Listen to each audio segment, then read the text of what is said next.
48 months. To get started, send us an email on wcares@accessbankplc.com. Share the good news and get on board.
Africa's first co-located lifestyle design consultancy boutique hotel and wellness center.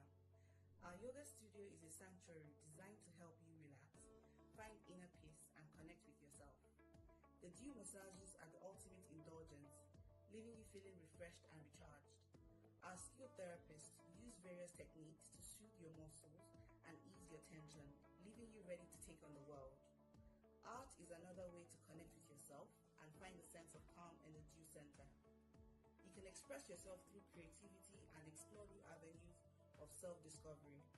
So whether you're looking to take your first yoga class, indulge in a rejuvenating massage, or explore new ways to connect with yourself, Dew is here to support you every step of the way. We invite you to join our welcoming community and let us help you embark on a journey towards a more balanced, fulfilled, and connected life. Welcome to Dew, where your well-being always comes first.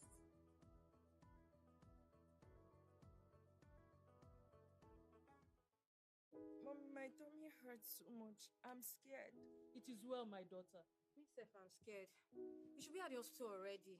Why can't we use one of these cars? Who will drive it? You? Sis, so you can't drive yet. I beg, leave me. Focus, Joe. Book that ride.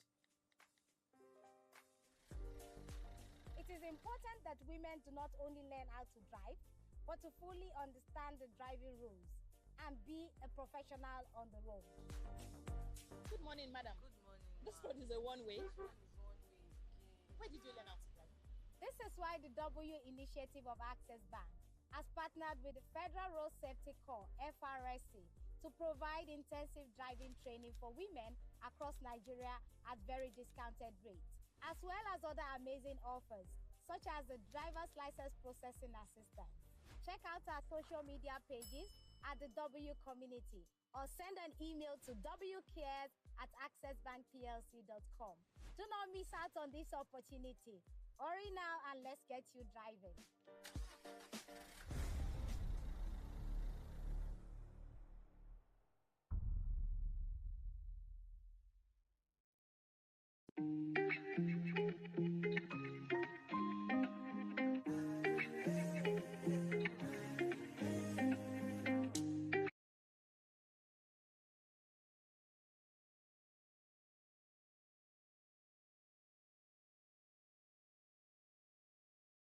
To more people and places in Africa. She is the CEO of Hydrogen Payment Services. Ladies and gentlemen, for the opening prayer, please do make welcome Mrs. Kemi Okunsonya.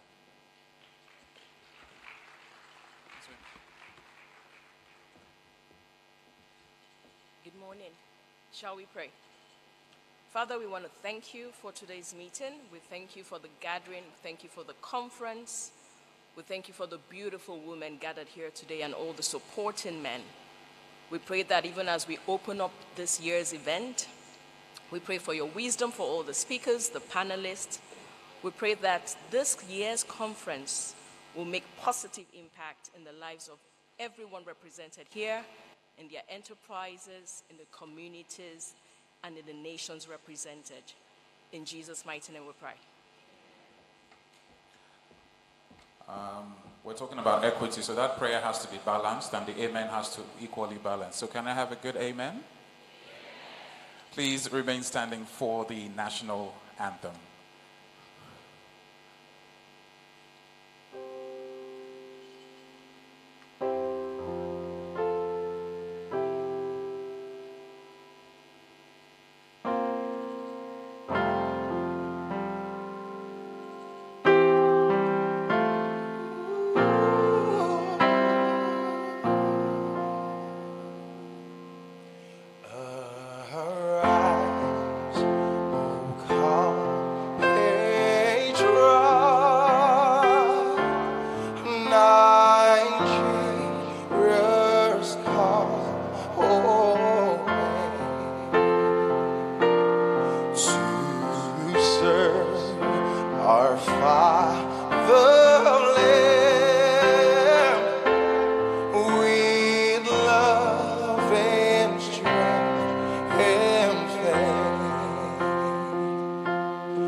Thank you.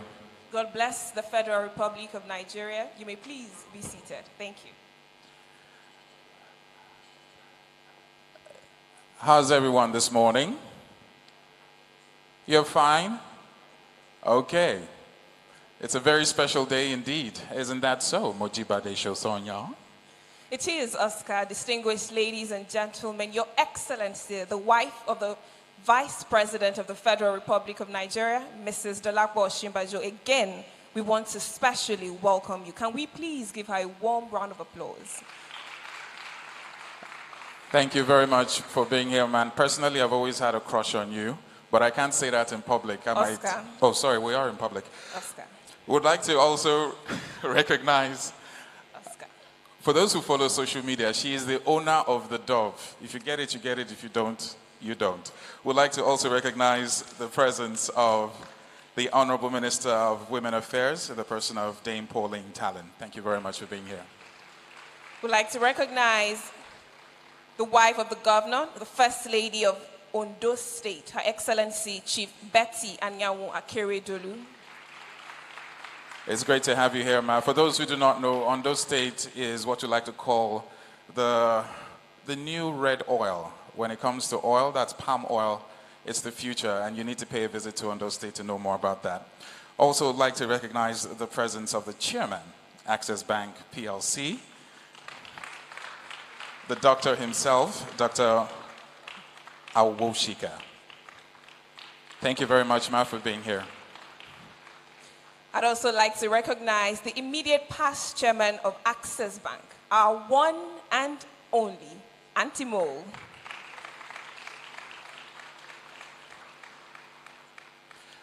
We have, of course, the group CEO, Access Corporation, in the person of Dr. Herbert Wigwe. Great to have you here with us, sir. Not like you actually had a choice. You had to be here. I'd like to recognize the Managing Director of Access Bank PLC, Mr. Roosevelt Ogbonna.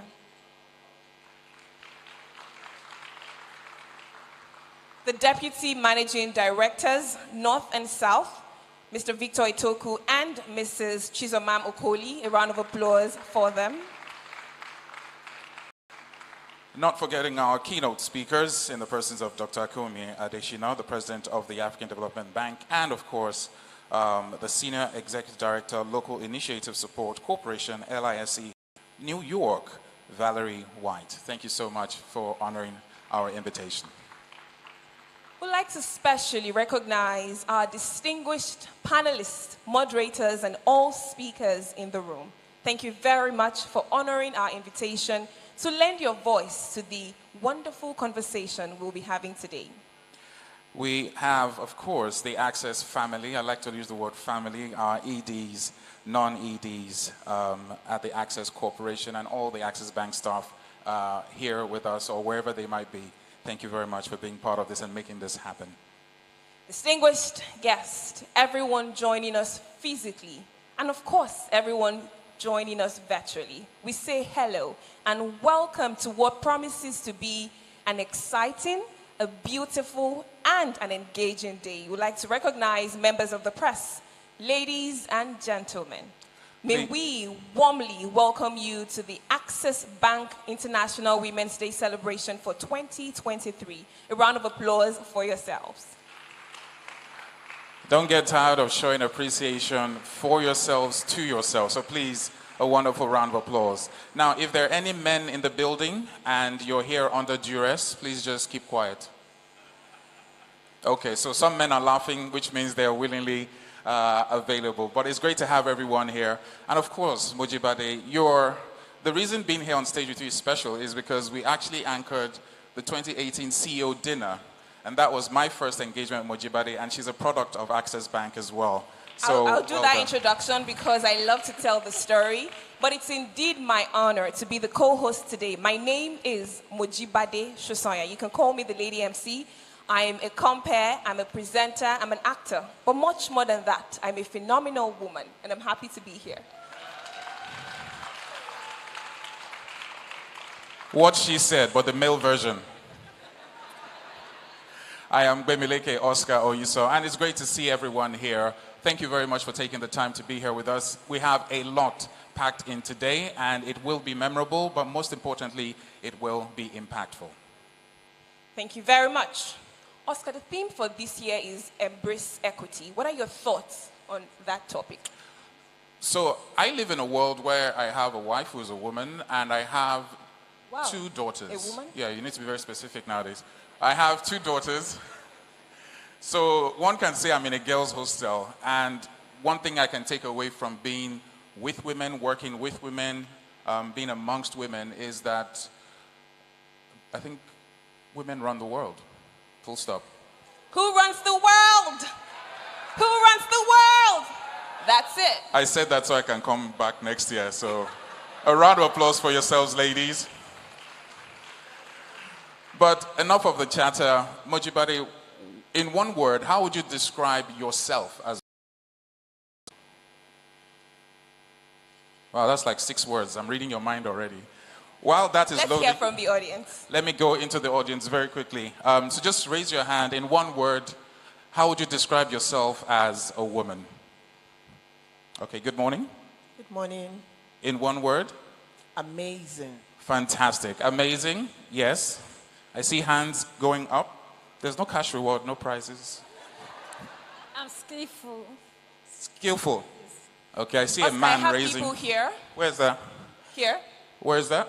Here, I'm here. Okay, where are you? Look here. Oh, there you are. So let's get one from over there. Unstoppable. Unstoppable. And I feel like singing, Oscar. I'm unstoppable. Oh, no. I've not recovered from the last time you sang. Stop. Let me see. We have one here. I'm unbreakable. Unbreakable. These things have a lot to do with like plates and stuff like. I'm unique. Unique. I love that. Oscar? Who else do we have there? Confident. Confident. I saw some guys raising up their hand and then they put Awesome. it down. It's allowed. There's a woman in every one of us. Okay. I am intelligent. Intelligent. Multitasking. That's like 2 words, but it's okay. I'll take it. Phenomenal. Phenomenal. Mojibade, anyone I else? have more people. Awesome. Awesome. Fantastic. Amazing. Amazing. Second amazing. I'm special. Special. I want to hear things like rich. wealthy. Limitless. Limitless. Check your bank account. A wonder. A wonder. Fantastic. All right, I think we'll just take one more from Mojibade there. I am beautiful. She is beautiful.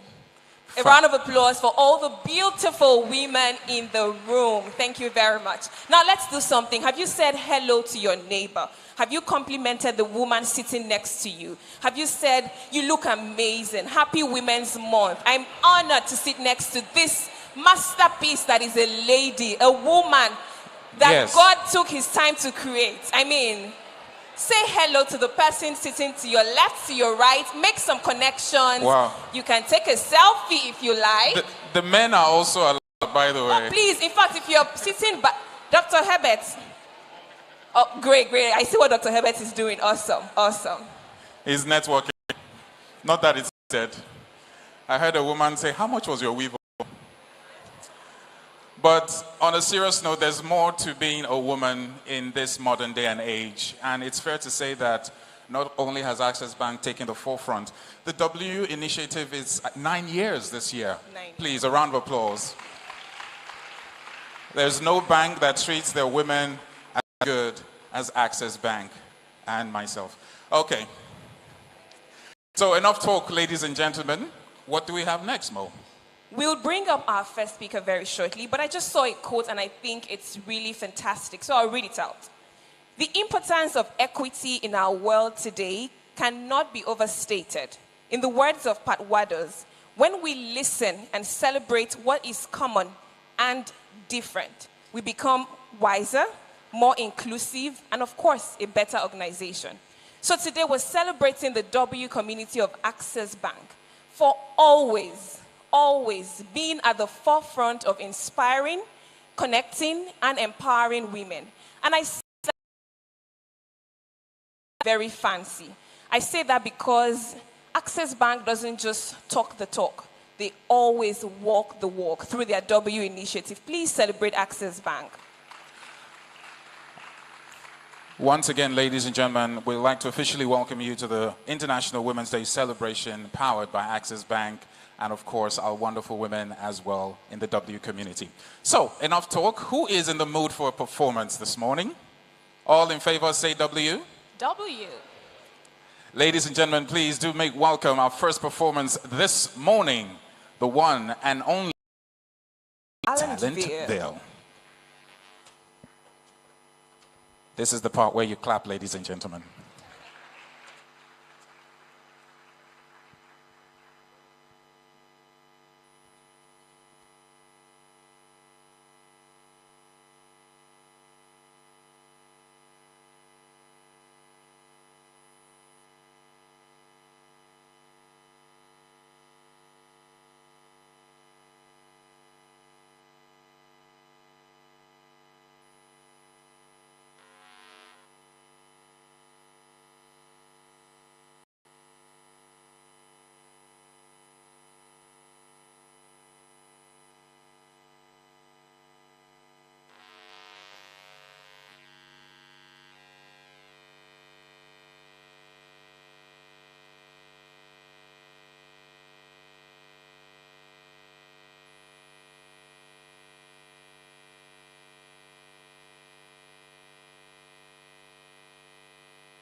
Mamanki kufari bi, mamanki kufari bi, asiwe mufo.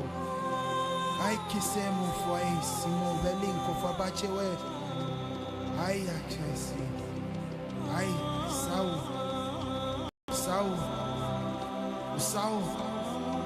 sau ki pauni ki sawe pe umi se, ai umi, mama inchisui. Mamãe te suí.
Jana Ghana, Besu no Bessalo, Nikisanato, Rwanda Pamu, Chasana Beboni. I say one day, Chinawasa, Zambia Mendoa, Oche Peketo Messana, Syria Lone me Pani, Syria Lone me Pani, Alpecho Wesina, Gambia Manatawese, Mozambique Anatawese, South Africa Anatawese, I make Quebec, I say whether what you may city, Sina Kenya, I Sina Kenya, Obe Boka Sinata, Botswana, Botswana, Sida Wakayo Sinata, Okime Koshe, Nase, Emo Jansini, Cameroon, some poets, Sana. Yes.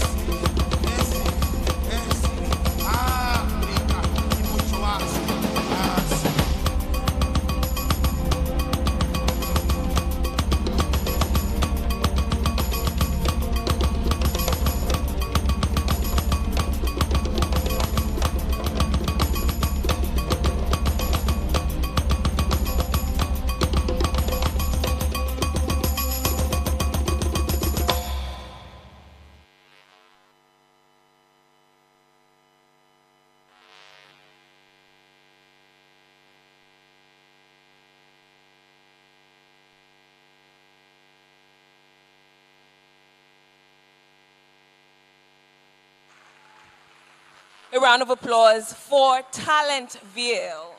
Thank you. Thank you very much. Your Excellency, the wife of the Vice President of the Federal Republic of Nigeria, once again, we warmly welcome you. And we're truly delighted to have you here as we celebrate International Women's Day, brought to you by Access Bank. Yeah, so once again, please show some love to Talentville. And I just wanted to get an idea of what that performance was for those who might be guessing as well. It's basically the union between the countries and us being one. And we live in very interesting times where the power of one has never been much more important and vital. Collaboration and working together. So just quick housekeeping. We're told by, of course, the managers of this place, your personal belongings, it's very important you keep them close to you at all times. Your bags, your mobile phones, please do. For those of you watching online, please keep your phones and... Okay, sorry. Welcome to the show. And if you're online, you can also connect. Remember that you can have everything we have here. So ensure you drop your name in the comment section or the chat room or of whatever platform you're joining from. Tell us your name, where you're joining from. Again, it's allowed to connect virtually. So please feel free to connect virtually. And the hashtag for today and basically all month and next month is hashtag AccessBankIWD 2023. All right, so when you're taking your selfies, your pictures, please put in the hashtag so the world knows exactly what is happening here today. Please also use hashtag ThinkW, because at Access Bank, we're always thinking of women. Now, please ensure that you follow us on social media. Use the hashtag, follow us at the W Community, because there you would get access to all our offerings. Every day I see different posts of different initiatives, and I keep wondering, when will Access Bank ever stop? I guess the answer is never. In December, I saw that Access Bank had partnered with the FRSC to empower women and teach them how to drive. So I thought it was just the seemingly big things. But clearly, it's even in the little things. They give loans, they empower them, connect them, teach them how to drive. There's a maternal health support. There is everything that you can think of. So Access Bank is your one-stop shop for all things female, all things W. Please celebrate Access Bank one more time, because I'm proud to be a product of Access Bank. And I'll tell you why. I like to share that story every time I come back to Access Bank to host an event. So I used to work at Access Bank, and I worked here for several years. And I can proudly say that when Access Bank says we inspire, we connect, and we empower women, I'm a proud product of that empowerment, because I started hosting when I was the staff of Access Bank, hosting Access Bank event. Then I broke out, built a brand, and I'm back here again to host. So we mean it when we say that at Access Bank, we are always empowering women. Our women, our staff, our customers, every single woman that walks into Access Bank is empowered. So thank you, Access Bank. I'm honored to be here, and I'm glad to be back here. Fantastic. Now, like Mojibade rightly said, you know, when a company invests in you, you also invest back. And that's why Mojibade, for the next 10 years, is not collecting a dime from Access Bank for all the performance. Please, a round of applause to Mojibade. None at all, because Oscar promised he would pay all. Thank you. I think one of the things that connects me with Access Bank, apart from my bank account, which I have two. Oscar, what's that marketing for? Sorry, it's a bad habit. Anyway, ladies and gentlemen, the dream of Access Bank, the W community, everything you see came from somewhere. It's channeled through some people and is financed by someone in particular. And this gentleman will be giving us a warm welcome. When we bring persons of your caliber into a room, it's only appropriate that we have an estimable gentleman do the welcome. Now let's make welcome our he for she, the distinguished, amazing, phenomenal, visionary, Dr. Herbert Wigwe for the welcome address. Make some noise, ladies and gentlemen. Here is a man. That is Dr. Herbert Wigwe, ladies and gentlemen. No, you have to keep clapping. You have to keep clapping. I was wondering who Mojibade was talking about. Just before I get into the protocols, let me just thank everybody who is here today, because I know there are competing invitations everywhere. Several corporates that are seeking to celebrate International Women's Day. It's great progress in Nigeria, by the way. But you chose to come here. So it's a great thing, and I'm extremely happy to have all of you here today, particularly the men as well, who are great fighters for women. But you'll please indulge me with just a bit more time. I happened to peep into the itinerary of the wife of the vice president, and I know that she's pressed for time. But I'll just speak a bit more because I just really want to enjoy myself today. But down to the protocols, the wife of our vice president, Mrs. Dolakwa Oshimbajo, thank you for coming. Our Minister for Women Affairs, Dame Pauline Talen. Please, we need to celebrate her. She's always at every Access event. The First Lady of Ondo State, Chief Mrs. Betty Anyao Akeredolu. We need to clap a bit more, even for the combination.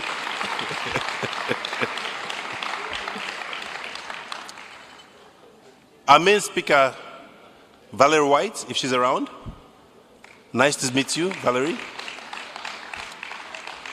I saved my chairman for the last, and for several reasons. Our current chairman of Access Bank PLC, Mrs. Dere Awoshika, and our predecessor, Antimo. We've been blessed with great chairmen, but let me just say that the rapid transformation and evolution of Access Bank really happened under the stewardship of these two chairmen, and I think they deserve a round of applause.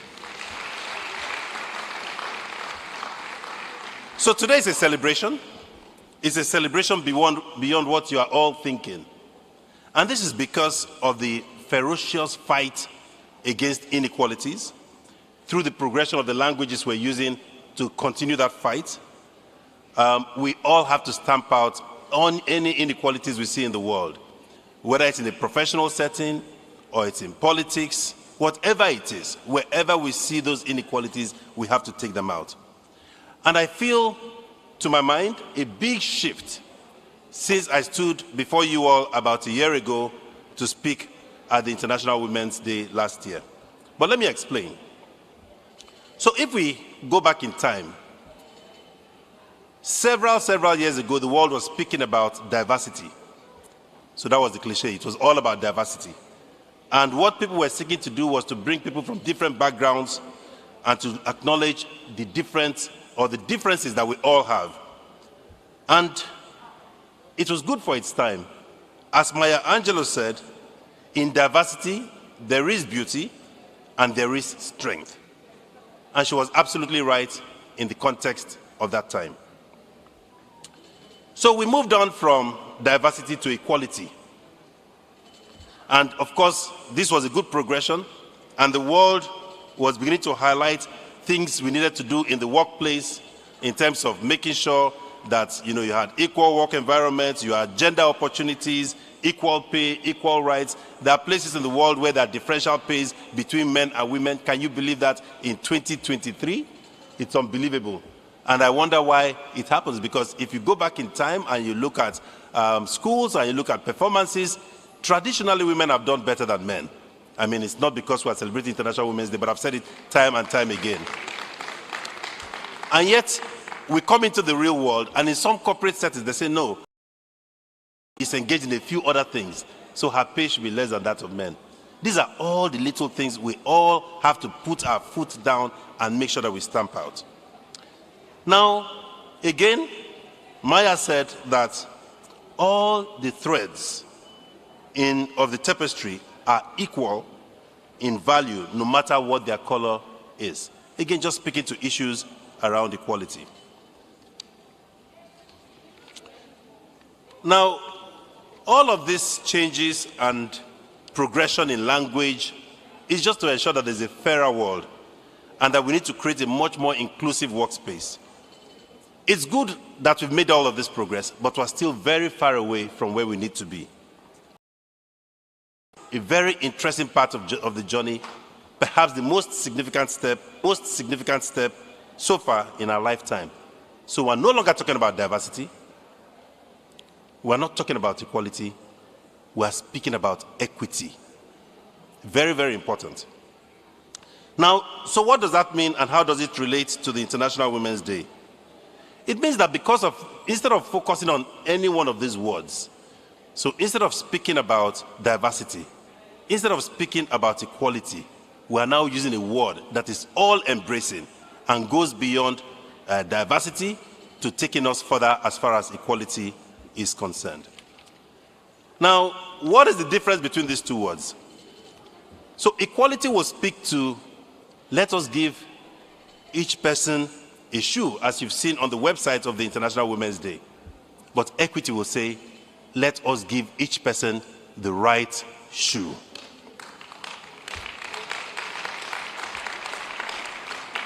So it's about taking the resources and opportunities that exist and recognizing the differences in individuals and making sure that we all arrive at the same goal. That's what it's all about. For those who have children, you will have children with different capacities. You will have children with different abilities. The idea for most parents, and which we're going to have to replicate in everything we do in life, is how do we tweak everybody to get them to be the very best that they can possibly be? It's not any different. Some may require a bit more attention at some point in time. Some may require a bit more resources. It really doesn't matter. Equity seeks to make sure that everybody gets to the right goal.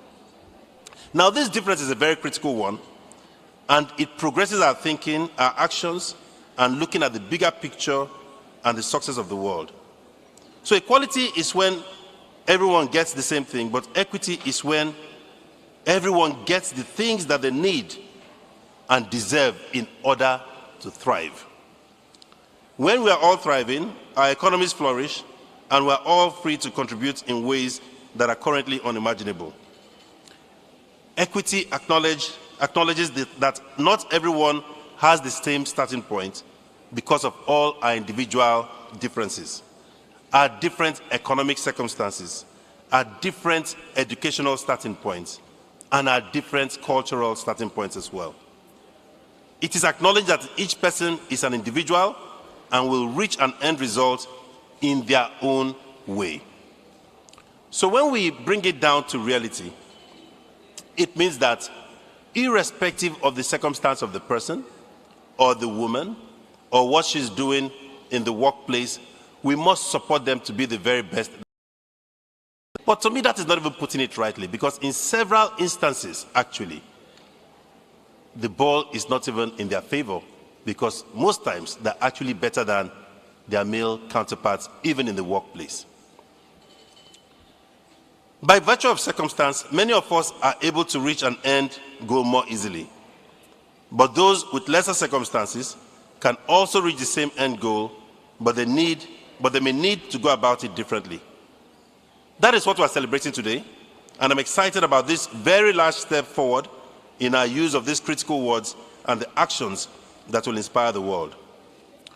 But what are these actions in the workplace? We must take necessary steps to ensure that opportunities are visible to those who don't have access to our workplace. What are our recruitment policies? Are we only paying attention to those candidates who come to us from a desired standpoint or from a privileged standpoint? Are we missing talented people who we don't know because of their circumstances and are currently being overlooked? From our world, or for our world to be successful, everyone must have the same opportunities that ensures a productive life regardless of where we come from and what our circumstances are. Our workplaces must be fair and equitable places to work and to thrive. Equality is society's destination, but equity will be the road for all of us to get there. And in such a world, no one is left behind. Mojibade was speaking about the W community, about empowering, inspiring and connecting women.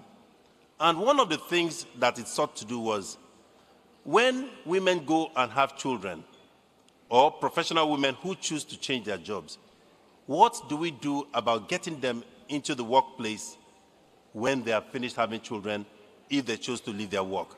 How do we support them, knowing fully well that these women have so much more to do and to support our environment? These are all the little things that not just Access Bank should do, but we should get other institutions and encourage large corporates in Nigeria to continue to pursue. I hope that we will be challenged to change our language and in so doing achieve massive social progress. This will create an inclusive world where everyone will have the chance to contribute, because humanity is desperate for it right now. Today is an extremely important day for all of us, and it promises to be an exciting day as well. And I'm confident that in the course of the day, we will make huge strides as we all focus on equity rather than equality.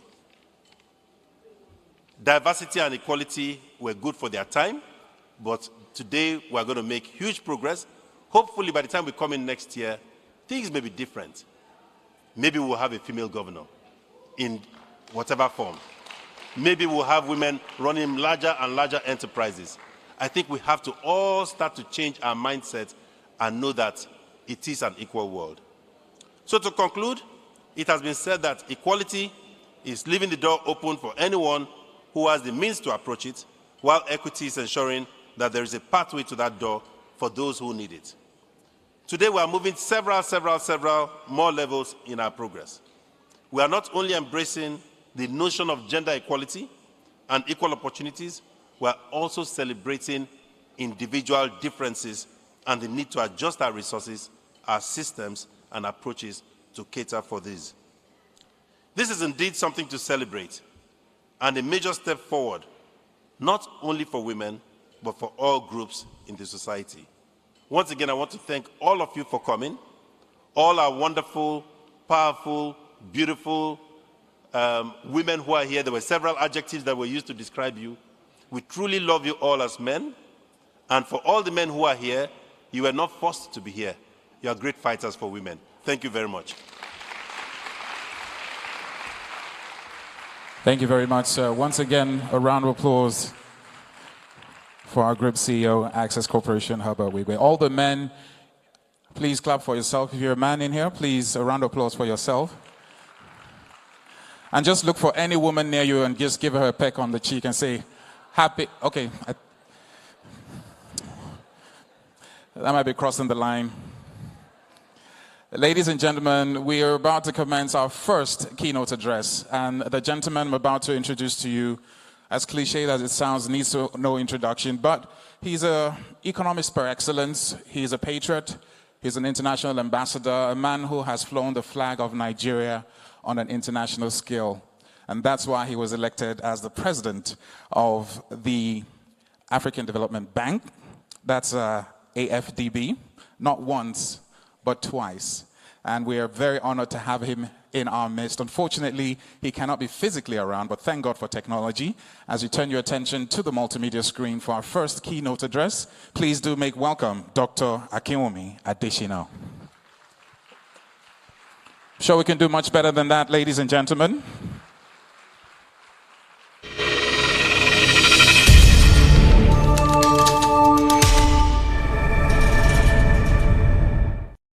Distinguished ladies and gentlemen, I am absolutely delighted to join you today on this occasion of Access Bank's International Women's Day Conference. Throughout history, women have been a powerful driving force for change, progress, development, and innovation. The sands of time are marked with the footprints of their accomplishments and successes. But more can and must be done. Now, despite their accomplishments, women continue to face discrimination and inequality. In so many spheres, the glass ceiling of opportunity remains unbroken. In many parts of Africa, it is not even a glass ceiling that women face. They face a ceiling made of cement concrete, reinforced with cast iron. We must break down all barriers facing women, period. This is why I applaud Access Bank for the 2023 International Women's Day Conference and its efforts to challenge gender stereotypes, call out discrimination, and draw attention to bias and champion the cause of women inclusion. At a personal level, I have consistently maintained, and that's way before I became president of the African Development Bank Group, that no bird can fly with one wing. The flight of Africa's development needs the wings of both women and men. We must therefore work tirelessly to dismantle systems, organizational cultures, and mindsets that perpetuate gender-based discrimination and inequality. This must not be a one-off initiative or a palliative window dressing. What must be curated is a robust, sustainable, concrete, and strategic approach with measurable timelines and milestones. When women thrive, economies thrive. That's because women form the backbone of Africa's economies. The continent has the highest percentage of women entrepreneurs in the whole world. In many countries in Africa, women are responsible for most of the agricultural production. Women-owned businesses are on the rise across the continent, contributing significantly to job creation and economic growth. And just think of the following. 9 out of 10 women pay back their loans, a truly extraordinary number. Now, think of it. I'm a man. I can't really say that about men. I'm sorry. The evidence is absolutely clear. Women are bankable. It is, however, bewildering that women in Africa continue to face a $42 billion finance gap. How do we explain that? There exists inbuilt gender-based biases against women in terms of access to finance. We always hear from financial institutions that they need guarantees or de-risking instruments to be able to lend more to women. Really? I firmly believe that what we are really de-risking is not any high risk of lending to women. We are simply de-risking gender-based biases on lending to women. All financial institutions in Africa, and indeed globally, should have well-designed programs and instruments for lending to women. Now, at the African Development Bank, we are taking bold steps to rectify this anomaly. In 2019, we initiated our program called Affirmative Finance Action for Women in Africa, also known as AFAWA, to bridge the financing gap and unleash the full potential of women in their businesses. Since then, we have approved well over $1 billion worth of loans to women entrepreneurs. We have established strategic partnerships for AFAWA with 56 financial institutions in 28 countries all across the continent, including right there in Nigeria. As Africa's premier financial institution, we are committed to empowering women and closing the gender gap in African countries. Now, AFAWA is only one example of the African Development Bank's commitment to women. Another is the way we promote gender diversity within our own organization. Ladies and gentlemen, I am proud that earlier this month, we earned the first level of what's called EDGE certification. EDGE stands for Economic Dividends for Gender Equality. It is the leading global assessment methodology, and it measures where organizations stand in terms of gender balance, pay equity, effectiveness of policies and practices to ensure equitable career flows and inclusiveness. The African Development Bank is determined to achieve gender parity across its workforce in the near term. Currently, the overall distribution is 39.5% women and 60.5% men.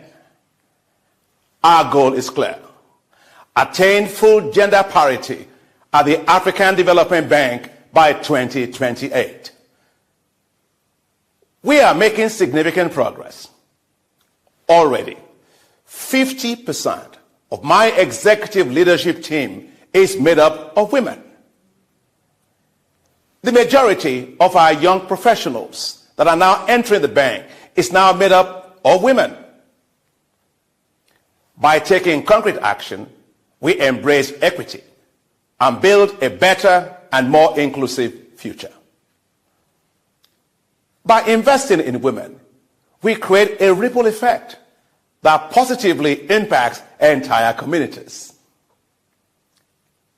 Women have access to education.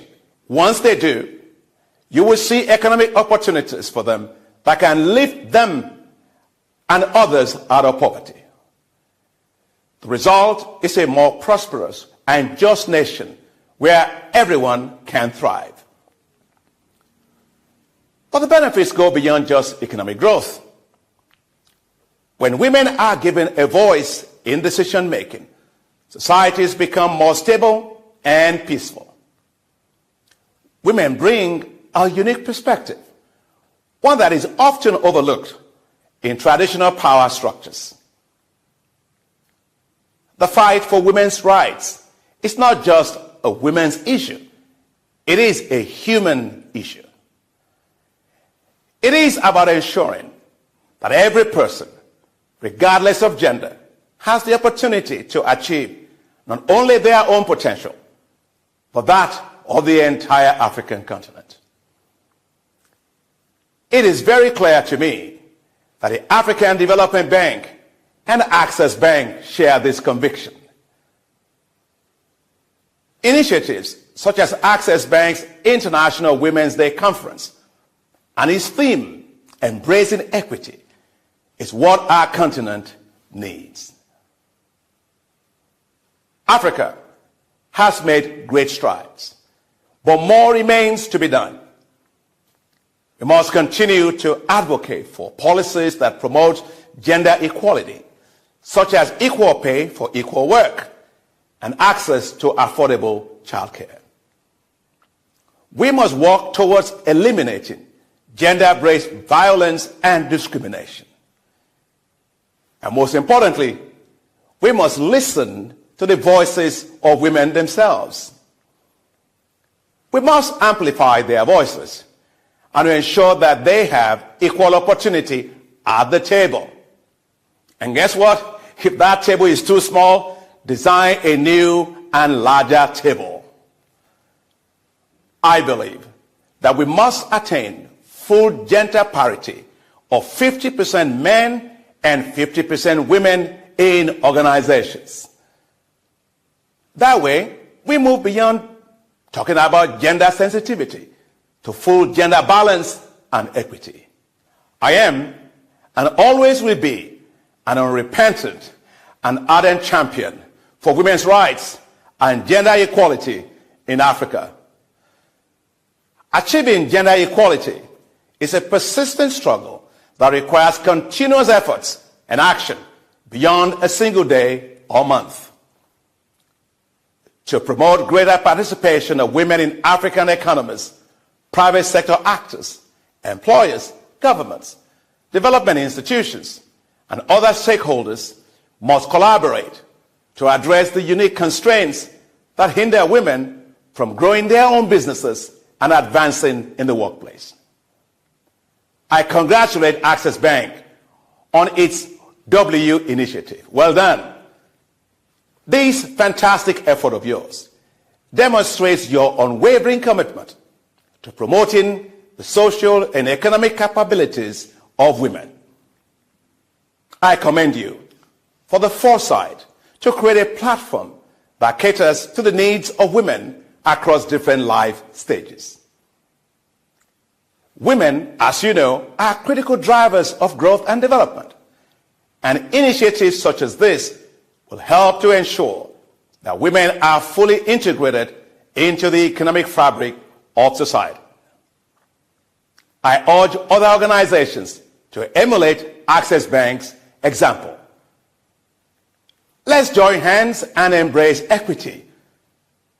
Let's soar to new heights in Africa by flying with two wings, men and women together. May God bless all our women everywhere. Thank you very much.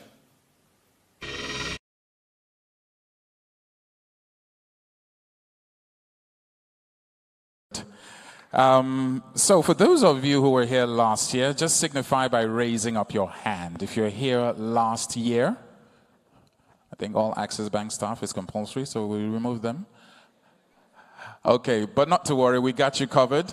For those who were not here, here is a quick snippet of the highlights from last year's International Women's Day Conference.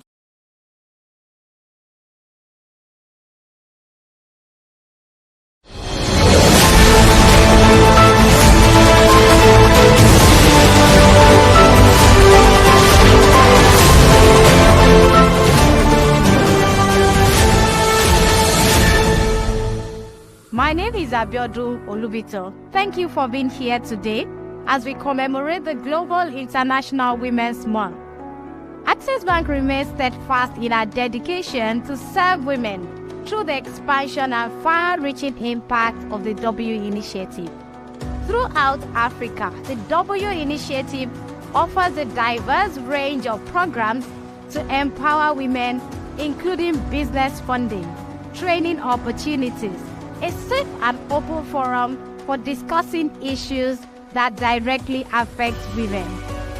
From 2022 till now, the W Initiative has proudly expanded its offerings, further cementing our commitment to positively impact the lives and businesses of women across Africa. We don't just talk big. There are statistics to back our claim. Over the past year, Access Bank provided loans totaling 40.5 billion naira to 64,865 women-owned businesses.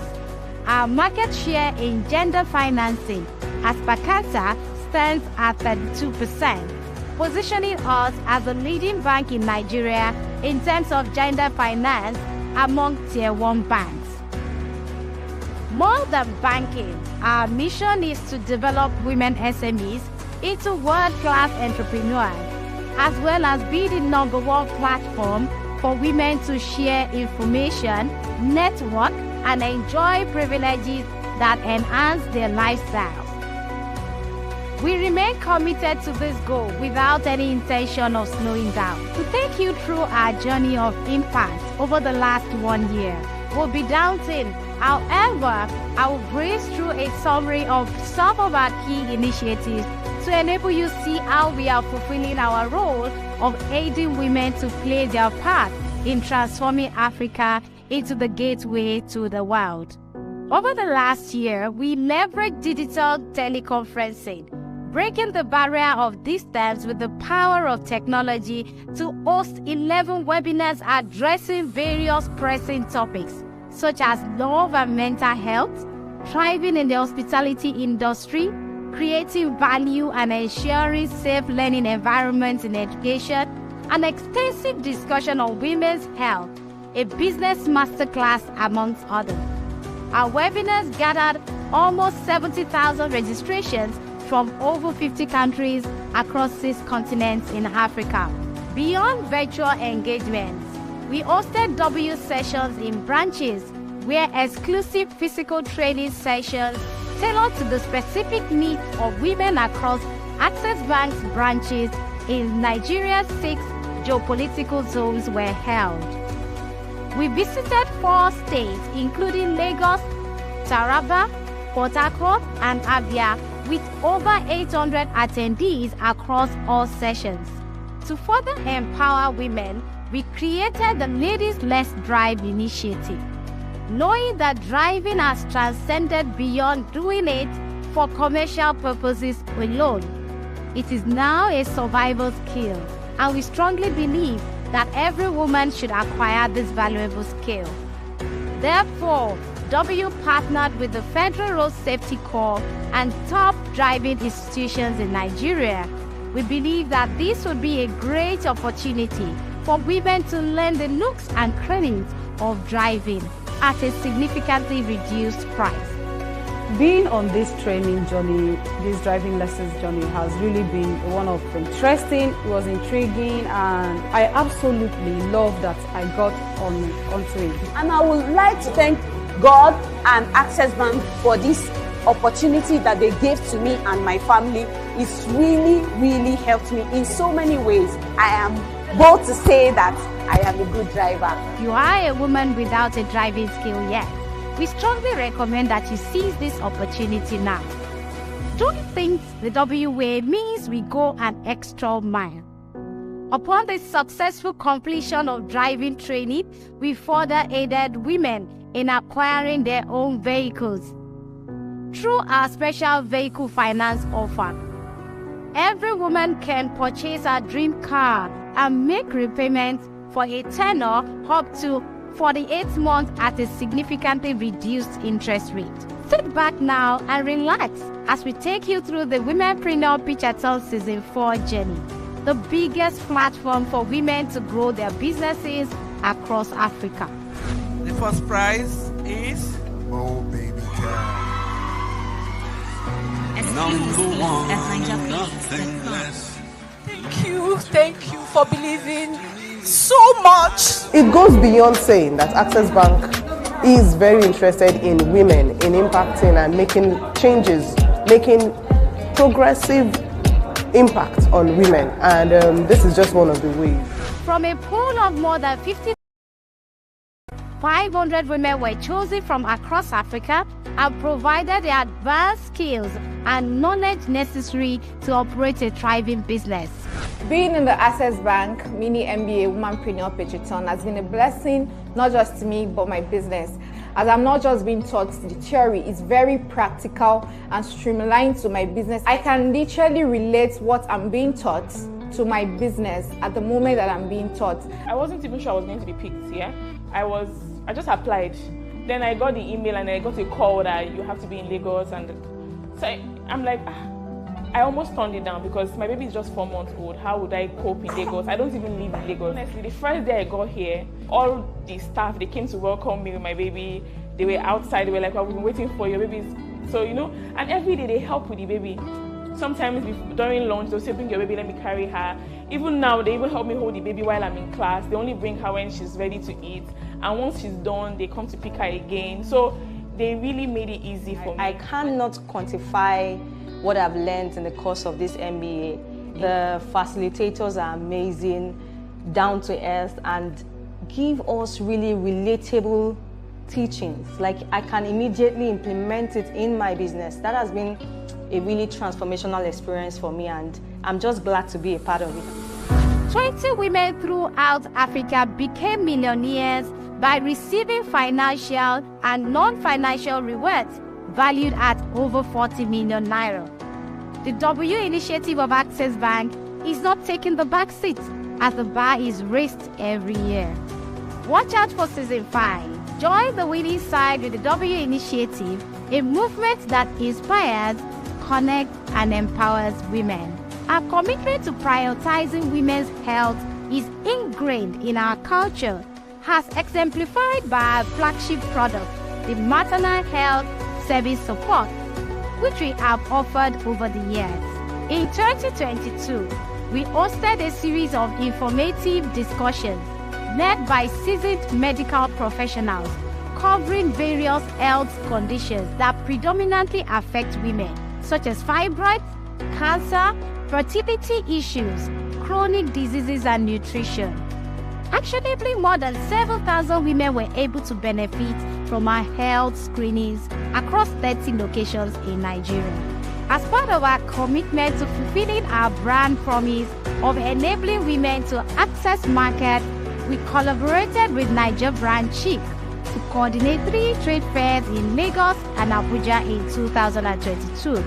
MBC Trade Fair was birthed out of helping business owners to increase visibility and increase awareness to what they sell, both products and services. We have done this since 2018, and this is the second edition in 2022. We see a lot of vendors so excited to come out because they know that there's a bank they can partner with that is there for their own needs. So this is very important to them, because most of the time you hear banks do hearsay, but when it comes to Access Bank and the W community, they are focused mostly on women and business owners, and this is the partnership that most business owners really love and they can connect with. These fairs showcase 375 entrepreneurs, attracting over 30,000 shoppers and generating significant exposure for their products and services. The 7-day fair collectively generated millions of sales, leaving both buyers and sellers pleased with the outcome. It's just 4 p.m. and we're almost sold out, so it's just a beautiful experience. Alhamdulillah. Thank you so much to Nelly. Thank you to the entire Niger Brand Chic team. Thank you to Access Bank, the W Women team. Every woman deserves to feel empowered, whether she's selling goods from a store or going door to door. That's why the W initiative made its presence known at the Wuse market in Abuja. Over the course of 3 consecutive days, we were physically present at Wuse to inform women about the W initiative and its benefits. In total, we were able to connect with approximately 4,000 sellers and over 12,000 buyers during this period to promote cross-border trade opportunities for African women-owned small and medium-sized enterprises. The W initiative teamed up with the African American Women's Economic Forum during their annual Doral Festival. The aim was to present African-made products to an American audience, with the goal of creating opportunities for international trade and export. 10 exceptional women were selected to showcase their Afrocentric products at the 33rd Annual Doral Festival of Arts and Humanities in Florida, USA. To enhance the financial experience of women in our community, we introduced the W debit card. The W Tribe's exclusive and distinctive debit card. This card is custom designed to cater for the needs of every woman in the W community. With the W debit card, you can release trading discounts from top-rated stores nationwide, alongside other remarkable perks that will soon be unveiled. Don't miss out on this opportunity. Obtain your W card today and establish yourself as an esteemed member of the tribe. We understand that mental health and body positivity is so important for women in the W community, and so we collaborated with the organizers of 40 and Fabulous to support their reality show.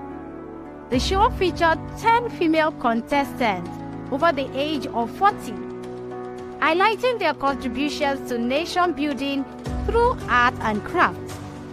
Over the course of 30 days, participants received rigorous training, completed challenging tasks, attended seminars, and took periodic tests related to their chosen craft. In a bid to sustain communication and connection with women in the W community, we consistently write newsletters which we disperse to provide updates and exciting news about our valuable offerings. We value your feedback, so if you find these newsletters useful, please feel free to drop us a message on our social media pages at the W Community. 2022 was an award-winning year for W as we were recognized across prominent platforms as follows. Best Financier for Women Entrepreneurs, Global SME Finance.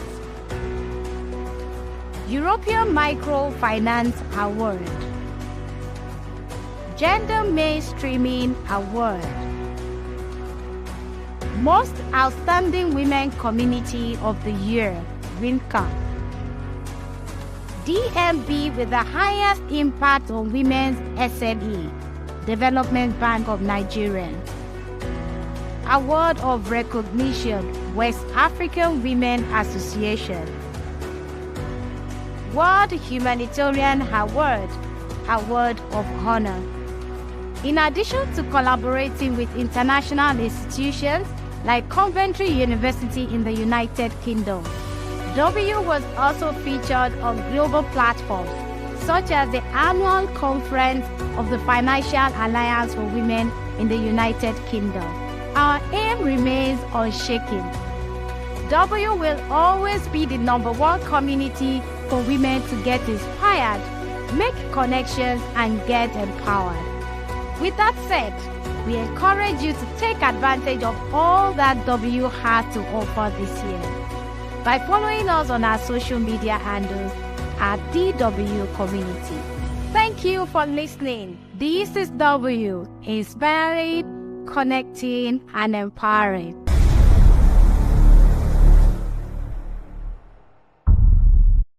Fantastic. I think the applause just says it all. The applause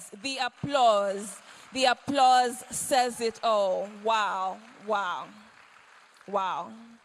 You know, Dr. Ngozi Okonjo-Iweala said, and I quote, that empowering women and embracing equity is not just the moral thing to do. It is smart economics. And that's why today I celebrate Access Bank through the W community for always being at the forefront of empowering women. That was just 2022. Now imagine the past 9 years of truly inspiring, connecting, and empowering women. You know, that's why the awards and accolades and recognitions continue to roll in, because of the truth. We're indeed making an impact right here at Access Bank with our offering, the W community. Thank you very much. Please let's celebrate every member of staff, management, executive board of Access Bank for championing this fantastic innovation. Thank you. We celebrate you and we thank you. We thank you all for joining us, distinguished ladies and gentlemen. You know, because we want you to benefit from everything that happens here at Access Bank for our women offerings, please follow us at the W community on all social media platforms. You would have access to fan information, everything happening, all the initiatives, all the business ideas, connections. Things are happening. Like I said, every day I see one new initiative and I'm wondering, when will Access Bank stop? But like you heard, they're not stopping anytime soon because the impact is phenomenal. It's always said, when you empower a woman, you empower a nation. So we recognize the ripple effect of empowering one woman, whether you are a professional woman, a woman in business, a woman in career, the W community is that place for you. So thank you again, Access Bank. A round of applause for Access Bank. Thank you. Your Excellencies, distinguished ladies and gentlemen, I have a very special assignment here today, and I consider it a great privilege. Wow, I like the silence. Coming up next, I have the honor to introduce, for a goodwill message, a virtuous woman, an excellent woman by all standards. She exemplifies warmth, exudes humility, grace, and love. She's a role model to many, a truly iconic woman, charismatic, dogged, exceptional woman. She wears several hats and wears them very graciously. She's an epitome of womanhood. She's an actual angel, a mother, a true mother. Your Excellencies, distinguished ladies and gentlemen, at this point, it gives me great pleasure to now bring up upstage the wife of the Vice President of the Federal Republic of Nigeria, Her Excellency, Mrs. Dolapo Osinbajo. We're truly delighted to have you join us here today at the Access Bank International Women's Day Conference for 2023. Such an honor. Thank you.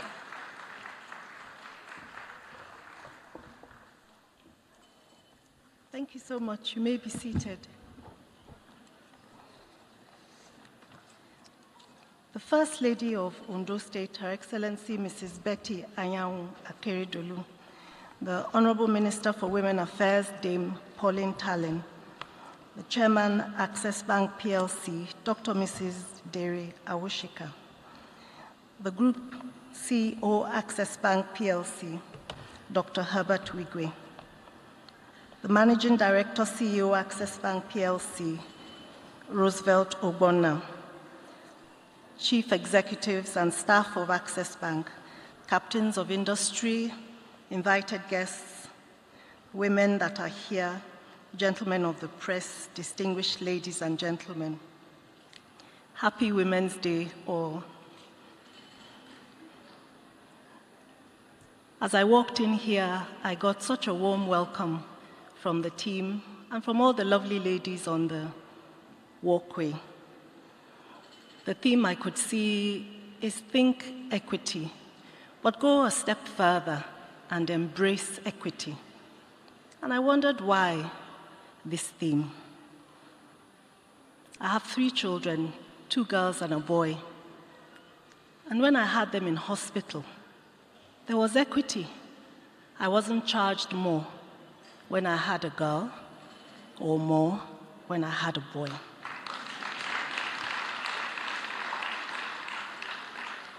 Then came time for them to go to school, the girls and the boy. They thought equity, they embraced equity, because the fees were the same for the boys and the girl. A bus ride, a train ride, a plane ride, you're not charged more. There is equity. But we all know that there's an unfortunate area of life where there's no equity. And so I congratulate Access Bank for choosing this lofty theme for this year's event. Thank you very much, Access Bank, the organizers of this event, for your kind invitation today. What a lovely celebration you have put together to celebrate women. In this hall and online, I'm told there are hundreds of women. You gathered us all to celebrate women. Thank you, Access Bank.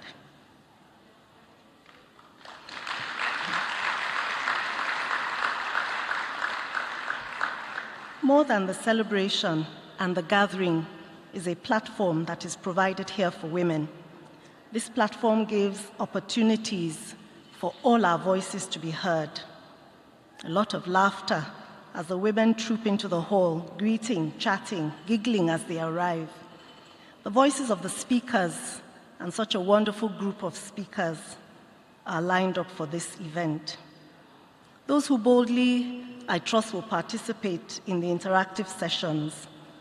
Women's voices are not always heard, but today, thank you, Access Bank, for the celebration, the gathering, the platform. Can someone quietly or loudly let your voice be heard?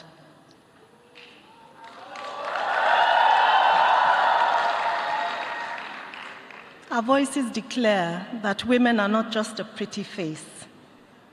Her hair, her nails, her figure, her clothes, her eyelashes, her voice, the tilt of her head were not just a pretty face. As this event highlights those that have achieved much already, surely their successes will give validation to the dreams of others, those who are here and those who are online. And so for a moment, I'll speak about dreams. What are your dreams? Where are your dreams? Are they buried, or are they burning in your heart still? Be inspired today by all you see around you. Step down the doubt that says, can I do it? Step down the fear that says, what if I fail? Instead, show what you're made of. Oprah Winfrey built a TV station. Our own Mo Abudu built a TV station. So can you. I say yes, why not? Go ahead and dream. We have no winter in Nigeria, yet 3 ladies from Nigeria, Sheung, Ngozi, and Akwomo, made a very strange decision. They chose to form a bobsled team and head to the Winter Olympics, no doubt. Yes, why not? They competed with others born in countries where there is winter, and they won.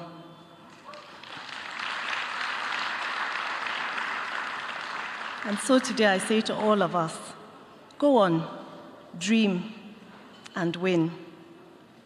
What are your dreams? There's a lady, Captain Blessing Lima. She's a pilot. She's the first female pilot in the Nigerian Air Force. Indeed, that's a male-dominated world. Now she's a captain, the first female captain in the Presidential Air Fleet. Again, I say yes, why not? She has done it, and so can you. Don't stop dreaming. Perhaps what you dream has never been done before, and so you're a pioneer in the making. Just like Captain Liman, you're the very first one to do it. Yes, why not? We look forward to celebrating you this same time next year. Press on, knowing that your achievements will inspire and encourage countless others. We depend on you to go on and dream. When you dream, do you only see obstacles? Do you only hear no? I want you to say yes, why not? If you can give someone a high five beside you and say yes, why not?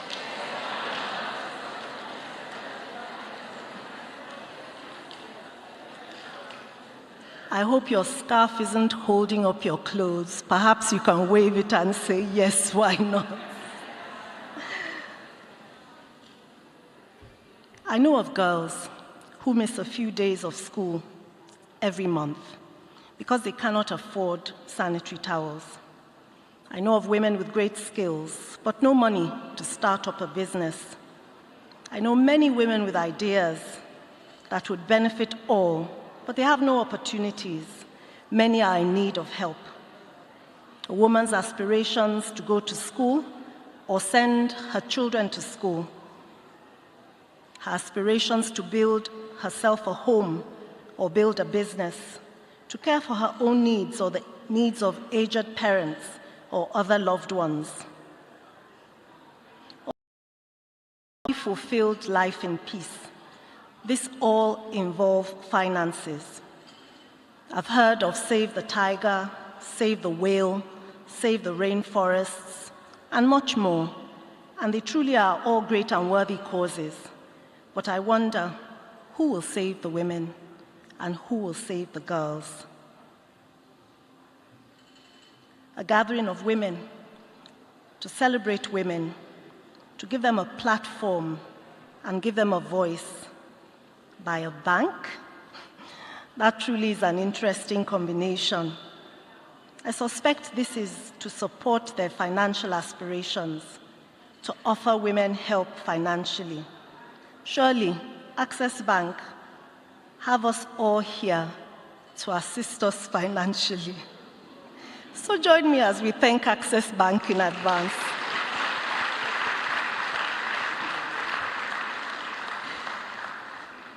So dream, be determined, be deliberate, and don't give up.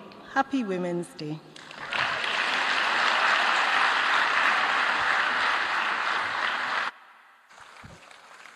Please make the applause resounding for the ever-gracious Mrs. Dolapo Osinbajo, the wife of the Vice President of the Federal Republic of Nigeria. Sorry, Thank you. Before you go, ma, we would love to crave your indulgence to please come on stage very quickly. And would like to invite on stage to make a special presentation in the person the chairman of Access Bank PLC. Please let's make welcome Dr. Dere Awoshika for a special presentation. You see, our he for she is a perfect gentleman. Please celebrate Dr. Herbert Wigwe, helping Dr. Dere upstage. So let me go and help. Oscar. Let me. No, this is equity, by the way.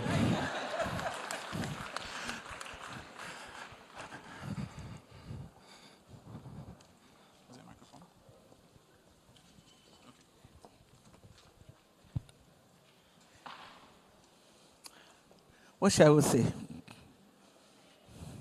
Blessed day. Some things happen in history, and it's always significant. She said a lot of things. To me, they are prophetic. Setting the women free from the top. Thank you very much. No words to appreciate you. But our little token we present with great love and appreciation.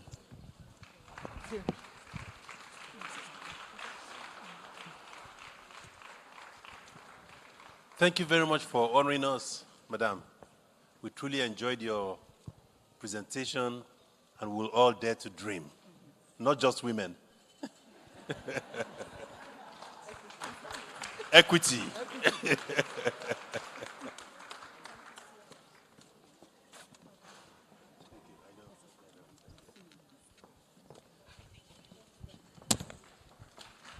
Ladies and gentlemen, once again, thank you very much, ma'am.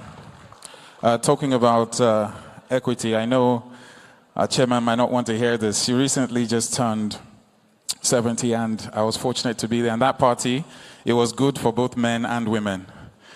And it was a demonstration of a celebration of life and everything that leadership, especially when it comes to women, represents. And we're very honored to be alive in a time as this. All right, ladies and gentlemen, for those of you joining online, great to have you with us. If you are just joining us, welcome to the International Women's Day Celebration 2023. So we're moving very quickly to the next item on the agenda, and that is our fireside conversation. We have one, and then we have another panel discussion, and after that, another panel discussion. I know this is very informal, but can all the panelists and moderators, if you're here, just stand up?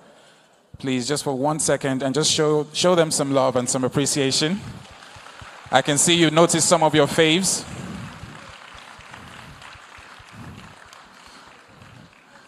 I wanted to say something about a man who has tensioned all the men. In terms of growing old, we're afraid to grow old. Thank you very much all for being here. Okay, so I think we're good. We have a surprise guest in the house with us. We didn't want to mention his name because we're not sure he would be here, but he is here on the first row. We have Mark Zuckerberg here. Please stand up. Please, can you stand up? Can we all just face everyone?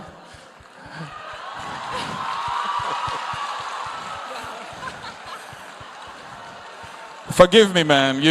We had a debate. I had a debate. That must be Mark Zuckerberg. But thank you very much for joining us. But you're Mark. related, right? You must be. You look rich, man, bro. You look rich. Are you wearing a gray inner shirt by any chance? He's not Mark Zuckerberg. I'm sure you figured that out now. Anyway, on a lighter note, ladies and gentlemen, we do have our first fireside chat, our conversation on embracing equity. Are you having a nice time? Show some love to the W community.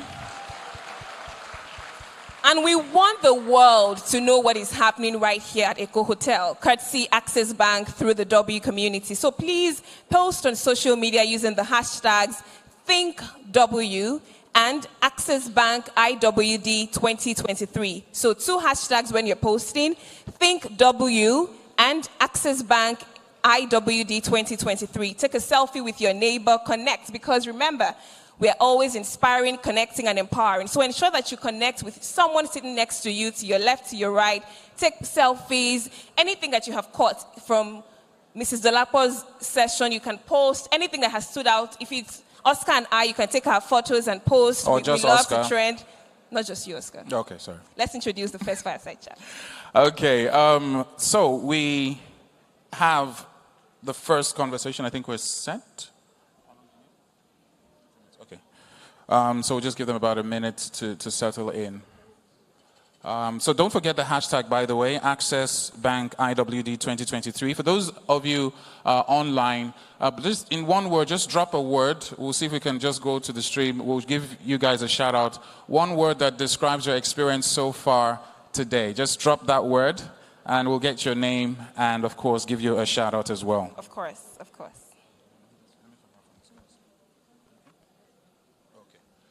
All right, so the first fireside chat, or the only fireside chat that we have, it's on embracing equity. And in no particular order, it is with great pleasure to invite on stage some phenomenal personalities. But when it comes to fireside chats, there's usually a very distinguished moderator. This particular woman is in leaps and bounds. I've followed her story. I've watched her grow. Finally got to meet her, work with her, and she is a professional to the core. She represents everything a broadcast journalist should represent. Ladies and gentlemen, my mother. Okay, I'm just kidding. Round of applause to Steph Basari. Stephanie, how are you?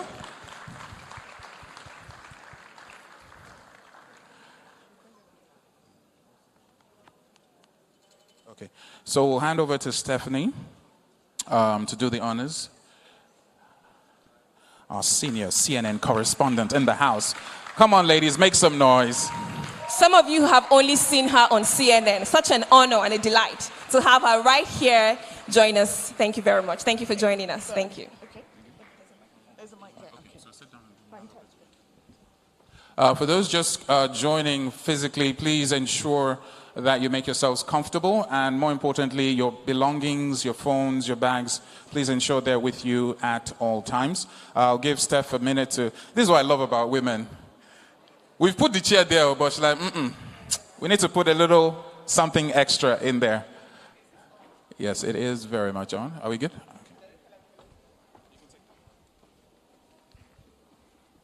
Yes, I don't want my back to the guests, so wonderful to be here, everybody. And it's my pleasure to invite onto stage 2 of entertainment and fashion icons. I'll start with Folake Akindele, who needs no introduction, a veteran fashion designer. 24 years in the fashion game. She's a pioneer of the ready-to-wear industry in Nigeria. And she's the reason actually where people stop me on the street in London and say, where did you get that? And I'm always proud to say it's a Nigerian-made designer. Check out her Instagram. So please welcome Folake. And our next guest definitely needs no introduction. And you know you're a superstar when you only need initials to recognize your name. Ladies and gentlemen, please welcome RMD to the stage. If you're a man and you're not giving a shout out, it's just beef. It's beef. Nollywood heartthrob, former Sunday school teacher, former journalist, and of course, very, very familiar on all our screens. He's the go-to zaddy for all the Nollywood productions. Ladies, can I get a witness? Okay, so thank you so much for joining us. We're going to have a conversation about equity and embracing equity and gender equality. So, RMD, I'll start with you. Okay. I was looking through some pictures on Instagram, and I saw you washing dishes. You were washing dishes, and you actually were doing that for a really good cause. So can you tell us about that? You posted about it, and we'll talk about how the work that you do kind of helps to promote women and gender equity. Okay. I'd like to just straight away confess that I'm a mommy's boy. So, you know, I was raised by a superwoman. I'm an only child of my mother, so she raised me like, you know, to be the best, sensitive and just be aware of your environment, be respectful and all of that. So I'm a product of a woman who raised her child, you know, in the best way that she can do that. So I'm a he for she. I'm a male feminist, if there is a word like that. I love to be able to speak up for women when their voices are not heard. So I think what you saw was during the pandemic when where a lot of women haven't found themselves at home with their husbands and their partners and not having an alternative place to spend their energies. Most people turned on their wives. And I think that the statistics at that time showed that a lot of men or a lot of women were being, you know, abused. And so I lent my voice to a campaign at the time for men to be a lot more respectful of their wives or their partners. So that was what that was at the time. But over and beyond that, I've worked with the EU and the UN at different points in time, you know, talking about gender parity and gender equality. But again, like Herbert said, I like the word equity because I think it just levels. Also, as a lawyer, it gives me joy to know that we have gone through all the words and then we have arrived at equity, because then when you arrive at equity, that's the level playing field, as it were. Absolutely, absolutely. So let's talk about Nollywood and how the power of storytelling can be used to help to challenge stereotypes and empower women. There are a lot of women producers and directors in Nollywood. It's actually quite a women-dominated industry. So what can Nollywood do? In fact, I think I speak for a lot of Nollywood people when we say that the men are the minority now in Nollywood. Auntie Taiwo is here, Auntie Oyeka Oweno is here. We the men, we are happy with the fact that, in fact, most of our employers in Nollywood now are women. And I think it's a work in progress. Our stories, some of them are already, you know, changing the narrative. And the fact that a lot of women are now producers, all that narrative is going to change. It's work in progress. I'm also happy to announce that I'm starting my project, my next film next month, and I'm giving a woman, a young lady who hasn't done a feature before, the honor of directing my movie. So, wow. Thank you. That deserves a big round of applause. Thank you. What's the project? What's your project about? Like Access Bank, my entire crew is even not 50-50. It's going to be tilted. You know, my crew will probably be 70% women and 30% men. That's, you know. Amazing. And this was all before I knew there was any conference like this. So I think that there are a lot of men who people don't know that are strong voices, you know, for equity when it comes to gender equality or gender equity. So I'm glad to know that, to say that, you know, for Nollywood in particular, there is a lot of progress in that direction. Yes, there are still voices that are being, oppressed, or there are still people who don't get, parity of payment, but all of that is being addressed. If there are more women who are producing, then more women will also have opportunities. Though, you'll probably hear in some areas too that sometimes even when women are the ones in charge, they are the ones who do not perpetuate, equity in terms of payment and all that. So it is not just a one-way street. Sure. So I guess women also have to keep talking to women. Often when we hear that some of the most discriminating things in the workspace that you find is women dishing it out to fellow women, it's a bit discouraging when we hear that. Yes, it can be, definitely. I guess, women have, you have to keep talking to women as well to make sure that this doesn't happen in the workspace. That's a powerful message. Thank you. Let me bring you in, Folake. And I must say, I'm a really big fan of what you do and your designs and what you've achieved in the industry. So I really salute you. 24 years in this industry is not a joke. So well done. Fashion is heavily female dominated. What challenges, if any, have you faced as a woman to kind of grow and develop your brand? First of all, I'd like to say thank you for talking to Richard first. He gave me time to catch my breath and adjust to the energy in the room. Okay, so in fashion, Can we have one house, please? Can we have one house? Thank you. In fashion, when I started almost 25 years ago, fashion was not an industry it was dominated by women. It was seen as something to do for the bored housewife or the woman who wasn't very educated. So when I went into the industry, it was something I had to hide from my father for so long for 5 years actually, because he couldn't understand why I didn't know how to muster the courage to tell him that his daughter, who studied law, who has a master's in petroleum law, wants to be a fashion designer. He called us tailors then. And it took a long time for me to get the energy. And when I finally did, it was, I wish I had told him earlier, because it really became one of my, and I remember he would always introduce me to his friends.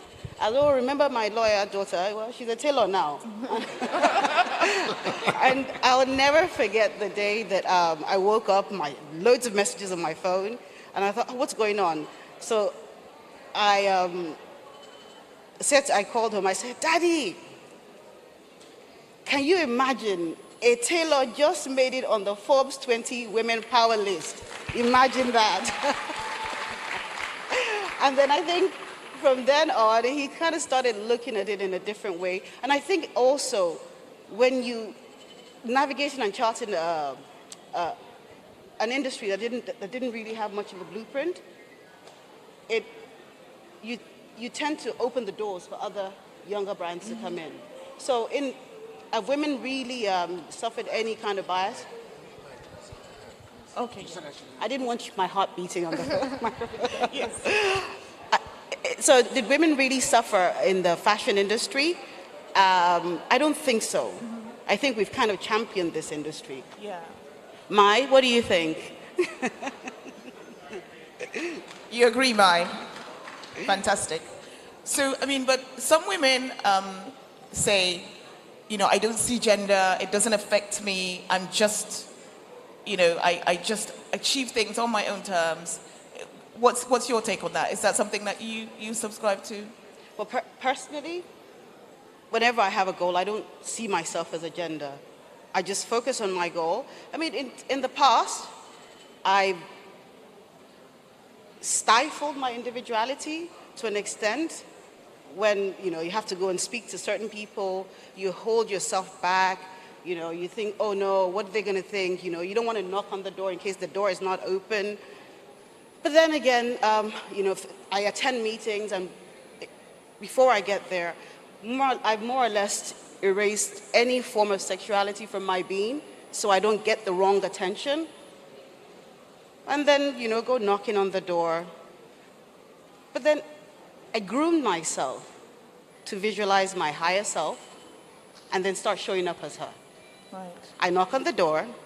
If you don't open, I kick the door open. Okay. Then I say, I love oops. that. I'm sorry, I didn't know there was something wrong with the door. So Yeah. I think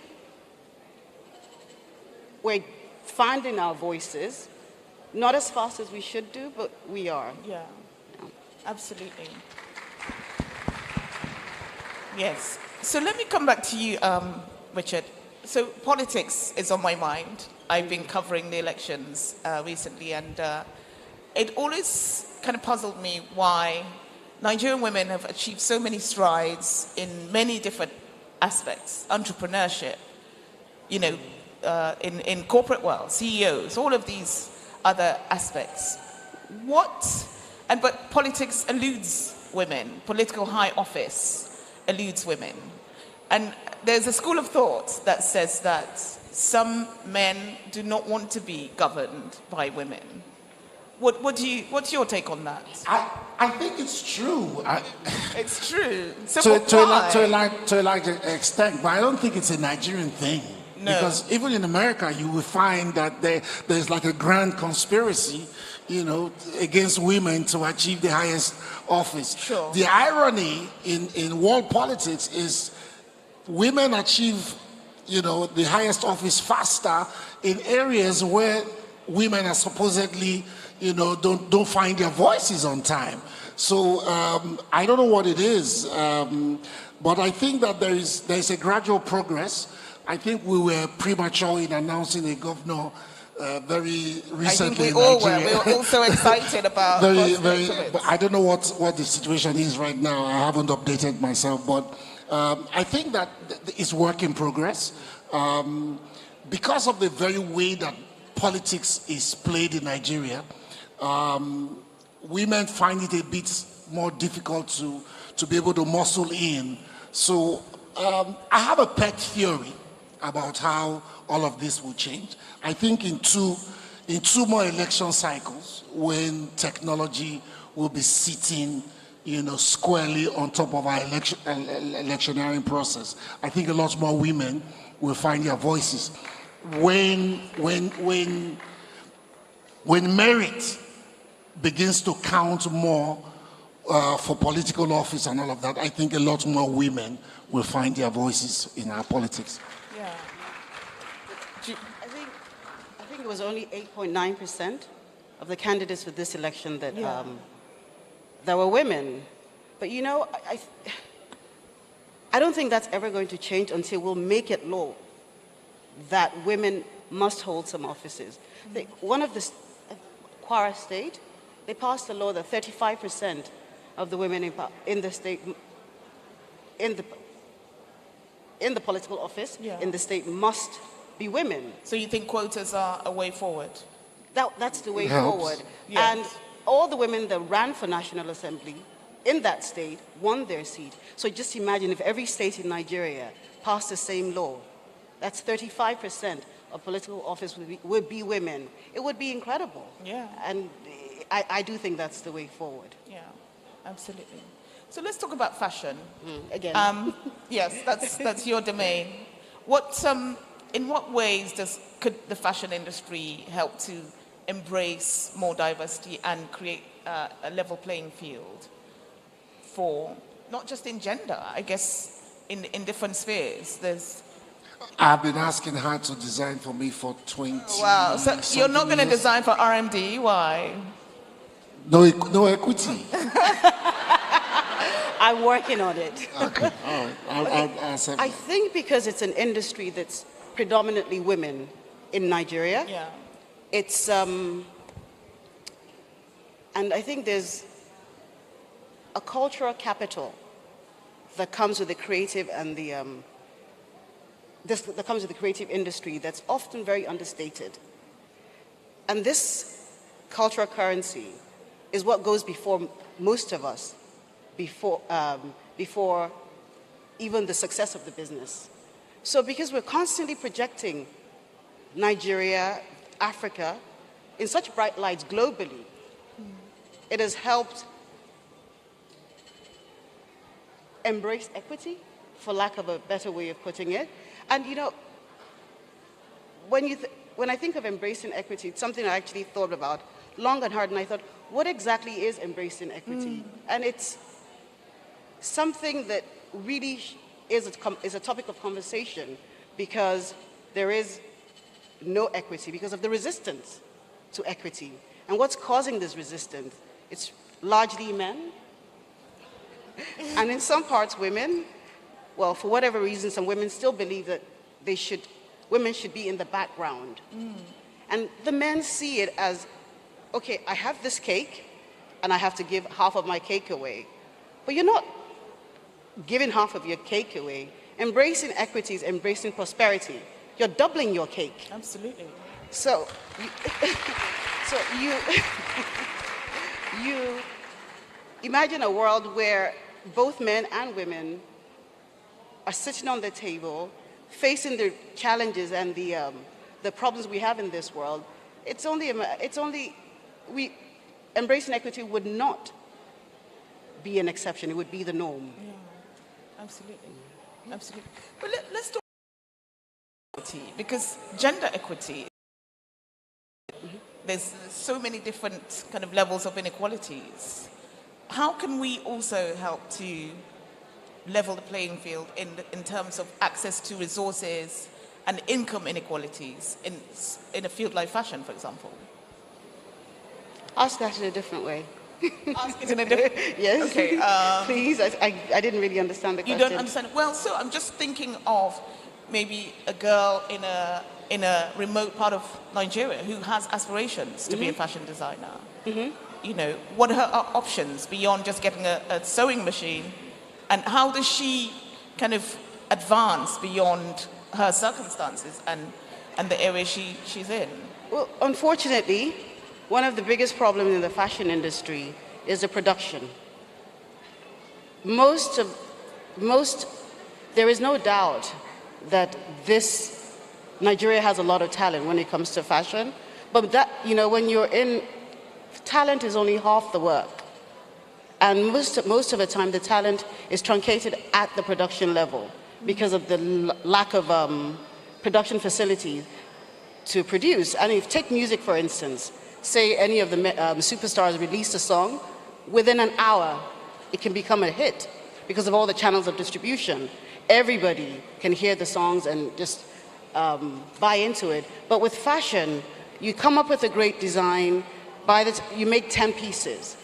Whereas in other parts of the world, you come up with a great design, you make 10,000 pieces, and it's all over, and there's magazines and everything to capture what you're doing. But here, and then you can become a star. Right. Somebody discovers you, employs you, but here we don't have that structure yet. And the only way forward, I think, would probably be backwards integration, and it would be very slow, but ultimately sustainable in the long run. Okay, thank you. So we only have 5 minutes left. I could have this conversation all day, but I do want to get some audience questions in the last 5 minutes. So if there's anyone with a question, please put your hand up and our amiable hosts will come to you with the mic. Does anyone have a question for either RMD or Falake? Okay, no questions. So we can wrap up. Oh, okay, there's one there. Any other ones? I think Steph, what do we have? I think there's a lady in the middle there. Yeah, hand up there. So do you mind coming to Sorry, me? I didn't see. Okay.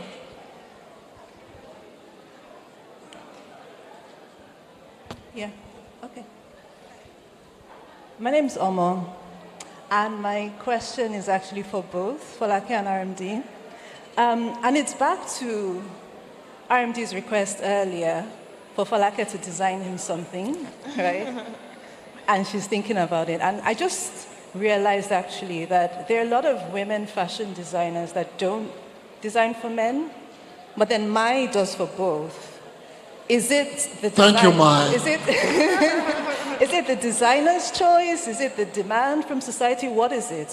Is there some kind of lack of equity, or do you prefer to design for women only? Okay. So any other questions? We'll take any other questions. I think there was one here. Where is that? Okay. Just over here, lady in the very striking striped blazer.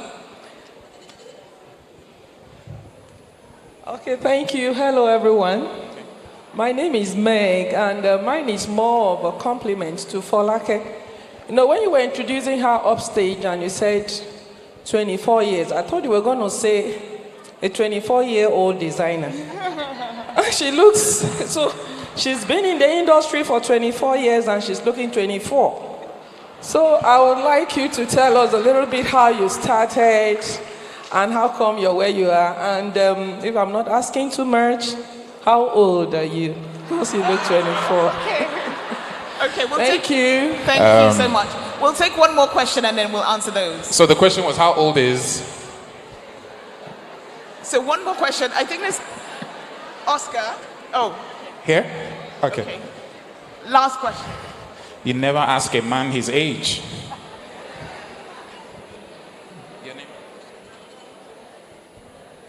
Okay, my name is Rachel. Take it back. Okay.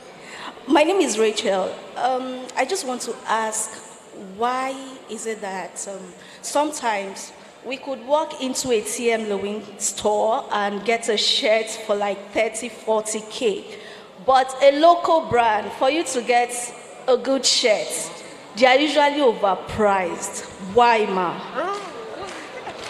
Oh, that's heavy. So she's putting it right on you there, Folake. So let's start with the first question. Why are you not designing for Richard? Why is there a lack of equity? Well, I used to design for men. Okay. I think that was like 23 years. I did it for about 2 years. And then I realized that I work better with women. Okay. I knew what it was difficult for me to grow in the men's line as opposed to the women's line. And then also, I think then there was still this fear of coming in contact with too many men. A fear of men? A fear of men? There was still that fear. And then, especially in an industry that really, Tiffany Amber was the first ready-to-wear brand, and there was a lot of attention on the brand. And I needed to focus the attention on the growth, learning my skills, and because I didn't have any formal training in fashion. So the men's aspect of it was a bit confusing. So I sat back, but I'm about to start.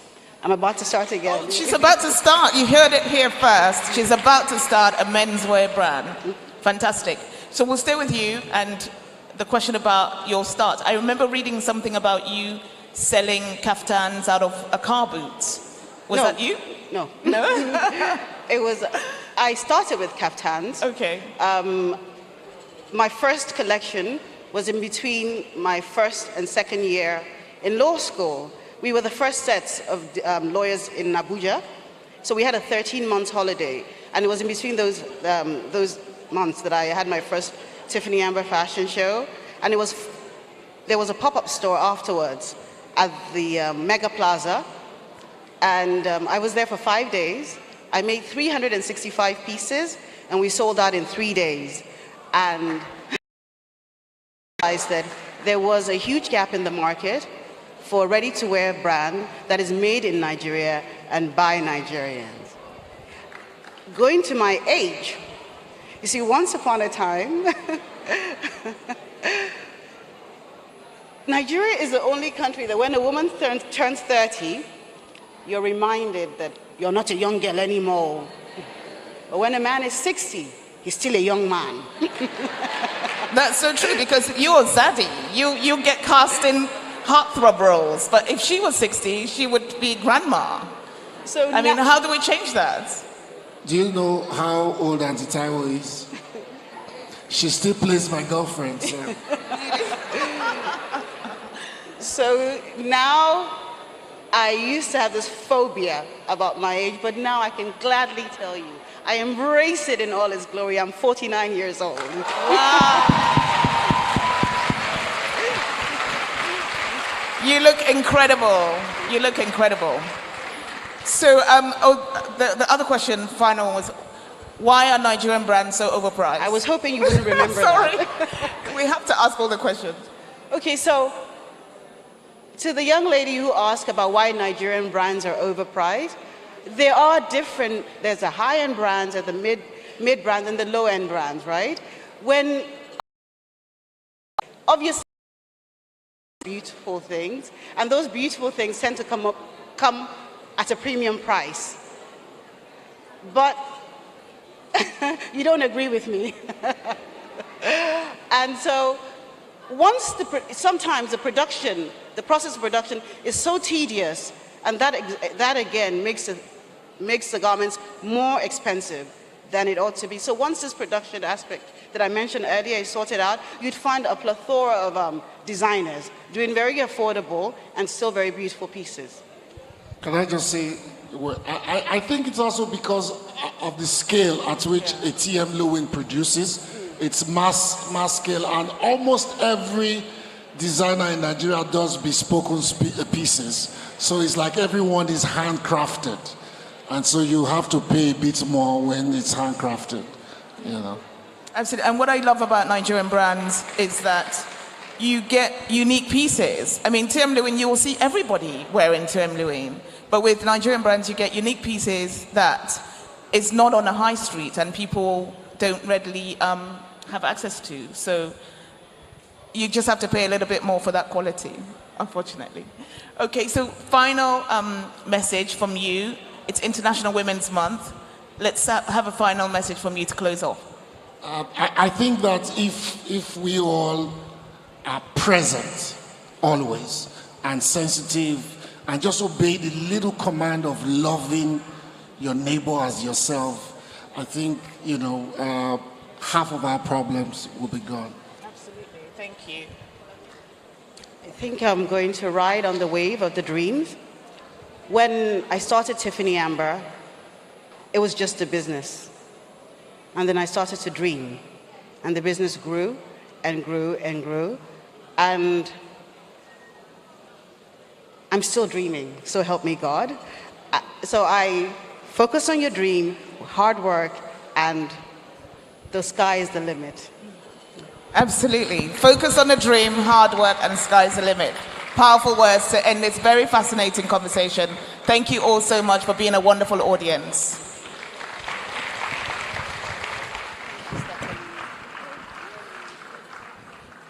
Thank you very much. We'll take a group photograph now. Okay. No, group photograph.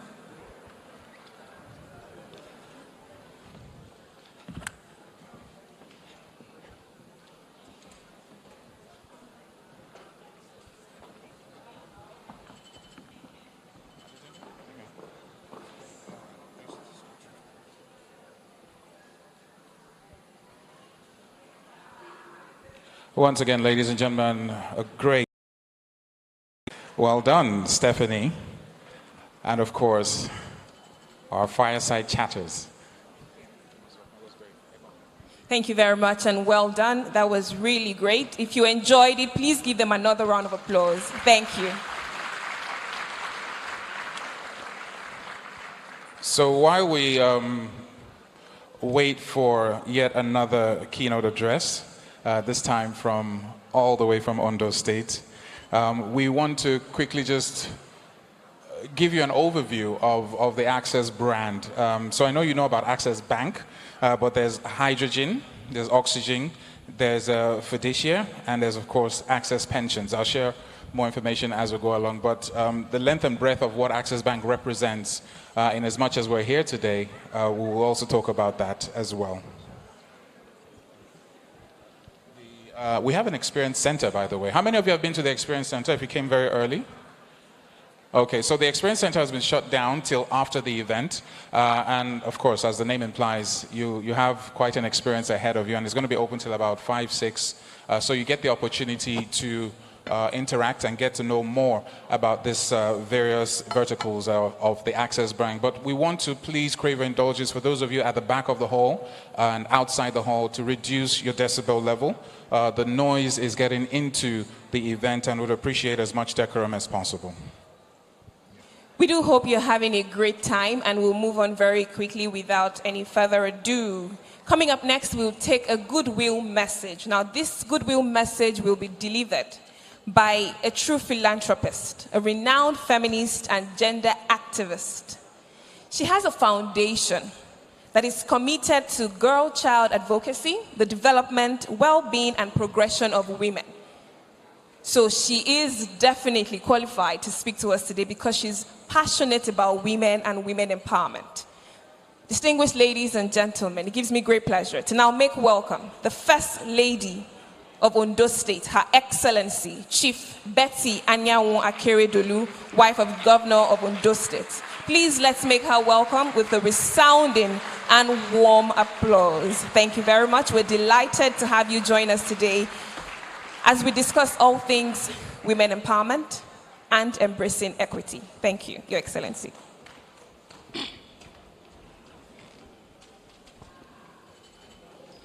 Thank you very much. The Honorable Minister for Women Affairs, Dame Pauline Tallen, the Chairman of Access Bank, Dr. Dere Awoshika, I think the Group Managing Director, I hope is that the right Group Managing Director? Yes. Quite a number of Access Bank top executives. Permit me if I don't mention your names. Captains of industries here present. Permit me to say, ladies and gentlemen, thank you, Access Bank, for providing this platform for us, Nigerian women. Just a couple of days ago, we were in New York with the Honorable Minister to keep up with the tempo in championing the cause of women, not just in Nigeria, worldwide. So I'm very delighted to be invited to this program. I start by saying that today presents another auspicious window, a very significant moment to reflect on the status of women, to measure the mileage already covered by women and the range ahead of us in our race towards seeable emancipation. Truly, it has been a tussle, and a nervous one at that matter, but we're very much positive about winning regardless. Hence, we remain unyielding in our pursuit of balance of the male-female percentage in all facets of governance and career, even as we strongly sermonize, embrace equity. In spite of the vigorous efforts to improve the status of Nigerian women, in getting National Assembly past gender and equal opportunity alongside other bills that will help affirmative action, the results of the February 25 Presidential and National Assembly polls portray another dropback is like a diminishing return. As you may be aware, just 15 of us got in this time around, whereas men got 408 seats. What are we doing? I'm just asking. I know the distance is far, but something has to be done, and urgently too, to make sure that we are not permanently silenced. I keep telling people to change the narrative of our story as Nigerian women. We have to be at the decision-making table. We need to sit there. And that's why I was brought to tears when very few women got in this time. Who will speak for us? Who will raise our voices? Who will protect our interests? The interest I'm talking about as little as menstrual hygiene. Like the wife of the vice president mentioned in her speech, girls stay home because they don't have sanitary pads. Girls stay home because no toilet facilities are. Who will speak for us? It's only when a woman that sits on that decision-making table that she will tell them that we need water in the school.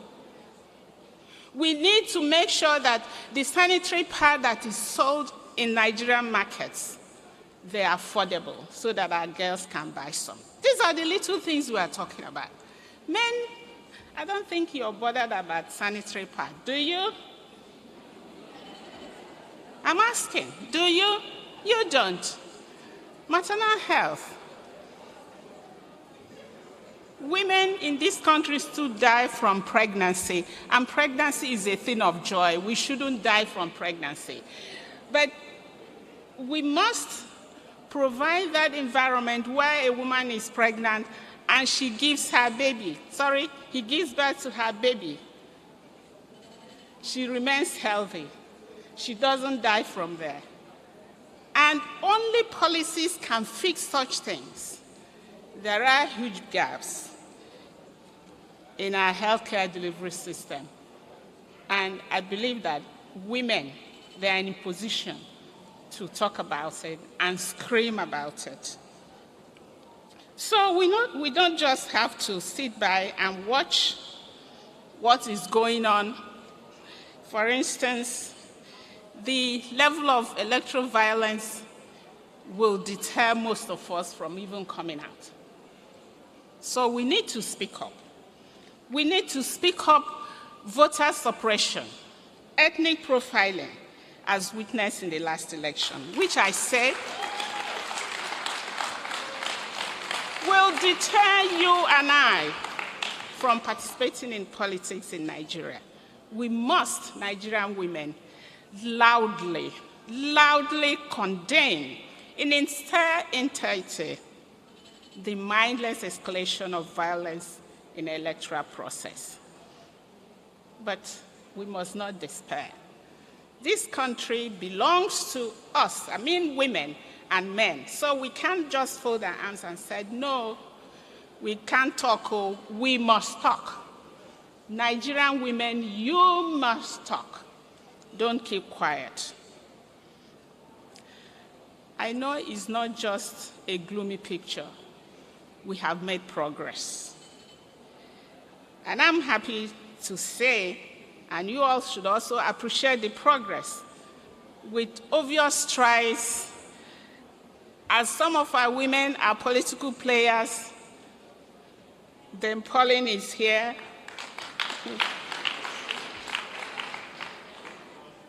Executives of banks, Dere is here, and quite a number of other women. We have professors, increasing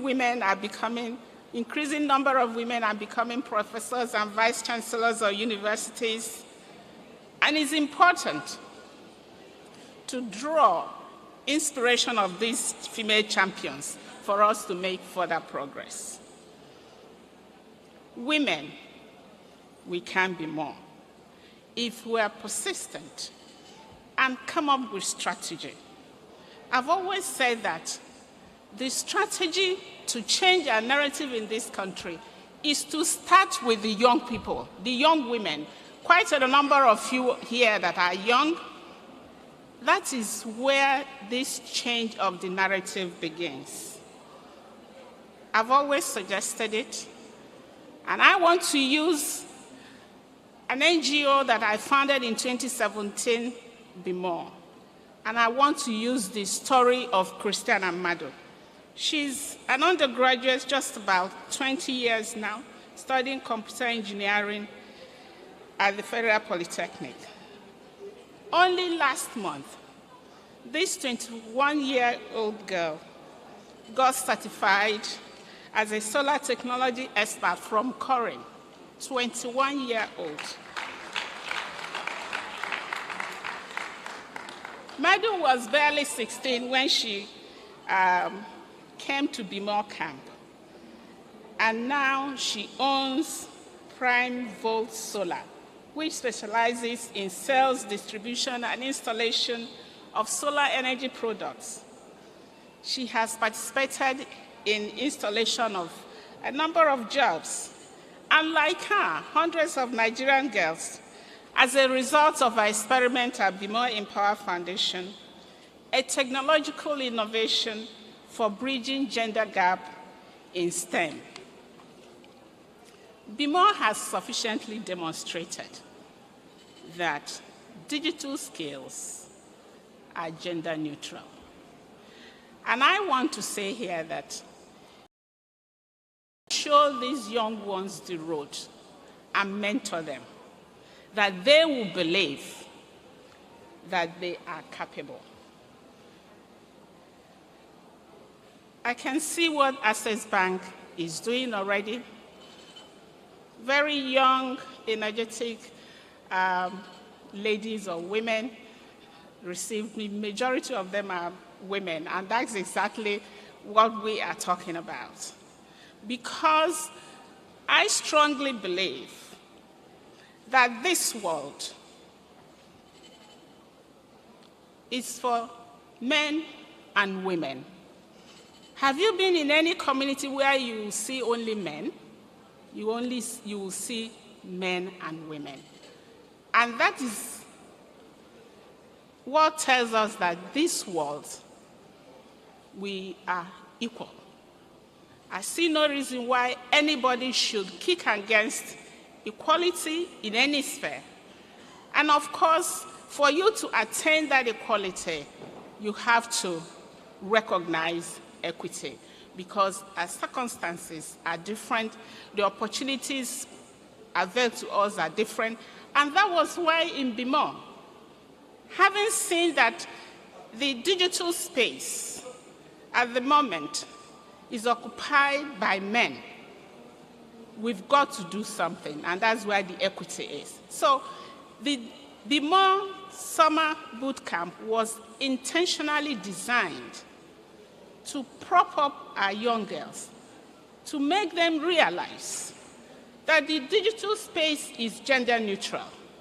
And we have proven, in no small measure, and put a lie that digital competencies are exclusive to male. So, ladies and gentlemen, we have to strive much more. You know, I use the word ladies and gentlemen because in this audience are he for she's. For instance, my husband is a he for she. I can tell you that. So for us to get to our goal, we need to embrace men who have shown interest that women matter. So with these few words, I would like to thank Access Bank once again for this incredible opportunity to stand before you and celebrate the International Women's Day 2023. Thank you so very much. Thank you very much. Please let's celebrate Her Excellency. Thank you very much.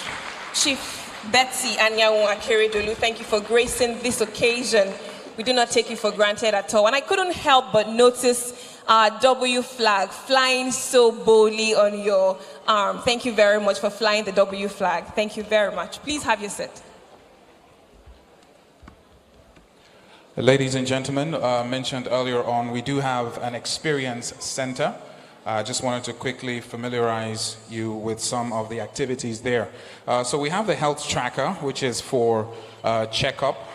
As you all know, if you're in the city of Lagos, hustling and bustling, that is a place that you need to visit more than 5 times every hour.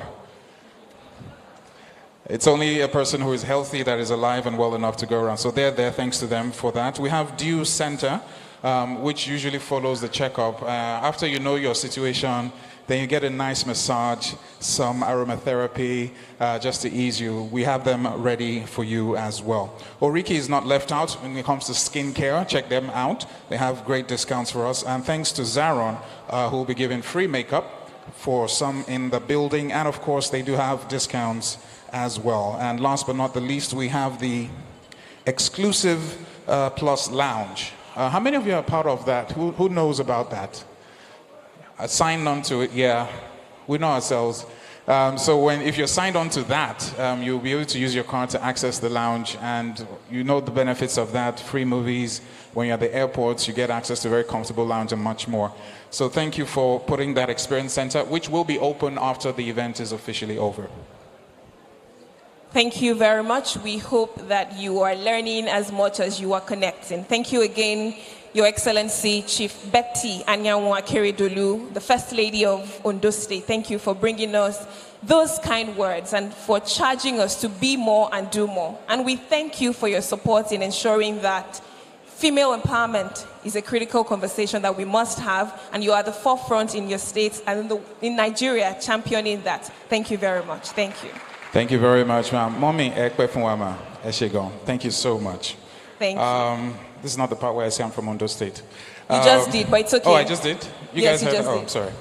Sorry. Still ahead, ladies and gentlemen, is a very special celebration, the maiden edition, talking about the doubly honorary recognition. And you'll get to know why in a couple of minutes. If you've been looking around the hall, you will notice some very exemplary women. Some of them we grew up listening to their songs. Some of the guys here, Heartbreak, listening to the same songs. Sorry, but it's just too much for me. Oscar, you're going to be fine. But as we move on very quickly, Your Excellencies, distinguished ladies and gentlemen, I'll now invite the moderator for our first panel conversation today. Now, that panel conversation will address shaping a gender-equal future, fostering inclusion, diversity, and equity. Now, to moderate this first conversation, it's my honor to invite a multiple award-winning broadcaster, an events compere, an outstanding, excellent woman, a public speaker par excellence. Please let's make welcome the one, the only, Ayo Mairo Essay for this conversation. She'll moderate this, but she'll bring up other members of her conversation very shortly. Okay, so we just have a slight change. Ayo, you can have a seat, it's okay. Or you can come back next year.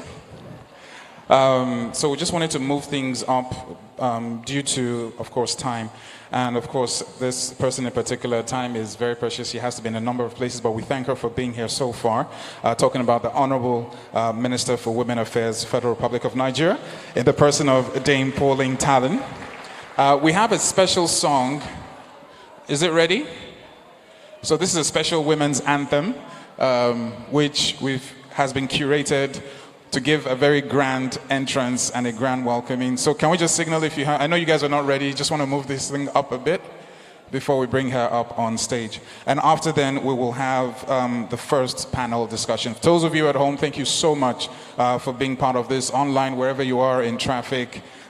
We thank you for being part of this very special day, celebrating the International Woman as well. So what I would suggest is, are we ready? We're good? Okay, fantastic. So ladies and gentlemen, it is a great pleasure, a goodwill message from the Honorable Minister for Women Affairs, Federal Republic of Nigeria, in the person of Dame Pauline Talon. Thank you. Please make her welcome with a warm round of applause. Thank you.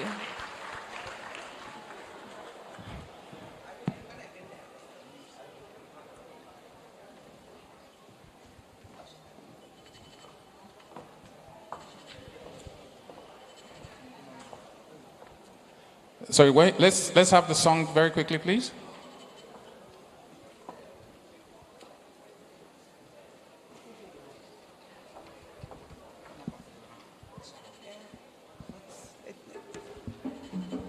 Can we have the national?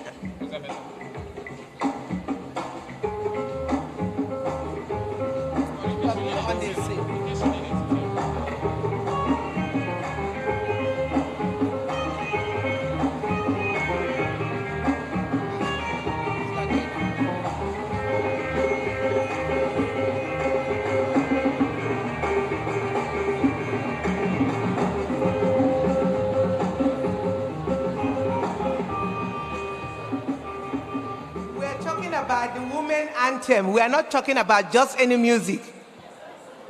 Don't you have the women anthem? How many people can sing the international women anthem? If you can sing it, let's just give them a second to put that together. Please.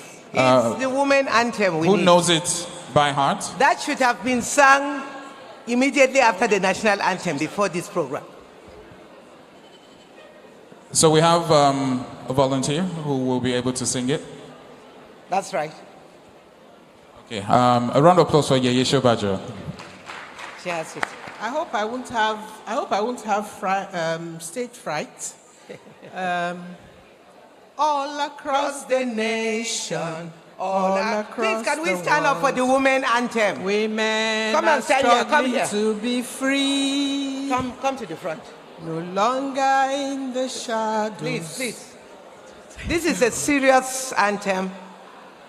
Start Equality. again. No. Start again. Well, and be loud. I think I'm having stage fright, but I'll try. Okay. All across the nation, all around the world, women are longing to be free. No longer in the shadows, cause to stay behind, but side by side in true equality. So sing the song.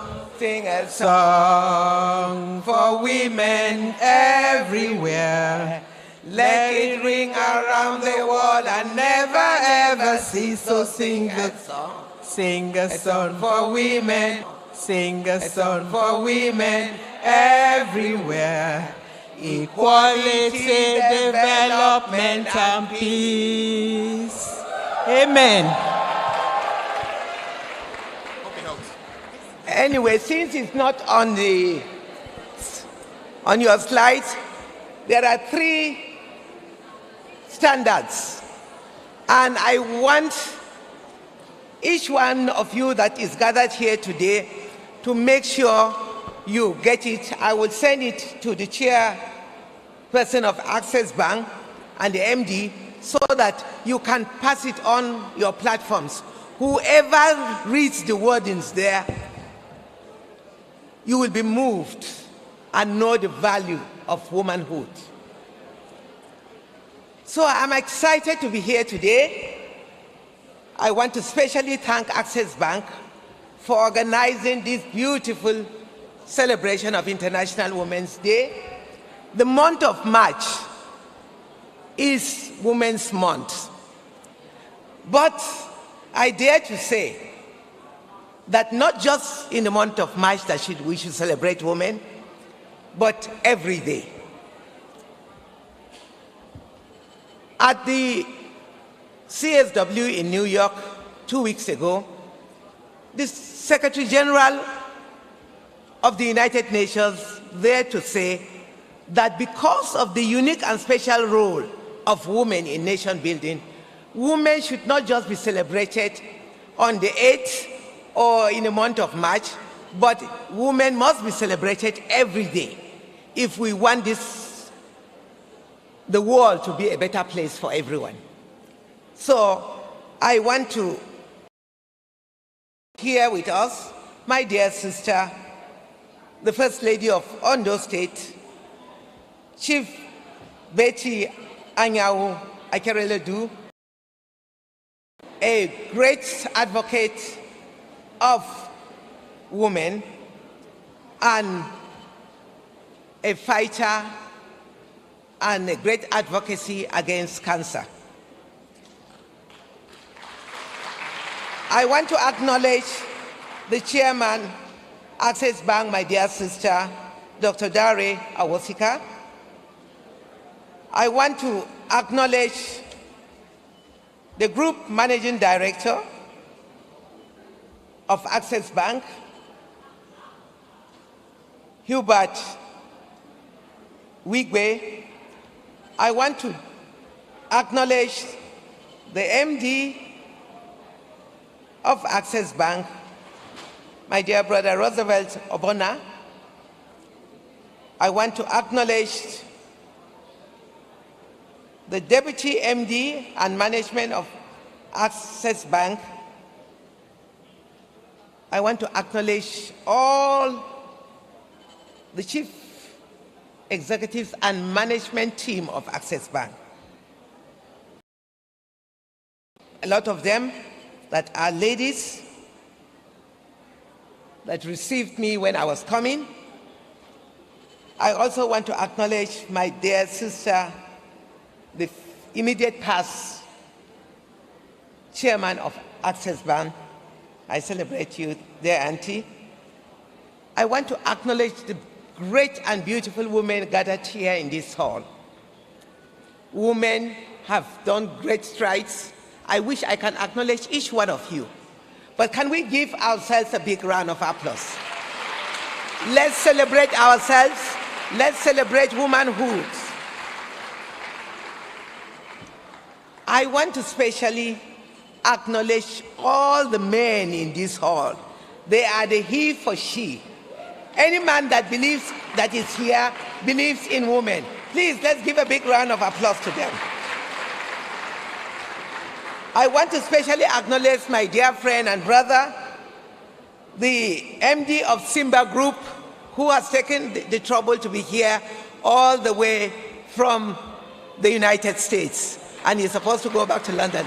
Thank you very much, Simba Group, for the great work you are doing for supporting women in different fields. The ministry works very well with the Simba Group. They've trained women in driving. We have special vehicles that are specially designed.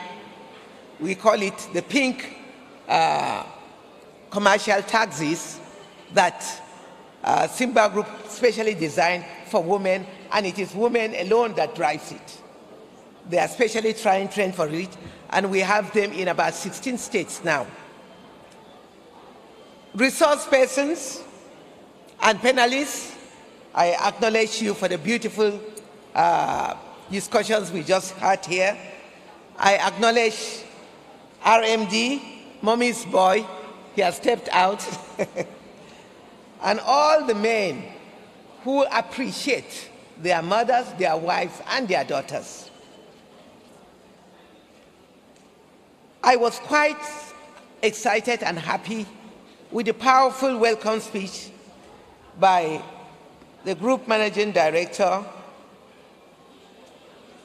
Hubert Wigwe. It was a powerful statement. The welcome address was so powerful that I wish every man in every organization will believe in all that he has told us. The world would have been a better place. Therefore, I thank the management of Access Bank for putting this together for us to celebrate women and hype up all that they've been doing to make this country a better place. I celebrate all our banks. The banking industry are doing better than the public sector as far as women empowerment is concerned, because they believe and they know that women can keep their money safe. And it's not just in the banking sector. In every area where a woman is heading, the difference is clear.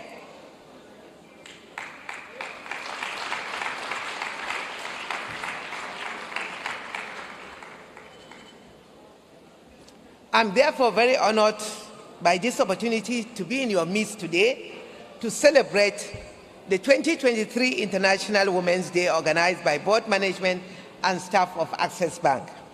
I want to congratulate your organization this laudable program, which aims at harnessing the social and economic potentials of women across Africa.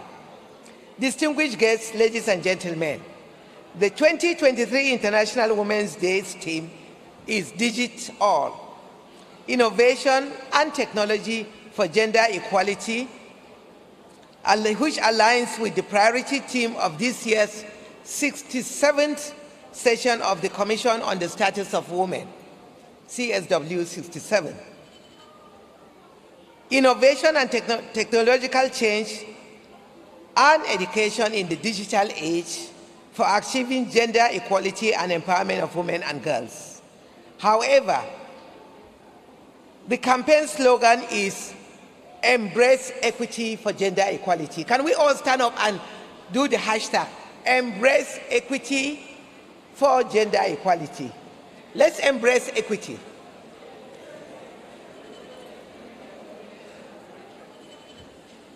We call on the men to believe in equity. So let's embrace equity for gender equality for a better country. Thank you. What is then equity? Equity is fairness and justice. When there is fairness and justice, there is peace. And I don't think God was wrong to create a man and a woman. If he thinks that the man can do it all, he would have just created a world of all men. But as my sister rightly asked, how do you imagine a world where there is no woman, it's all men? They can't be happy. And that was exactly what happened, even in the Garden of Eden. When God created man, Adam was like a maroon. He could not talk, he could not smile, he could do nothing. And God was worried. God decided to send him into a deep sleep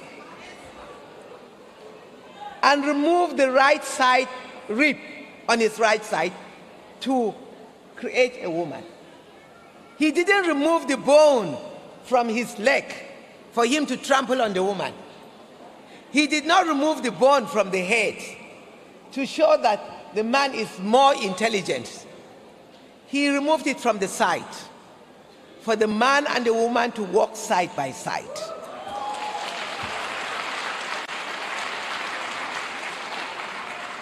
So let's respect God, because he doesn't make mistakes.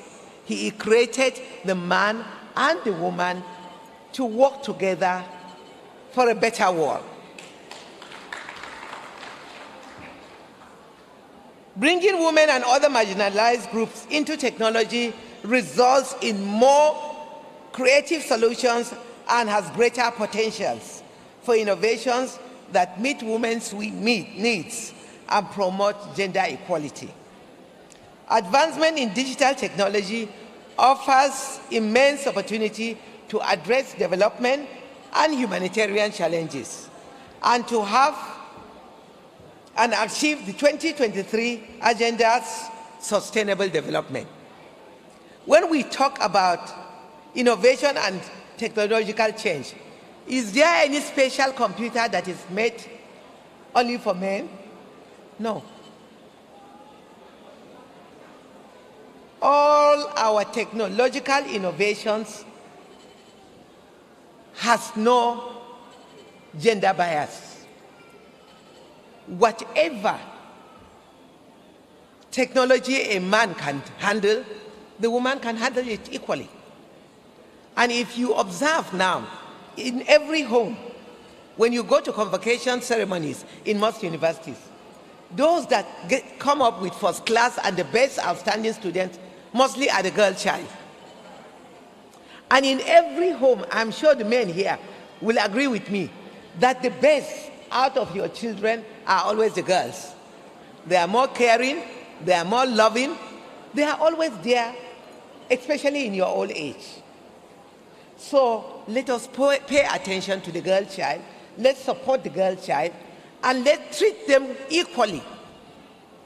Treat your children equally. When we are talking about gender equality, it must start from the home.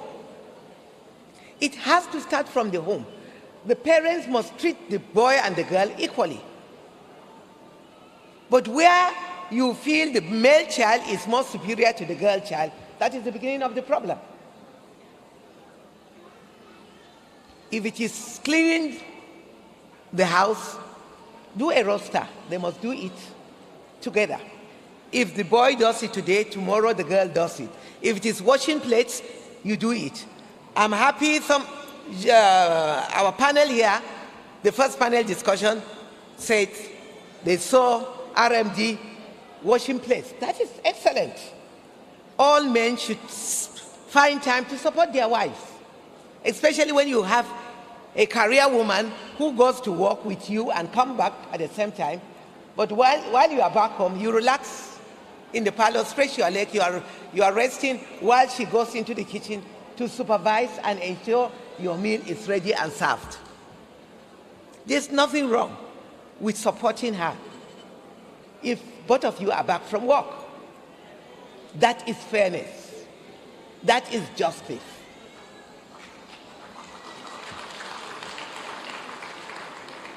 Unfortunately, the opportunities of the digital revolution also present a risk of perpetuating existing patterns of gender inequality, as we are currently experiencing with the new monetary policy as we go cashless.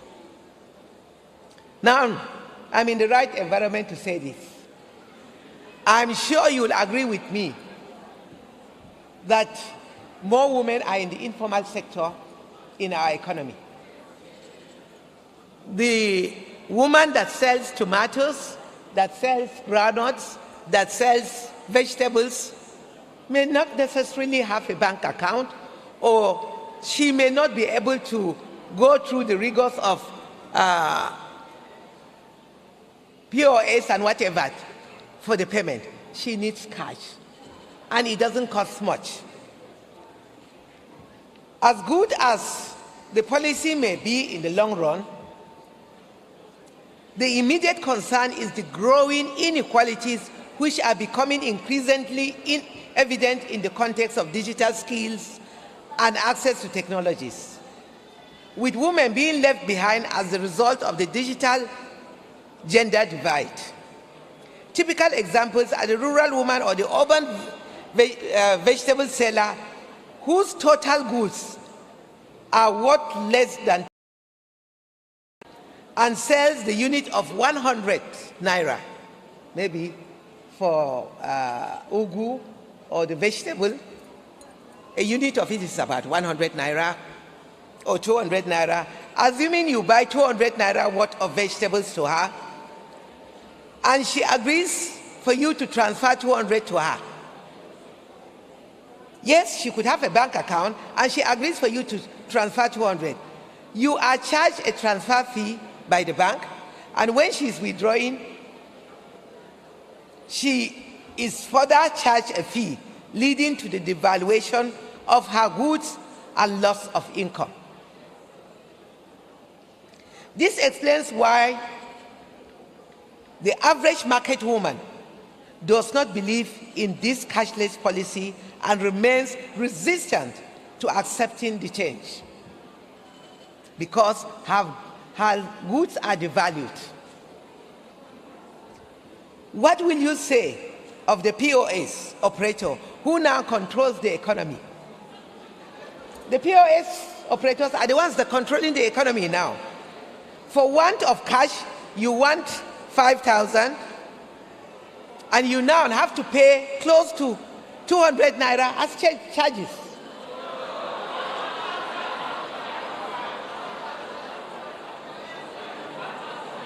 Is that true or not? The POS operators are the ones controlling the economy, and that must change, because the woman and everyone is badly affected. Why must you pay close to 200 naira as charges before you get 500 naira or 1,000? So, the need for inclusive and transformative technology and digital education is therefore crucial for a sustainable future. We must together find an easy way out of these growing inequalities, which has left women poorer. We must work towards creating access to and use of digital devices, internet and content to mainstream women in the digital space. The Federal Ministry of Women Affairs, as the national machinery for the advancement of the rights and welfare of Nigerian women and children, including the vulnerable group, recognizes partnership as key to accelerating industry-wide change and to remove the barriers to the advancement of women and girls in innovation, technology, and entrepreneurship. We remain ready to work with all partners and stakeholders. Together, we can attain a future where scientific progress is gender equal at its core, serving all for the benefit of all and drawing on the talents of all. In the run-up of the 2023 elections, we mobilize women to adequately participate in the political space. Unfortunately, the poor performance of Nigerian women at the just concluded election is an indication that we need to sustain our advocacy and change our strategies to ensure that more women are represented in the political process in national development. The case of distinguished Senator Binani in Adamawa State is one classical case which we must all rise up to demand for her mandate. If you've been following the trend since Saturday, this woman was leading in over 14 local governments with a very wide margin. Suddenly, things changed and they started changing the results. Why? Because she's a woman. And up to now, results have not been declared, but we're trusting and hoping that INEC will do the needful to ensure that the true result is declared. We believe and we trust INEC as the umpire to ensure fairness and justice in the Adamawa election. And we pray that it will come out just that, so that we can, for once, celebrate and have the first female elected governor in Nigeria. She deserves it, and we believe that God being on our side, she will get her mandate back. At least history will be made in Nigeria, and I pray that President Muhammadu Buhari will be able to make history, that he will be the first president to have an elected first female governor. For the senators, my heart bleeds. My sister here, distinguished First Lady of Ondo State, was a victim. So many women that are qualified came out to contest. So many women came out to contest, but they were pushed out. All the political parties, I would say it loud and clear, have not been fair to women. And we must do everything possible to ensure that the next party election we have women within the party structure. If we don't have women within the party structure, they will continue to phase women out. And that is not healthy for the country. Any National Assembly or State Assembly with a poor representation of women can never bring out any meaningful laws, because when women are at the decision table, they are not only protecting the laws they advocate for, is to protect the family. And the family involves all of us. The woman will fight for her children, and the children are all of us. The children are the future leaders of tomorrow. The chief executives of our banks, from the presidency to the least person in this country, either the messenger, were brought up and nurtured by a mother. If a mother is less intelligent, how did she nurture and bring up these great men that are occupying positions? So let's rethink. Let's go back to the drawing board and allow women have the right space, just like other African countries. Rwanda is a case study. Go to Rwanda today. I celebrate the president of Rwanda because he believes in women, he works well with women, and he's making a difference. Absolutely. All the African countries, everybody struggles to go to Rwanda. Rwanda has become a case study. South Africa is also another case study. Sierra Leone, name it. Religion does not give any barrier against women. If it does, Sierra Leone is virtually a Muslim country. Dakar, Senegal, is a Muslim country, but they believe in gender equity. And they are almost 50-50. Nigeria today, during this present assembly, we are less than 7%. And what we are experiencing now, at the end of this election, we are still down. From what I'm seeing, we had 8 senators in the present assembly. None of them is coming back. Now we have only 3. Is that not a shame? It's a big slap on all of us. The same thing with the House of Representatives. The number is dwindling down. It's a pity that all our very capable senators and House of Reps in the Southeast were swept away by the obese tsunami. It was a tsunami.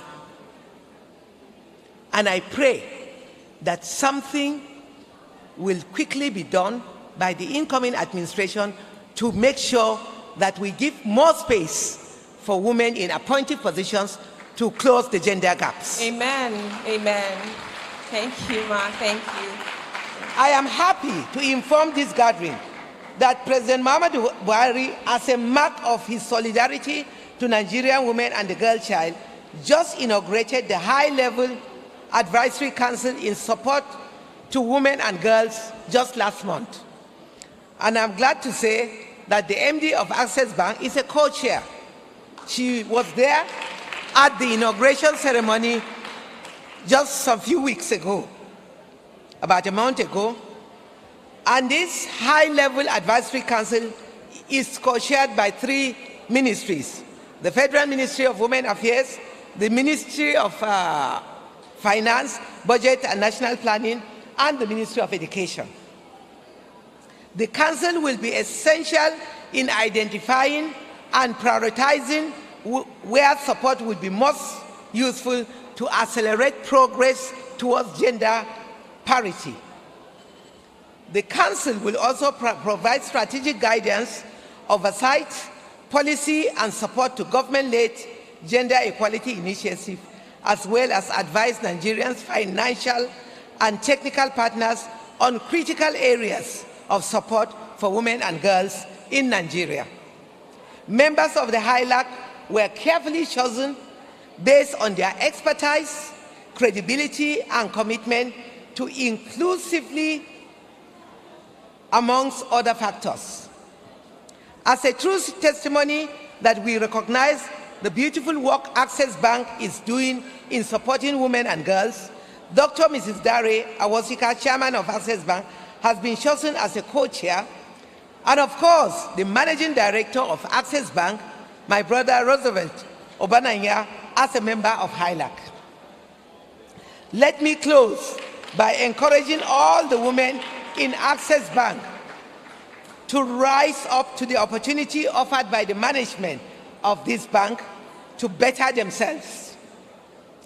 The saying goes, when a woman is empowered, the nation is empowered and the society is better off. Empowering the woman is not just the right thing to do, but is the smartest economy. So let's empower the girl child, let's empower women, because no woman, no nation. Great Nigerian woman! Great! Great Nigerian woman! Great! Nigerian women, speak out. Dream big. And stand firm. You are phenomenal woman. I am a phenomenal woman, and all of you are phenomenal. Sometimes we don't even realize the special gifts God has given us. Women are multitasking. A woman will have the baby on her back, she's cooking, she's sweeping, she's managing other children. Can the man do that? So let's celebrate women. Congratulations. Happy International Women's Day. And thank you for the Access Bank. Thank you very much. Please let's celebrate the Honorable Minister for Women Affairs, the Federal Republic of Nigeria. A truly passionate woman. We felt the passion all through her conversation and her speech. Thank you very much. Thank you. Women everywhere, let it ring around the world and never, never cease to sing a song. For women everywhere, equality, development and peace. Women have been silent when all around the world people hurt and hungry children cry. Grab your gifts. For justice and development and hold the rights of other people high. So sing a song. Ladies and gentlemen, feel free to stand up and sing along to this anthem. Let it ring around the world and never, never cease. So sing a song. For women everywhere, equality, development and peace. Women now are working to build a better world, where the love of peace can rest on every shore.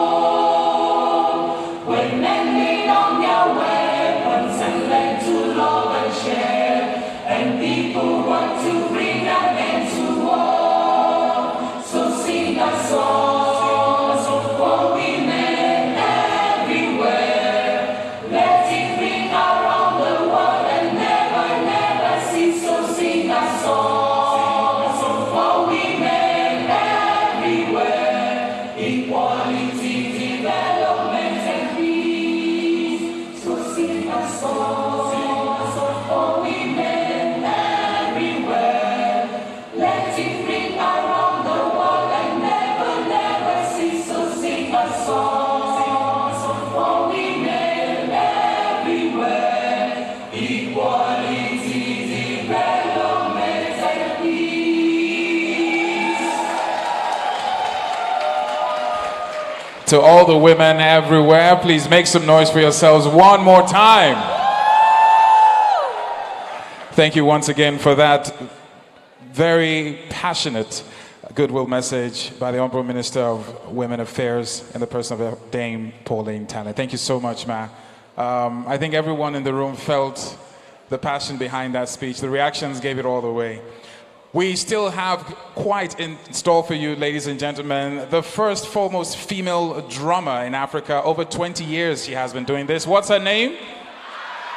Make some noise for Ara and the band. You get to hear from them.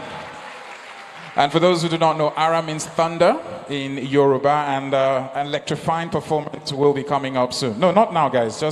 I just hear you now. We have our first panel session, but Mo has... is this Mojibade or Thames?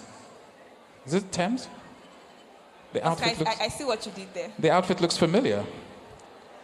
So Mo has a quick question for someone in the crowd. While Ayo walks up on stage, we invited her earlier on for the first panel discussion. Ayo Maire Esse, a Rise News anchor, phenomenal colleague, broadcaster, and a hottie. All right, just before then, I just want to engage the room a bit. And we have a goodie bag for whoever can do this. So it's a tongue twister. And it says, a box of mixed biscuits in a biscuit mixer. If you can say it 5 times, fast. A box of mixed biscuits in a biscuit mixer. No, Very just fast. signifying. All right, please come. In the spirit of equity, one man and one woman. A box of mixed biscuits in a biscuit mixer. Very fast. 5 times. A box of mixed biscuits in a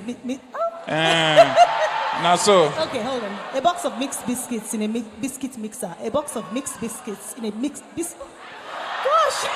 E for effort. Please, a round of applause for her. Anyone who can try. Very fast. A box of mixed biscuits in a biscuit mixer. Where all the men at? All the men. There was one. I'll come back here, but someone over there signified she was second. A box of mixed biscuits in a biscuit mixer. Very fast. Men don't eat biscuits. Mixer. A box of mixed biscuits in a biscuit mixer. 5 times, ma'am. A box of mixed biscuits in a biscuit mixer. A box of mixed biscuits in a biscuit mixer. A box of mixed biscuits in a biscuit mixer. A box of mixed biscuits in a biscuit mixer. A box of mixed biscuits in a biscuit mixer. Even if you didn't get it, man, for your outfit is a mixer. We are giving you the box, but there's no biscuit inside. A round of applause once again. There's more of that coming for those of you who want a box in a biscuit mixer, whatever Mojibade said. As you do. Ayo, over to you, my dear. Thank you. Thank you very much, Oscar and Mojibade. You know, oftentimes the masters or mistresses or ceremony get people to clap for others. So can we please celebrate Oscar and Mojibade? Okay. Good afternoon, everyone. I think it's fair and proper to stand on existing protocol because of the brevity of time. However, the next panel session is on shaping a gender equal future, fostering inclusion, diversity, and equity. So we have talked about the reality on ground in terms of where we are in the area of embracing equity. The next few minutes, we're going to be having a conversation as to the how. And to join me on this panel, we have a team of phenomenal personalities who don't just talk the talk, but they currently are walking the talk when we come in terms of fostering inclusion and diversity. So please, when I call them on stage, I love the energy in the room. If we can please give them a massive round of applause. Thank you for starting out already. First off, I'd like to invite Advanced Certified Autism Specialist and Director at Patrick Speech and Languages Center. Please make very welcome Dotun Akonde. Thank you. Welcome. Also joining us on stage, the Chief Executive Officer, CEO of Ikeja Electric PLC. Now, wait. While she's coming up on stage, let me tell you this. Ikeja Electric Distribution Company is the largest electric distribution company, not just in Lagos State, not just in Southwest Nigeria, not just in Nigeria, but in Sub-Saharan Africa. And the CEO is female. She's the first female CEO, and we celebrate and recognize that. Thank you very much, Folake Shueton. You're most welcome. Thank you.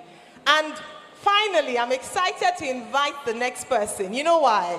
Someone say why. Ask me why.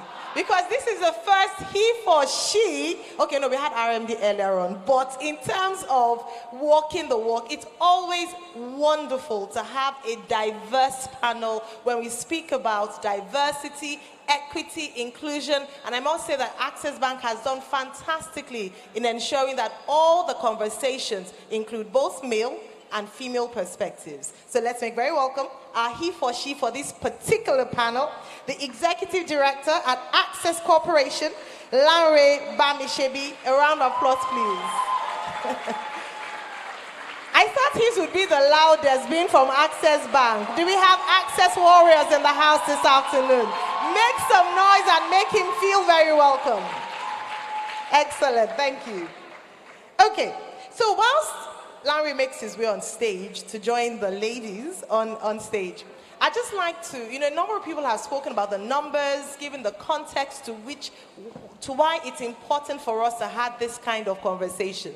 This year, the United Nations has tagged the theme for International Women's Day, and I dare say International Women's Month, as Embrace Equity. So as a wife of the Vice President said, she said it's not just to think it alone, but to embrace it as well. So I'll be speaking to my amazing panelists. And just the first thing I want to ask you, or perhaps let me ask everyone in the audience, if you could think of one word in terms of a more equal future, a gender equal future, what word would that be? What word? You can shout it at me, please. What word would that be? Gender equal future. Do you see balance? Do you see access? Please tell me the words. Because we are all on this panel together, but we have people representing us on stage. We want this to be as engaging and interactive as possible. Is that okay? Yeah. Is that all right? Okay, so tell me one word. If you thought of a gender equity or gender equal future, what would you think? Innovation, thank you very much. Any other word? Development, exactly. Any other word? Pardon? Security. Technology. I was looking for that word because part of the theme for this year is technology. We're leveraging technology to promote gender equity. And so it's great to have you, Larry, because I know you'd speak very much to that as an IT guru with over 20 years experience in that field. But let me talk to our panelists. You've heard the words they've said. In one sentence, what does a gender equal future look like for you? And in your roles, in your office, in your positions, how have you been able to promote that? Just very quickly. I'll start with you, Dotun. For me, it will be acceptance. The ability to accept people that are different. The neurodiverse individual that comes through your door. How do you open the door to that individual? How do you take that individual in? What do you look out for when that person walks through your door? Do you look at the challenges or do you see the strength that he or she carries? And do you see the opportunities that can be open to that individual in building an emotional balance for that individual that is neurodiverse? Many times we see differences, we see physical disability. We don't really look at neurodiverse individuals that hide what we call masking. They mask a lot of their individuality so that they can be accepted in their community. Be it socially, be it in the place of employment, be it in the place of family, when people come around, they hide who they really are and portray a different person. So that is what I see when we talk about diversity. And equity is another example that would come, I'm sure would come later. We'll talk about it later. Thank you. Can we give a round of applause for that? Diversity. Diversity. And it was, I think it was Jesse Jackson who said inclusion is not just a good idea. It's not just for political correctness. It is a must-have. Having a diverse world and having a more inclusive society. So I'll come to you for what does that mean to you? A gender equality future. So for me, I would say opportunity. I would say prosperity. I would say inclusion. I would say confidence. And that's why we're here today. I think I, as a person, represent that. The fact that I don't have a STEM background, I'm working in a male-dominated space, and I'm heading the biggest distribution company in sub-Saharan Africa. That shows that it's possible, and we are result-driven, and we'll deliver. So I think Thank you very much. I thought that was very powerful. Does she deserve a round of applause? It's changing the face And I can tell that in terms of even the money, the economics of it, because as we heard, it makes economic sense to have a more diverse workplace. So having you at the helm of affairs definitely would make a difference. Thank you for representing and representing excellently. Larry, over to you. Thank you very much. It's an honor to be among these distinguished ladies. So for me, there is this thing I've always known, that privileged is not known by the person that is privileged. So it's invincible to you. So as you speak about women equality, to me as a man, typically it should be invincible because I don't see it. For a white person, color is invincible to them, right? So when you talk about inequalities for men, is invincible because we can't see it.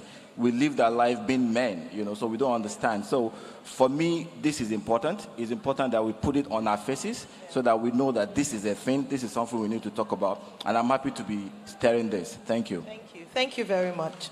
Please, a round of applause for him. If we must have conversations like this, or when we have conversations like this, as we said, it's important to have the men in the room too, because until we see the equality that we're looking forward to, most oftentimes the men who make the policies, or the people who make the policies, are men. The people who are writing our laws at this point are majority men. And so we must involve them in the conversation and actually have them sit at the table. Very important. I'm going to come to you, Folake, for the first question in terms of just speaking to your direct area and experience. So the first thing is that how many of us have been hearing the statistics on the numbers in terms of politics and the National House of Assembly? How many of us have been hearing that this afternoon? Okay, so let me paint a picture for you with numbers and what's the reality on ground. And it's numbers that should hopefully shock you into action. And then I'll come to you for the question I want to give to you. As diverse as Nigeria is, we have 49% women in terms of the makeup, but it's not reflective in leadership. So far, for the giant of Africa, the conqueror, the lion, we have never had a female president in Nigeria. We have never had a female vice president in Nigeria. We have never had a president of the Senate who is female in Nigeria. We've never had a speaker of who is Nigeria. So the top four, number 1, number 2, number 3, number 4 citizens in Nigeria have never been women. We also see the reality that we've never had a female governor in Nigeria. In fact, actually, since 2015, the numbers in the National House of Assembly have steadily decreased. So in 2015, we had 29 making up senators and House of Rep members. In 2019, we had 18, so the numbers came down in the House of Assembly. In 2023, even reduced further. This year, we are less. With all the movements and all, we only have 17 women going into the National House of Assembly. How will we produce a Senate president that is female? But I want to say the positive side is that, did you know that 41% of MSME owners in Nigeria are women? Do we have entrepreneurs in the room this afternoon? Please raise your hand proudly if you are female and you run a business. We make the numbers, but when it comes to decision making, we are nowhere to be found. I am grateful we are busy. Access Bank, we have 2 consecutive chairwomen, chairpersons who are female. So Access Bank has done a phenomenal job at that. We're looking for more representation. So I'm going to come to you because you are representing us at the very top of decision making as the CEO of Ikeja Distribution Company. So the first question I want to ask you is, how have you been able to cope in a male-dominated industry? Number 1, it's a male-dominated industry. Number 2, you're then the head. You are the boss, even in that industry. How have you been able to cope? What are the strategies to get more women in positions of authority? And I'd love for you to speak from a personal place of experience. Okay, thank you very much. I'm just going to say it as it is. So I think when I go back to my background, I grew up in the university environment. My father was a lecturer. So I didn't have the experience of being discriminated against. So the academics, if you can do it, if you want to do it, and you're sure you can do it, my father is going to let you do it. So I already had that background as an individual.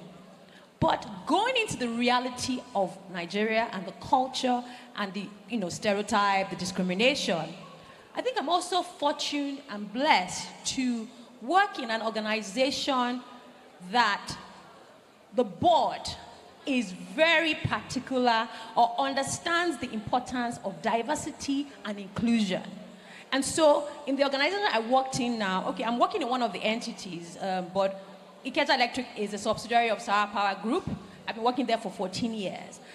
They give opportunity to who shows they can deliver, whether male or female. So honestly, I'm saying this because of men in the room who are our allies. Senior people who are in those numbers, remember we're less than 10%, all the numbers you mentioned, they play a huge role. So we shouldn't shame them. We should actually applaud them. I should applaud Access Bank for doing this because that helps me. So on that end, in my family space, I'm the only woman. I have twin boys that are the teenagers.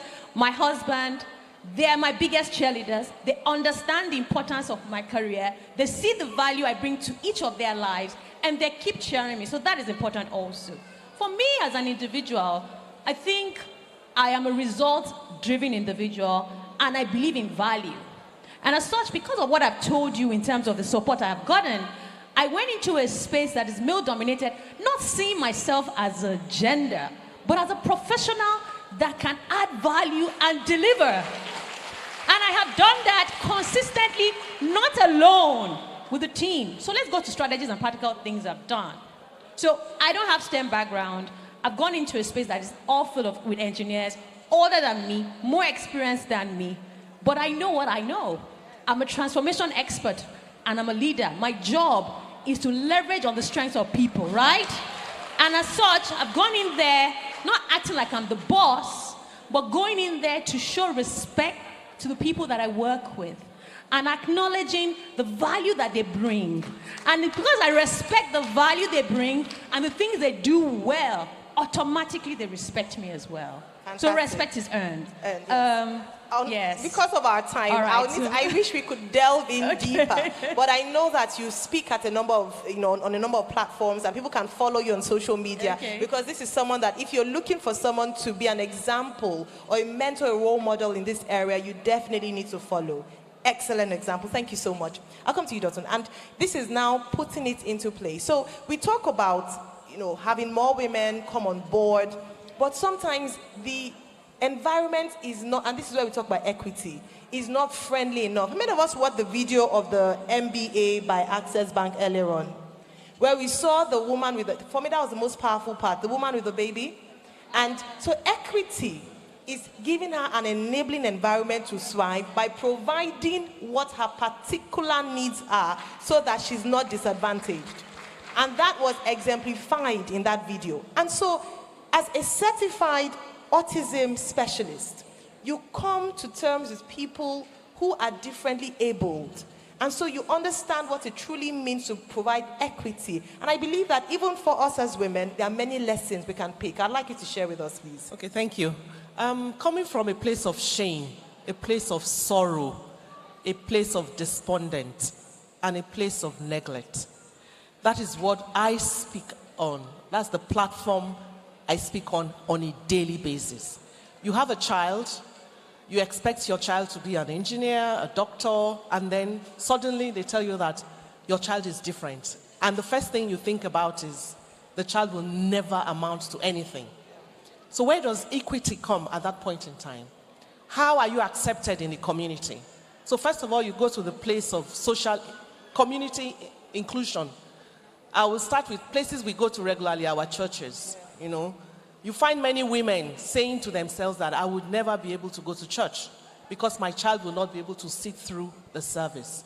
Or you find the woman coming going back into her marriage, and the husband is saying, there is absolutely none of this that I've seen in any member of my family. Where is this coming from? It must be from your side of the family. Then you find a lot of single parenting going on. Where is equity when it comes to these women in the society? So that is what we bring to the table. And I'm very grateful that W has created a platform for us to speak about this. There are many women out there, and it brought tears came to my eyes when I saw what they are doing with women in this community. Many women would only be able to drive a taxi to be able to earn a salary, for them to be able to support their child with special needs, because they've left their places of expertise. They've left their jobs because nobody will care for that child. And trust me, having a special needs child is very, very expensive. It's not a walk in the park. And they have to do quite a lot of different things to accommodate, that child in the family. So looking at equity, my charge is that we should be more accepting. Who decides what shame is when you have a child with special needs? Who comes out there to say, oh, if you have a child with special needs, you should be ashamed of yourselves? Who takes that decision? It is up to us as a community to embrace this special gift. Because one thing I want to say today is that they bring talent. And I will say a very, very short story of a young girl that came to us at 7. Unfortunately, her mother died, and her father had to care for her. And the father took her to the church, and the church brought her to us at 7. We were working tirelessly to get this child integrated into a school. Unknowingly for us, she did not have the skill to go into a school. So after a couple of years of trying, we decided, okay, let's see what we can do with hand skills. And we introduced her to tailoring. And boom, everything changed. She started to enjoy the machine. She started to look at working with the machine. And then we said, what more can we do with this young lady? We now went to Rough and Tumble. I'm sure you all know Rough and Tumble. Fantastic woman. We said to her that we have this young lady, very good with the machine. She sews very well. Can she come and intern in your organization? She said, yes, but we don't know how to handle her. So what do we do? And then she said, we'll open our doors to you if you send us a job coach. We said, that's fine. We took her in with a job coach. Today she's sewing a dress a day. Wow. Because Rough and Tumble opened themselves up to absorb her. Amazing. Simply amazing. Thank you so much for sharing. I think that story just buttresses the point that you were trying to make in terms of the fact that you number one, tap into the difference of the other person. So don't make the person be like you. Instead, look at what makes the person unique and tap into that uniqueness. Everyone cannot be the same.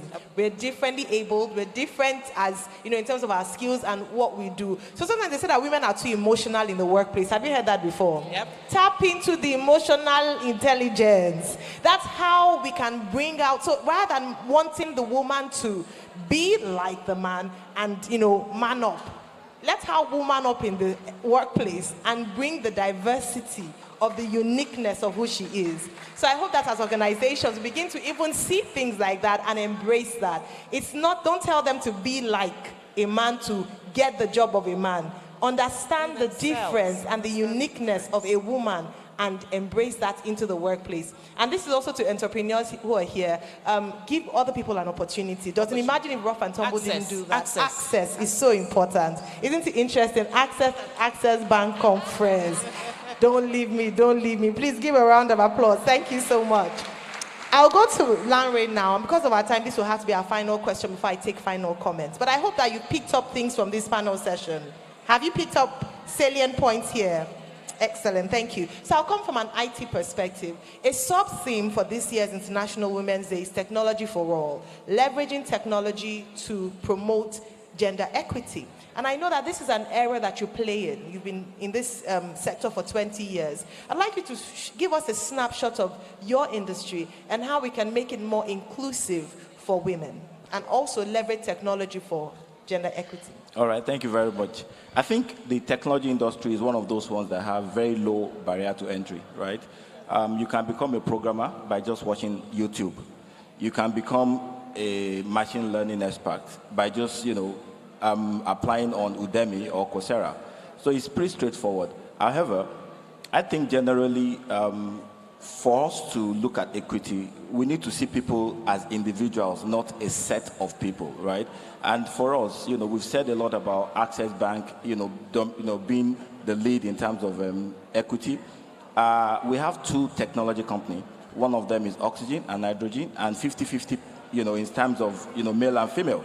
That's what we have. And also in the bank, we are still working on that. We have 70% male and 30% female. And I can tell you, in my career, most of the best developers I've had are female. Now, wait, let's pause and give a round. Let's acknowledge these things. Thank you. They are female because, a man will have an idea and he will run to it. You just go straight head on.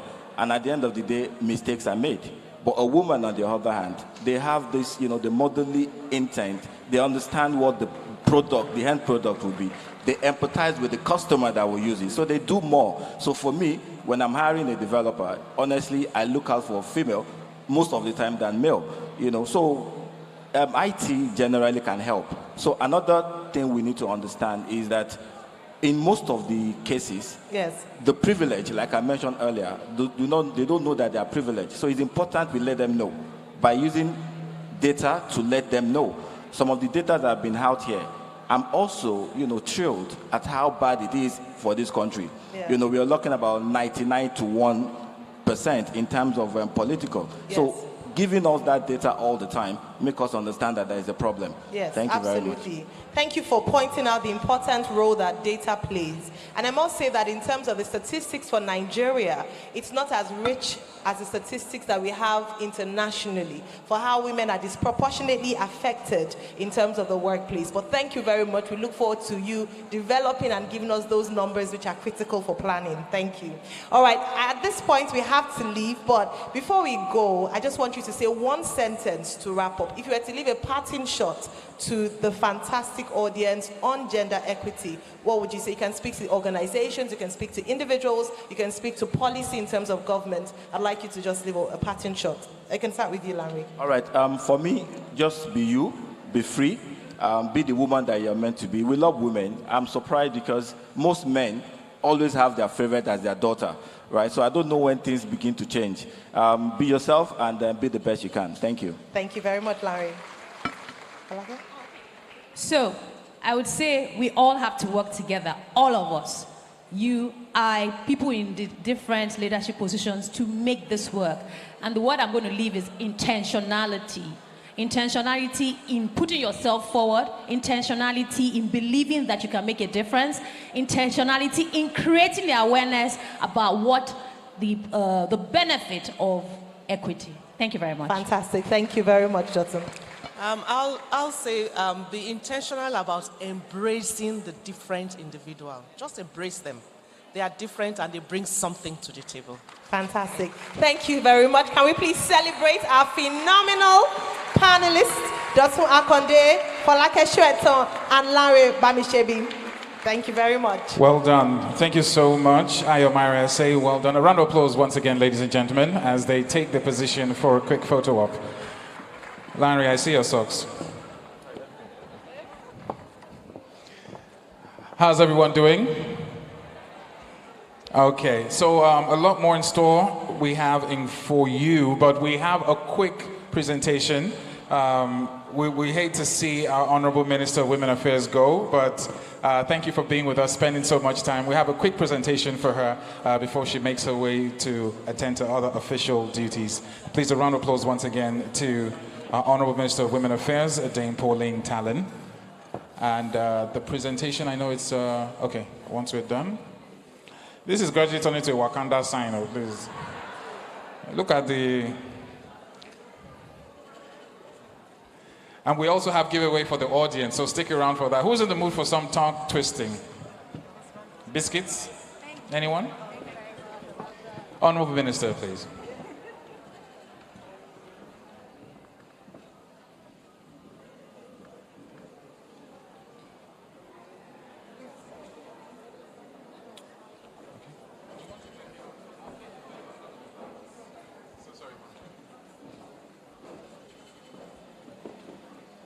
We have our MD CEO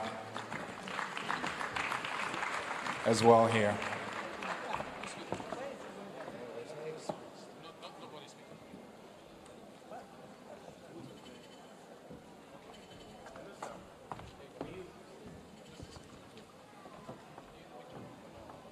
Well, I think if you were not sure the kind of passion that the Honorable Minister brings to the table, you've heard us speak today, and it's no different each time she mounts a podium and speaks about affairs concerning the women of our country and women generally.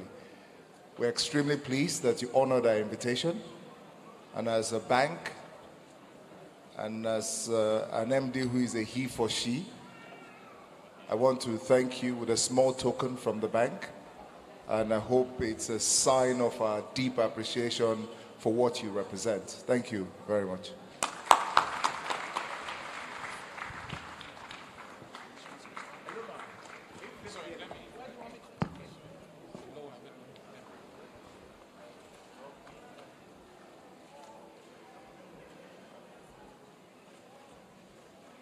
So Access Bank is known for walking the talk.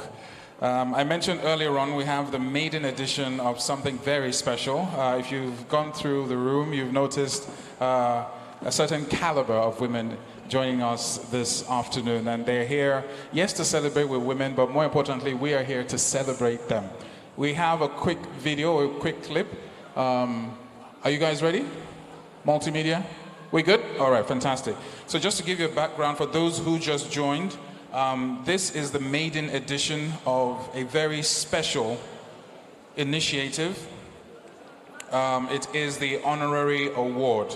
And what is this award about? We'll talk more about that, but I want you to all turn your attention to the multimedia screen.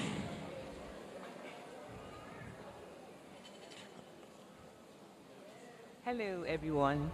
My name is Chizoma Okoli. As bank, I would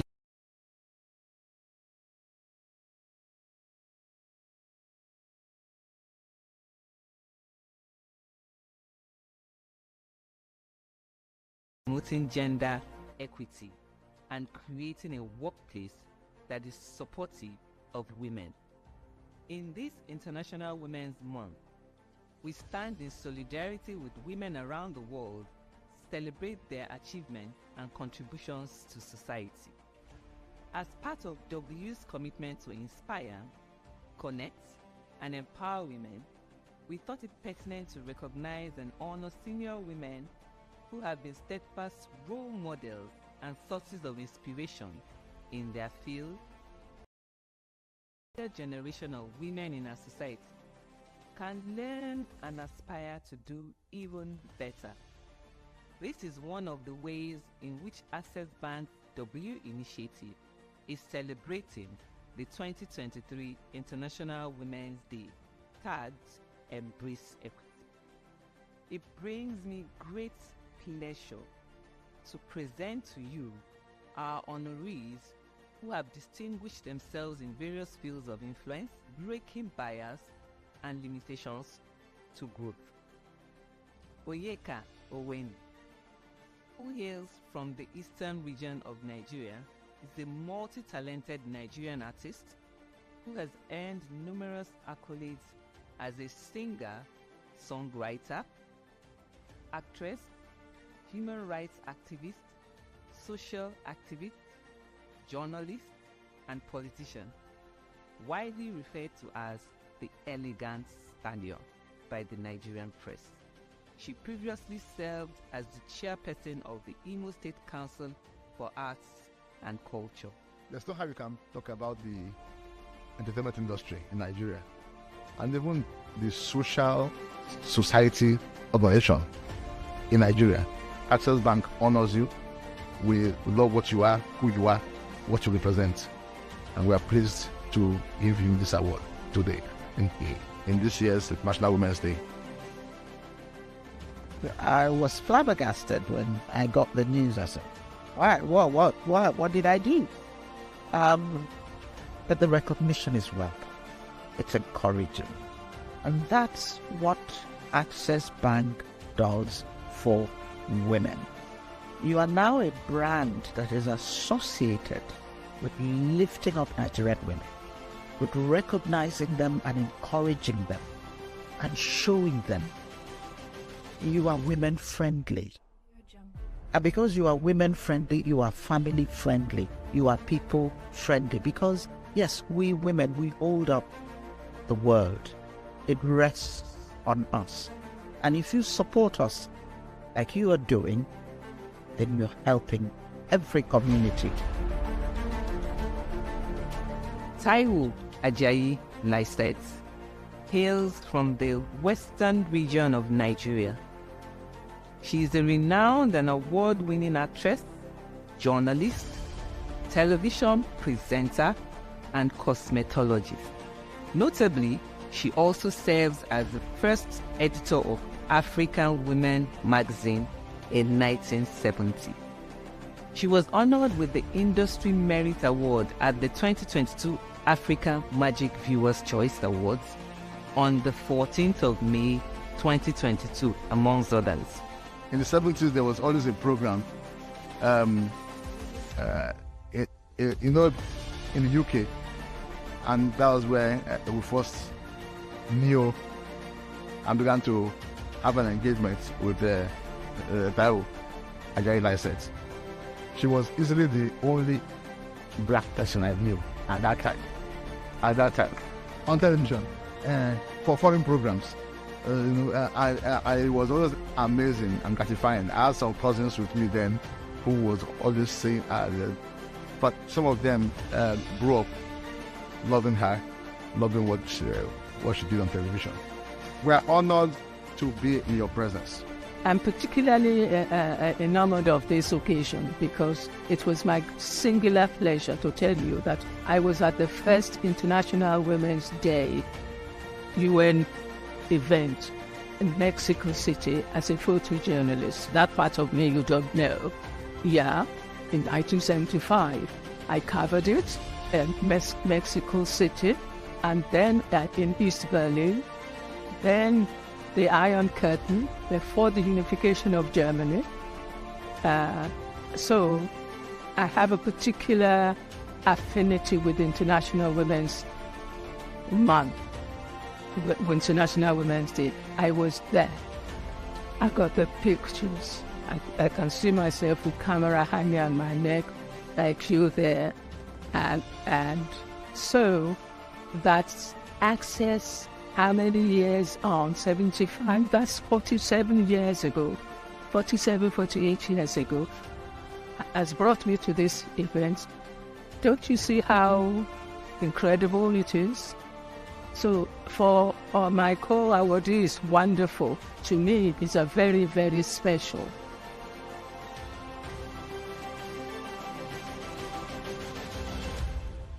Zainab Akan. She hails from northern Nigeria and holds the distinction of being the first female novelist from the region.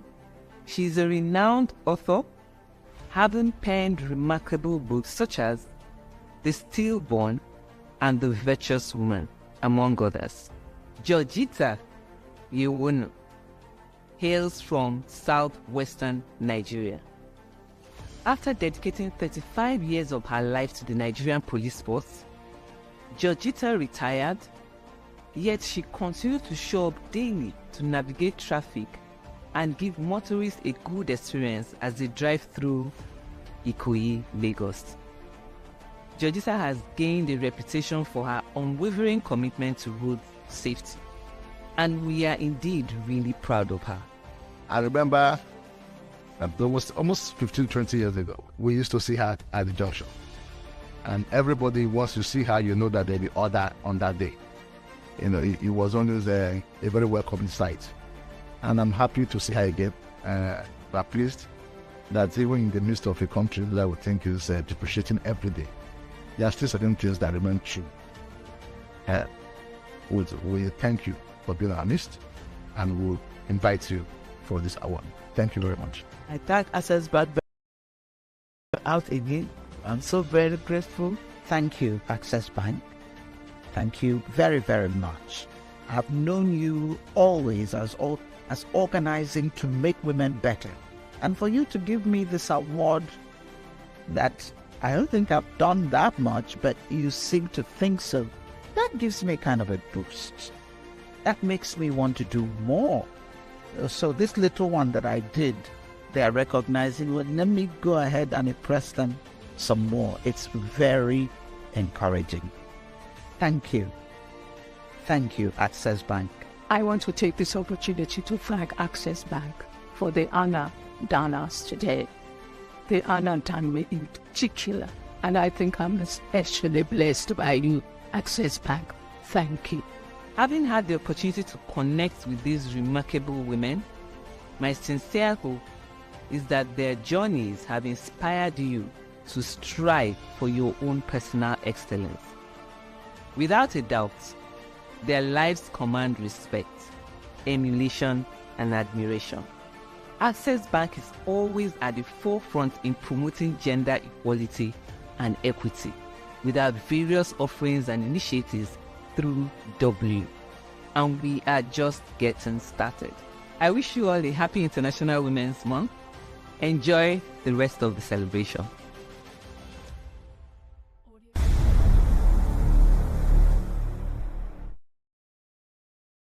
You should be on your feet, showing some love to these extraordinary women. Please make your way to the stage. Mommy Taiwo Ajayi Lycett, veteran Nigerian actress and journalist. Make some noise!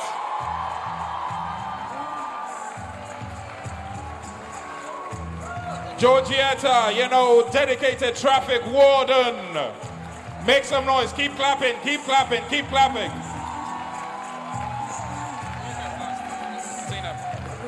Zainab Alkali, the first woman novelist from the north. She's not physically here, but make some noise for Zainab, please. And last, but definitely not the least, make some noise for our very own Onyeka Onwenu, singer-songwriter.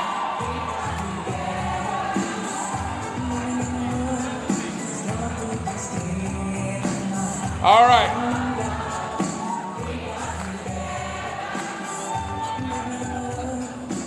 You guys are too quiet and too humble. If you've not lived as long as they've lived, if you've not achieved as much as they've achieved, let me hear you make some noise!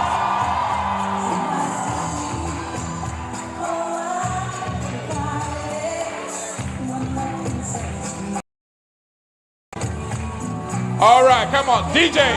One. In a brand new day, good love is all we need to chase the clouds away. Never need worry if you just let it be. Come on, everybody. Come on. One love. Living in a world is a struggle just to alive.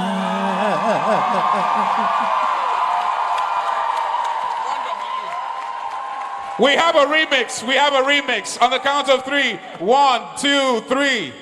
1W, actually. That's the remix. 1W. Keep us together. Make some noise. On that note, ladies and gentlemen, we have a special presentation. The awards have been given, but this is just to make this official. In the presence of all you wonderful people, we celebrate all these fantastic, phenomenal, inspirational, dedicated, dogged, strong, hard-willed women. Make some noise. And may I also add, they are sexy. Okay, says Oscar. But thank you so much. As you take your seat, please give them a resounding applause. They have gone the way, shown the way, and they are leading the way. Now, to do the honors, please let's make welcome the chairman of the board, Dr. Dere Awoshika, accompanied by the managing director, Mr. Roosevelt Ogbonna. A round of applause for them. Our deputy managing directors will join them on stage, Mr. Victor Etoku and Chizomam Okoli. Please, a round of applause. All our executive directors, please let's join them, and non-executive directors as well. Thank you very much. This is a very special moment. It's the inaugural honorary recognition, and of course, this segment is to, as it implies, honor these fantastic women who have been inspirational, who have connected, who are extraordinary.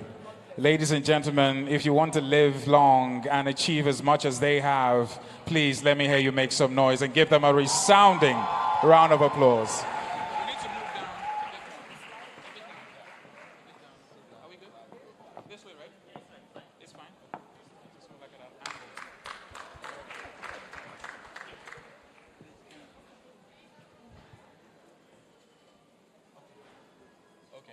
DJ, let's have the...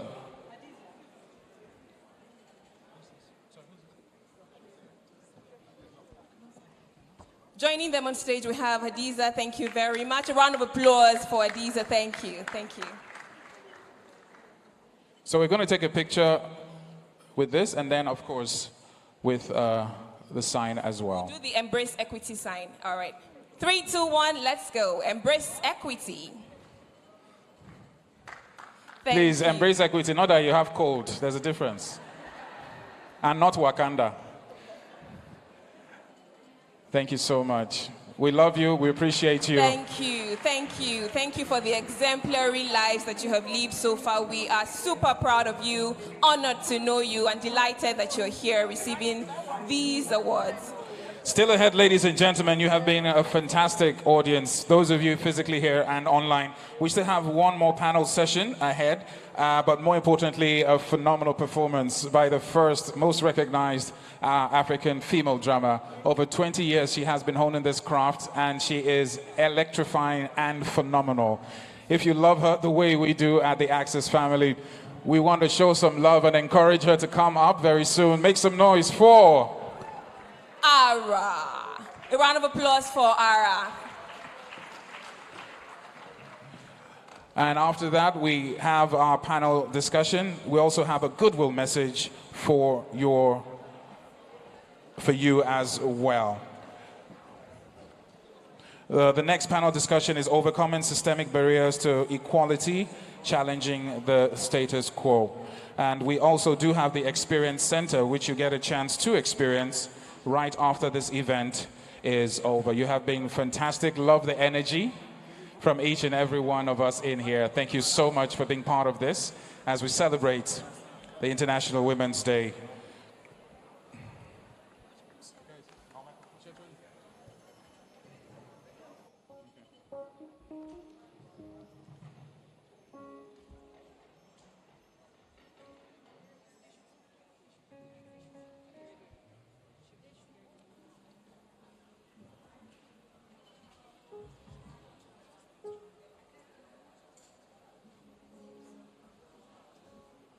Guys, just 1 second, just a quick update, so sorry.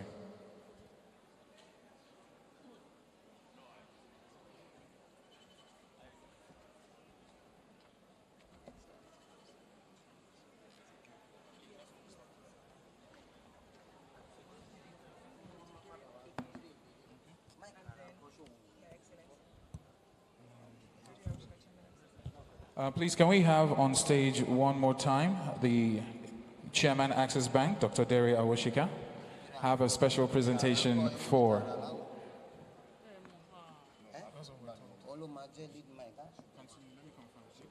We have a special presentation for the First Lady of Ondo State, whom we are blessed to have in our midst and has blessed us so graciously.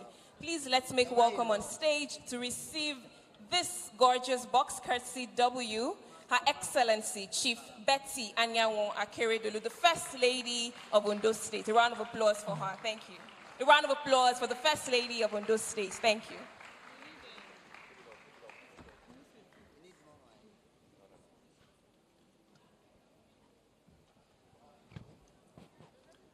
Your Excellency, and Your Excellency in every respect.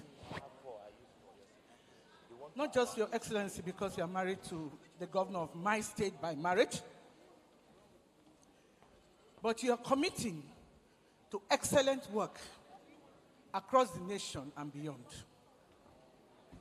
I see a soul for humanity. Therefore, it does not surprise me that you go all out for women. Access Bank celebrates you. Your dogmatism, your insistence on speaking out for the rights of the woman and the people, especially the underprivileged. We pray that God, in His infinite mercies, will continue to grant you all it takes to drive that which He has put in your hands. We are grateful for the words you spoke to humanity again from our platform today. Access Bank, all of us all of us thank you and congratulate you. Well, I'm not sure how much there is to add to the passionate speech by my chair. But I think the measure of a person is not what they do externally. What they do in private speaks a lot about who they are as individuals. I was sitting next to the First Lady, and she was telling me about the work that she does and how we can partner with her state to make the lives of women better. And I think that in itself spoke volumes to me. It brought tears to my eyes, but I guess we're men. Be men. I mean, that's what they say. So we can't cry. But I think it's to thank you for honoring us and for the work that you do, and pray that God will give you a much larger platform to continue to make a difference. Thank you.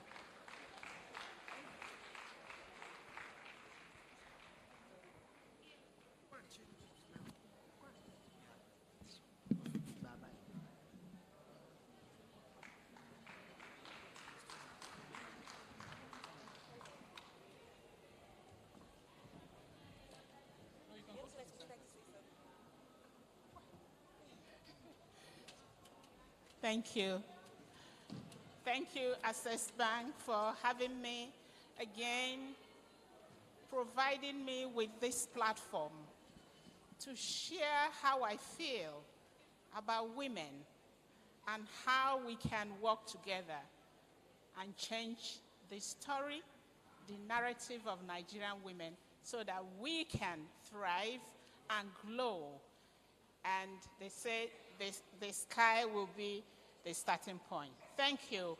I wish you all a happy celebration of International Women's Day. Thank you. Thank you very much, Your Excellency.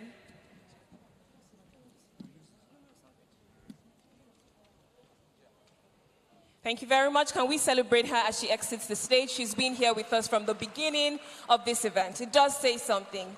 Women empowerment is at her heart. Thank you again. Now I'll hand over to the one, the only, the electrifying Ara for their performance. Thank you. Ara.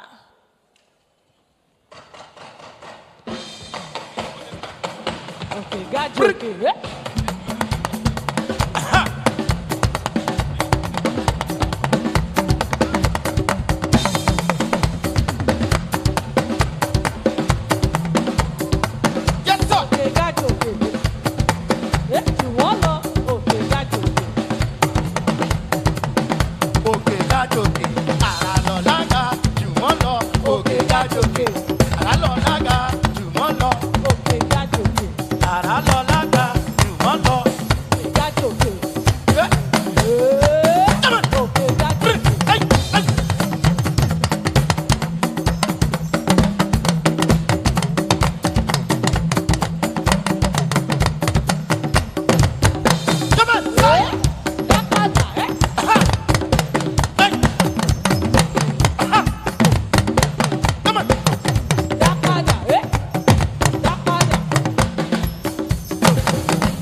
Standing on existing protocols, good evening, distinguished ladies and gentlemen.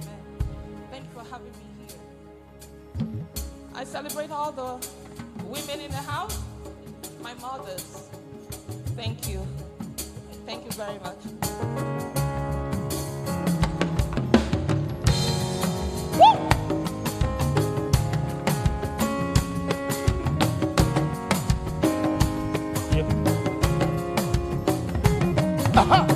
Title of this one is Woman. What?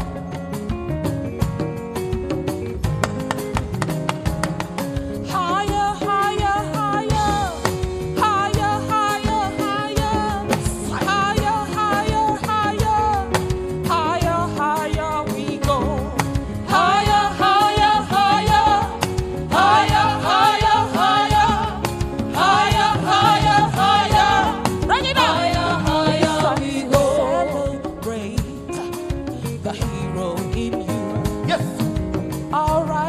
shine. It's your time. African woman, get on your feet. African woman, there's no defeat.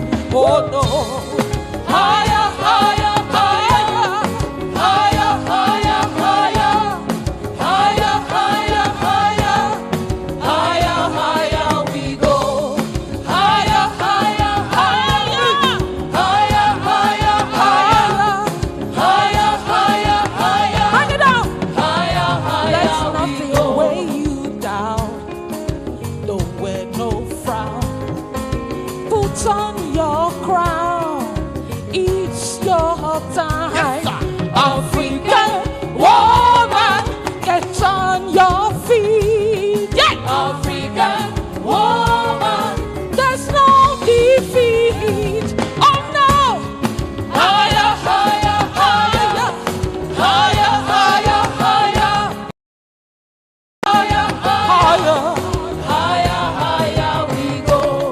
Higher, higher, higher. Higher, higher, higher. Higher, higher, higher. Higher, higher we go. It's time to wear your crown. Yes. Don't wear no frown.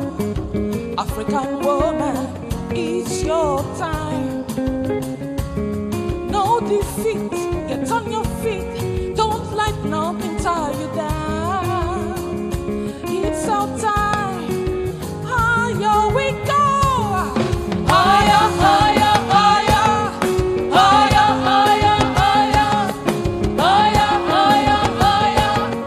Higher, higher we go. Higher, higher, higher. Higher, higher, higher. Higher, higher, higher. Higher, higher we go.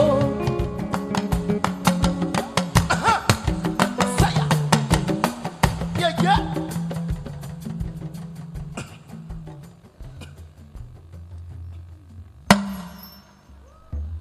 Thank you. Let's play.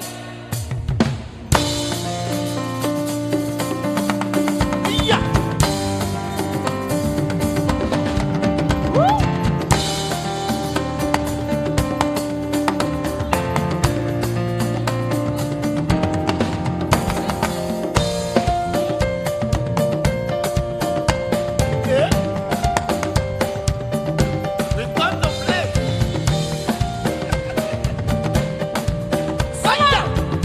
Taking you back in the days.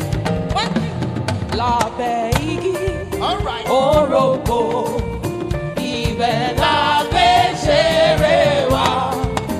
Inú wa dùn, ara wa yá. Lábẹ́ igi. Orógbó. One more time. Lábẹ́ igi. Orógbó. Ibẹ̀ la gbé ṣeré wa. Inú wa dùn, ara wa yá. Lábẹ́ igi. Orógbó. Break it down. Let me tell you, took you back to this when I started. Grew up listening to them songs. Can we bring back those happy days? Let the children play. Àwọn ọmọdé ṣeré alẹ́. Súyọ̀yọ̀, súyọ̀yọ̀. Àwọn ọmọdé ṣeré alẹ́. Súyọ̀yọ̀, súyọ̀yọ̀. Bójúbójú, olóró ń bọ̀, ẹ fara mọ́, ṣé kì í ṣe? Break it down, break it down. I'm sure we know that. Those songs, right? The folk songs. Yeah, can we do this together? Can we? Thank you. Hey, come on.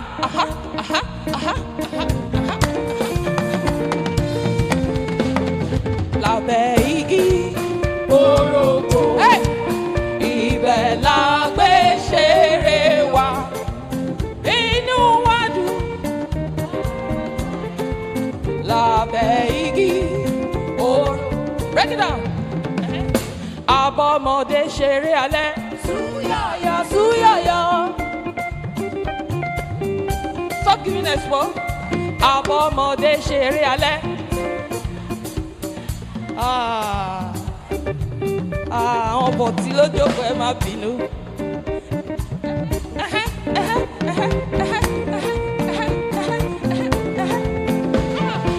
Àbọ̀mọdé ṣeré alẹ́. Súyọ̀yọ̀ súyọ̀yọ̀. Àbọ̀mọdé ṣeré alẹ́. Súyọ̀yọ̀ súyọ̀yọ̀. Bójúbójú ọlọ́run bọ̀ ẹ faramọ́ ṣé kí n ṣí. Babaláwo mo wá bẹ̀bẹ̀ lábẹ́ igi òròǹbó. Ibẹ̀ la gbé ṣeré wa. Inú wa dùn ara wa yá lábẹ́ igi òròǹbó. Second verse, come on. Let them have some fun. It is the time of their lives. Let them play, let them jump, let them shout under the sun. Let them play, let them play. Ẹ jẹ́ kó ṣeré o, ta ló wà nú ọgbà náà? Ọmọ kékeré kan ni. Ṣé ń wá wò? Máa wá wò. Ó yá tẹ̀lé mi ká lọ. Sọ pé ìdí ọ̀rẹ́ mi lèmi ò fi sí. Ìdí ọ̀rẹ́ mi dà lájọ́. Ajá dúró rọ̀ mí lẹ́rù. Lábẹ́ igi òròǹbó. Ibẹ̀ la gbé ṣeré wa. Inú wa dùn, ara wa yá. Lábẹ́ igi òròǹbó. Sọ pé ta ló wà nú ọgbà náà? Ọmọ kékeré kan ni. Ṣé ń wá wò? Má wá wò. Ó yá tẹ̀lé mi ká lọ. Sọ pé ìdí ọ̀rẹ́ mi lèmi ò fi sí. Ìdí ọ̀rẹ́ mi dà lájọ́. Ajá dúró rọ̀ mí lẹ́rù. Ìdí ọ̀rẹ́ mi dà lájọ́. Ó wà nú ọgbà náà. Ọmọ kékeré kan ni. Ṣé ń wá wò? Má wá wò. Tẹ̀lé mi ká lọ. Sọ pé ìdí ọ̀rẹ́ mi lèmi ò fi sí. Ìdí ọ̀rẹ́ mi dà lájọ́. Ajá dúró rọ̀ mí lẹ́rù. Fẹ̀rẹ̀ mú fẹ̀rẹ̀. Lábẹ́ igi òròǹbó. Ibẹ̀ la gbé ṣeré wa. Inú wa dùn, ara wa yá. Lábẹ́ igi òròǹbó. Ẹ jẹ́ kó ṣeré o. Ẹ jẹ́ ká ṣeré. Ẹ jẹ́ kó ṣeré o. Ẹ jẹ́ ká ṣeré. I cite my mommy. My mommy. Back over. Ẹ jẹ́ kó ṣeré o. Ẹ jẹ́ kó ṣeré. Ibẹ̀ igi òròǹbó. Ibẹ̀ la gbé ṣeré wa. Inú wa dùn, ara wa yá. Lábẹ́ igi òròǹbó. Ta ló wà nú ọgbà náà? Ọmọ kékeré kan ni. Ṣé ń wá? Ó yá. Ta ló wà nú ọgbà náà? Ọmọ kékeré kan ni. Ṣé ń wá wò? Má wá wò. Ó yá. Sọ pé ìdí ọ̀rẹ́ mi lèmi ò fi sí. Ìdí ọ̀rẹ́ mi jà lájọ́lò. Ìdí ọ̀rẹ́ mi lèmi ò fi sí. Ìdí ọ̀rẹ́ mi jà lájọ́lò. Hálà! Ìdí ọ̀rẹ́ mi jà lájọ́lò. Ìdí ọ̀rẹ́ mi jà lájọ́lò. Ọ̀dẹ̀ má pa mí, ọ̀dẹ̀ má pa mí o. Àlùmọ̀jà, àlùmọ̀jà, tèrè, tèrè àlùmọ̀jà. Ọ̀dẹ̀ má pa mí, ọ̀dẹ̀ má pa mí o. Tèrè àlùmọ̀jà, àlùmọ̀jà, àlùmọ̀jà, tèrè, tèrè àlùmọ̀jà. Bí o bá pa mí, o péjò ńlá. Tèrè àlùmọ̀jà, àlùmọ̀jà, àlùmọ̀jà, tèrè, tèrè àlùmọ̀jà. Bí o bá pa mí, ọ̀pá rẹ̀ wá ejò. Tèrè àlùmọ̀jà, àlùmọ̀jà, àlùmọ̀jà, tèrè, tèrè àlùmọ̀jà.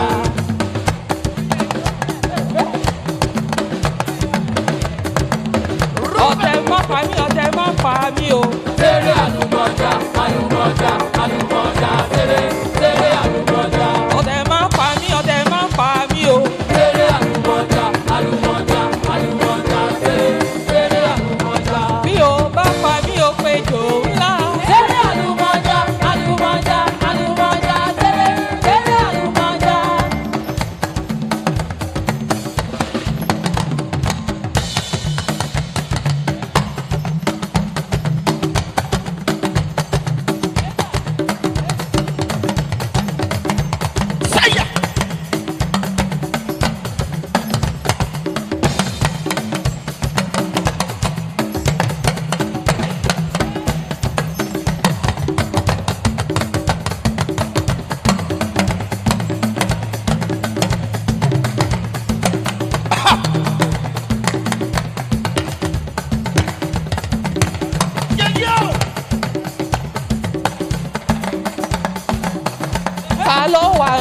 àgbà náà. Ọmọ kékeré kan ní. Ṣé ń wá wò ó? Báwa wò ó. Ó yá tẹ̀lé mi ká lọ. Sọ pé ìdí ọ̀rẹ́ mi lèmi ó fi sí. Ìdí ọ̀rẹ́ mi dàgbà náà. Adádúró rọ̀ mí lẹ́rù. Fẹ́ẹ̀kún fẹ́. Sọ pé ìdí ọ̀rẹ́ mi lèmi ó fi sí. Ìdí ọ̀rẹ́ mi dàgbà náà. Ìdí ọ̀rẹ́ mi lèmi ó fi sí. Ìdí ọ̀rẹ́ mi dàgbà náà. Ìdí ọ̀rẹ́ mi lèmi ó fi sí.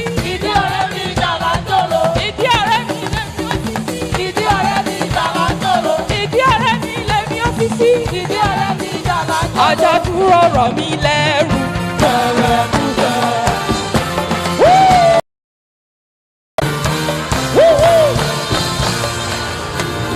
Make some noise!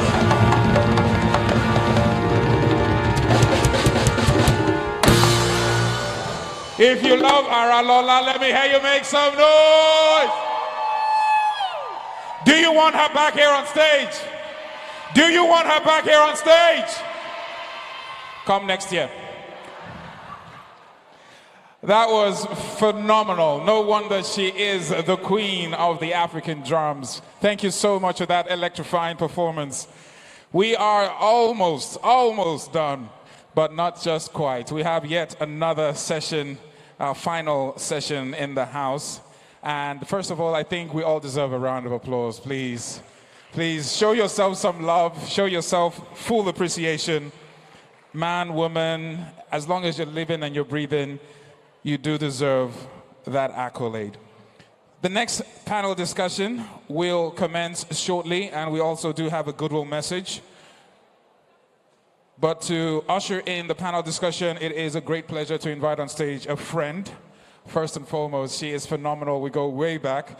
But in her professional life, she is a seasoned journalist, writer, founder of the About That Curvy Life. If you want to know more about that, Google her up. But all I can say is, it's curvy, a TV host, a media consultant, and she's here to moderate this panel discussion. Ladies and gentlemen, please make way and make some noise for the one and only Latasha Mwewe. Oh, come on. There we go. Show some love. While she gets comfortable, please do not forget we have the Experience Center and still ahead performing the phenomenal group known as Loud, all right? Still have their performance as well, so look forward to that one. There we go. You good? You comfortable? Whew, this place is hot. In a good way. Over to you, Latasha. Thank you. Thank you so much, Oscar. Hello, everyone. Good afternoon. Hello, everybody. That was a really tough act to follow. Pity me and just, please. Hello, everybody. I know all the questions have been asked, so I have one big question. Is anybody hungry? You are still going to sit down for 1 hour and listen to our own panosha. No, very soon lunch will be served. So we're going to keep this very quick, but by no means are we the least.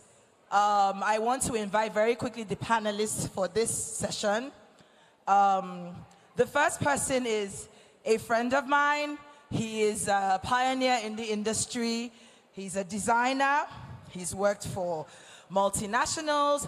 He's a brand specialist. He's one of the leading names in menswear and bridal wear. A round of applause for Mai Atafo. Woo! King of the runway. My, oh my. Come on down. Thank you so much. A round of applause as he joins the stage. My next panelist is a woman who is also a first of firsts. Everybody say one of one. No be only OBOB, one of one. One of one. That's right. She is the managing director of Procter & Gamble, which is responsible for a lot of our feminine products, your hygiene products, baby care, family care. First ever female MD of Procter & Gamble Nigeria. No, it's not loud enough, guys. Come on now. Please make welcome to the stage, Mokutima Ajileye. Thank you so much as you come to the stage. My next panelist is Yewande Kazim. Where is Yewande? Okay, there she is. Yewande is the founder of Wandiville, which powers agriculture, tech, PR, and rolls it up into one huge ball. Please, a round of applause for Yewande Kazim. And my final panelist. Wow, this is powerful. This is powerful. A round of applause. This is powerful. Nigeria's first ever jet pilot. Nigeria's first ever female first jet pilot. Hello? Come on now. Come on now. Hey!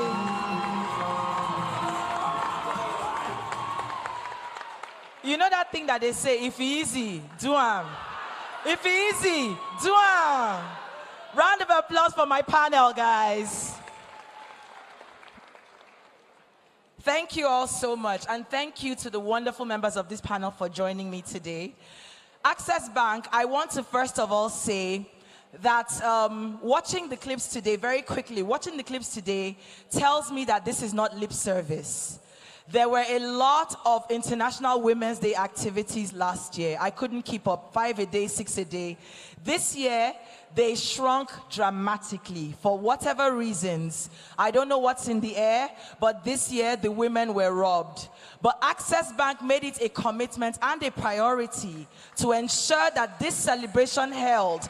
And it didn't just hold in a small, insignificant, but we've marked it kind of way. They went all out, they went big, and here we are. So please, a round of applause for Access Bank. And the W initiative, amazing. Thank you so much. Okay, guys, we're going to be talking about overcoming systemic barriers to equality, challenging the status quo.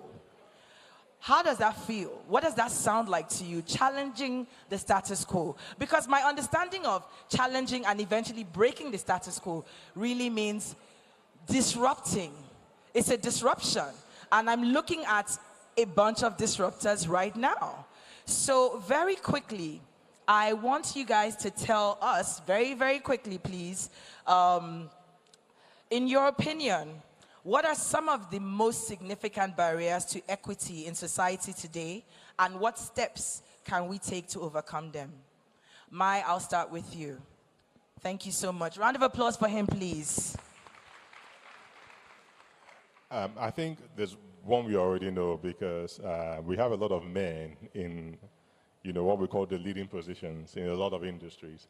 And I feel like for us to be able to break it, it's not necessarily only women speaking from themselves, it's about men speaking for women. I feel like one simple thing that can happen is, imagine we have this as an International Women's Day. What if we're all men here who are aligned to women and saying what they have done to promote women as against the other way? That's when you actually see the impact of what's going on. If there were 1,000 men seated here who can tap on their chest and say, I have done this to ensure that women are equal to me, and all the men were here saying that, that would be an International Women's Day to celebrate. Access Bank, you have your idea. The way to prove it. Hold that one down, pen it down. Thank you so much. Mokutima, would you like to chime in here right now?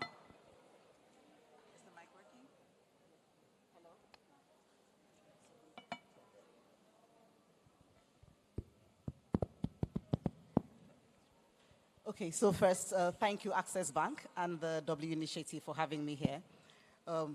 It's this kind of conversations that we need to keep having if we want to really go after equity that we keep talking about. And there are so many different aspects and the things that really are barriers to equity, gender equity today. But I want to talk about one that has been a bit silent, and we see it a lot in the corporate world. And this is what we call motherhood penalty. So the women, once they start having kids, there is a pushback in terms of their accelerating in their careers. And this is something that somehow we've been really silent about. And there's this assumption that once a woman has a child, she's less committed to her work, she's less available to her work. And we see this play out in different ways. We see it play out in assignment planning. We see it play out in the kind of roles that men take versus women. And this conversation today is one of the things we need to start doing, which is call out the biases. The first step to actually fixing something is acknowledging that it exists, and then we can now have a concerted effort and have an intelligent conversation about what we need to do to move past that barrier. Thank you so much. Yewande, as one of the foremost illuminators of African agriculture and nutrition with your platform, Wandiville, tell us or share with us very briefly some of the significant barriers to equity in society today, based on what you see on the field and working with maybe women farmers and such. Thanks, Natasha, sorry. For us in the agriculture sector, when I talk about food agriculture, women face a lot of challenges, and I'm talking challenges as in access to land, access to finance, access to inputs, and such as seeds, fertilizers. But when we talk about production, female farmers produce 30% less than their male counterparts. 30%. 30%. And when it gets worse is for female, this is a World Bank research, for female entrepreneurs in the agri space, female entrepreneurs make 66% less profit than their male counterparts. So let me take that again, 66% less profit than their male counterpart. But when you talk about women in the agri space, we are talking about production. But can we look past production? Can we look into having women have tractors? They can have a tractor service like a mini Uber service. Can we look at post-production, processing? And women are doing some of those things. But the finance, when it comes to, and I'll say finance because obviously we're at Access Bank, I want banks to think about more innovative finance on how they can help them, how they can help. Producing is different from processing. So how can you get finance that they understand so that they can be part of the table? Because when it comes to finance and when it comes to loan, investment, grants, men are the ones clearing the table. But guess what? The women are actually working. So what can we do better? How can we make it better? I think one of the first ways is to get some of these women in touch with the Women at W initiative. Yes, how about that? Definitely. A big round of applause for amazing W right there. real work, but I didn't see agriculture there, so I would like to see more agriculture. So definitely, please, let's do more. Thank you. Thank you. Wow. You ready? Yes. Okay. So do you want to share something on the question I've asked so far? Yes, definitely. Is it working? Yes, it's working. Okay, yeah, so for the bias generally in the society, it's actually mostly the same, just that it's very prominent, it's very pronounced in the military where I come from. You know, we have like the unconscious bias, the privilege, lack of representations, are those things that are affecting us the more. Because unconscious bias, cultural bias, you know, like how many of us here want our daughters to be in the military, our sister to be in the military? We want females to be everywhere, but can we really accept a woman as a prisoner of war? It's very embarrassing to watch those kind of things. So I think the society, the military itself, the government, we need to provide this avenue in such a way that women can be accepted fully, even with our limitations. A very good example too was what was mentioned concerning when you are pregnant. Yeah, so we don't even have any established culture that makes you come back to who you are after childbirth, which is part of the things that, you know, affects women a lot. While you have the mic, Yewande, I'm sorry, Kafayat, while you have the mic, I would like to ask, because, I mean, most people don't even let their daughters go out and play with the boys. Do you know what I mean? Like, there's a separation. Go and play with dolls or stay inside, your brothers are playing rough. Ladies, who has brothers here? Who grew up with brothers? You know the separation. You can't play with them, they are rough, they will push you down. How much more being in the skies, shooting down enemy targets? How exactly and why did you career in the military? And what has been your experience? What has that been like for you as Nigeria's first female fighter jet pilot? She's under 30, I should add. Yeah, thank you. I'm way below 30. Okay, so actually it has been challenging but fulfilling at the same time. Using the example you made, right, talking about our physical training, when you get to people that have to like report sick, go to the medical center, the number actually rises. Females goes to about 1.25%, while the male is just about 0.15%. But particularly doing what I do, I mean, somebody has to do it so that my state can be safe, right? And other part of the country too can be safe. I honestly used to get a lot of backslide. Like I walk into a place and it's all male. Like it's all male because I was the first. But then it wasn't too challenging for me because luckily I trained in the United States and they had females, few. So it wasn't too bad. But then the work itself, being a combat pilot, even as a male, is daring. You get to go up there with the jets and drop bombs, guns, rockets on the end.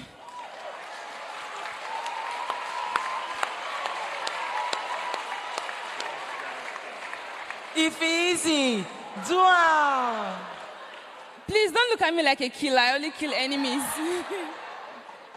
Trust me, I only kill enemies. And so, but then the good thing is, when I get to work with my male counterparts, all of them were my seniors, of course, because I made them.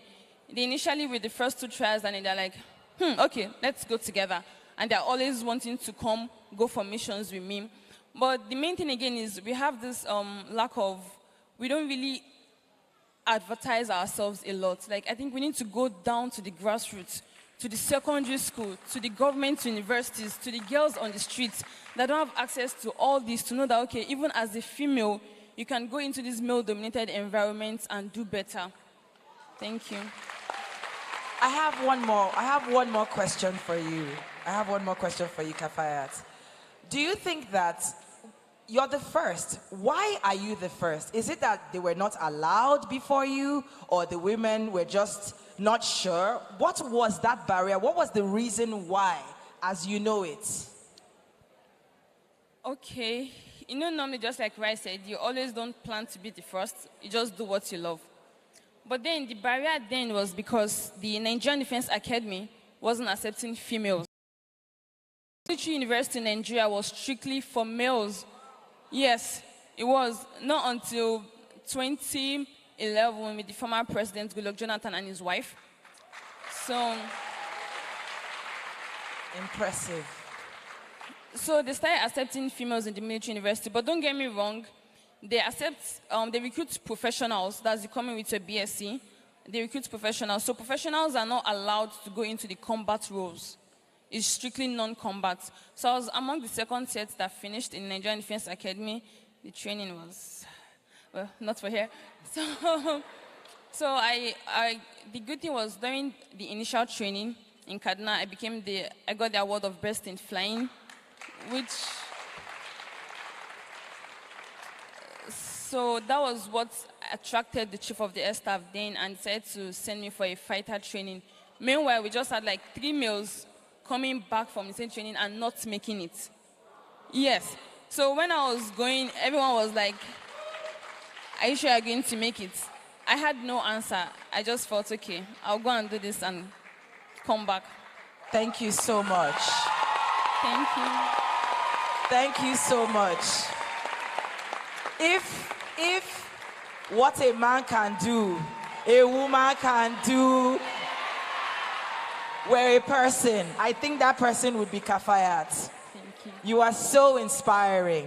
And my takeaway from this is, it's not enough. Sometimes we will get into the door via tokenism, and that's okay. But when you get in, do your best. Prove them wrong. And most importantly, leave the door open for another woman, for many other women to come through. I'm sure, Kafayat, because of you, many women will be coming through that place very soon. Yes, I'm so happy. We have like 3 female fighter pilots now undergoing their training. So it's so inspiring. And right now I'm an instructor pilot, and part of the next set of students I'm training, one of them is a female. So I'm so happy. It keeps getting better and better. Thank you. I could talk to you all day, by the way, so expect my calls. I have more questions. Okay, Yewande, I'm going to ask you, as someone who is passionate, because let's not pretend, agriculture isn't very sexy. You know, it doesn't go with Gucci and Louis Vuitton. It just doesn't. Bone straight and farming. It doesn't, I don't know. But as someone who is passionate about impacting smallholder female farmers, what systemic barriers do these women face? And can you share some of the ways that these issues can be addressed? Also, maybe more importantly, how does gender inequality impact access to nutrition and health resources in Africa? Basically, how is it that the inequality of men and women affects the quality of your food and access to that food? Am I right? Yes. Thank you very much. Thank you. Agriculture is sexy. I mean,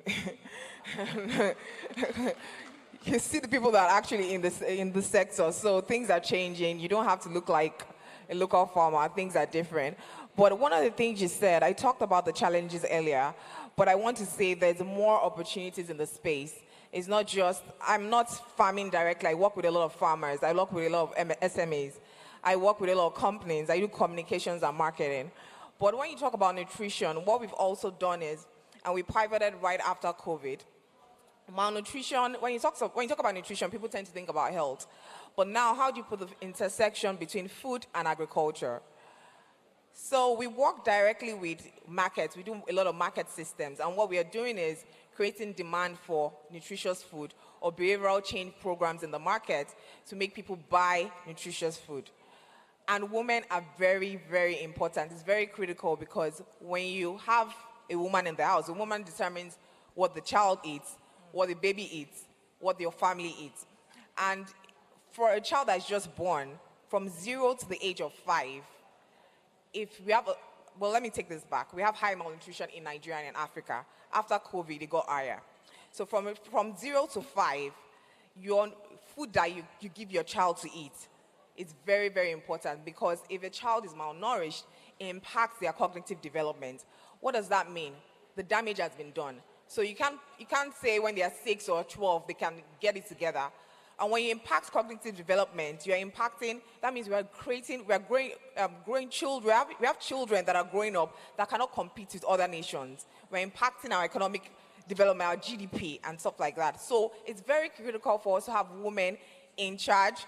They can determine what kind of foods to eat, but also will determine what to eat in a family because we're working our Indian hunger and stuff like that. And I'll give you an example of some of the work we're doing. We did a campaign in Kaduna State called Egg Make Kids. And we're working with women vendors, over 2,000 vendors, where we're telling them, please feed your children eggs.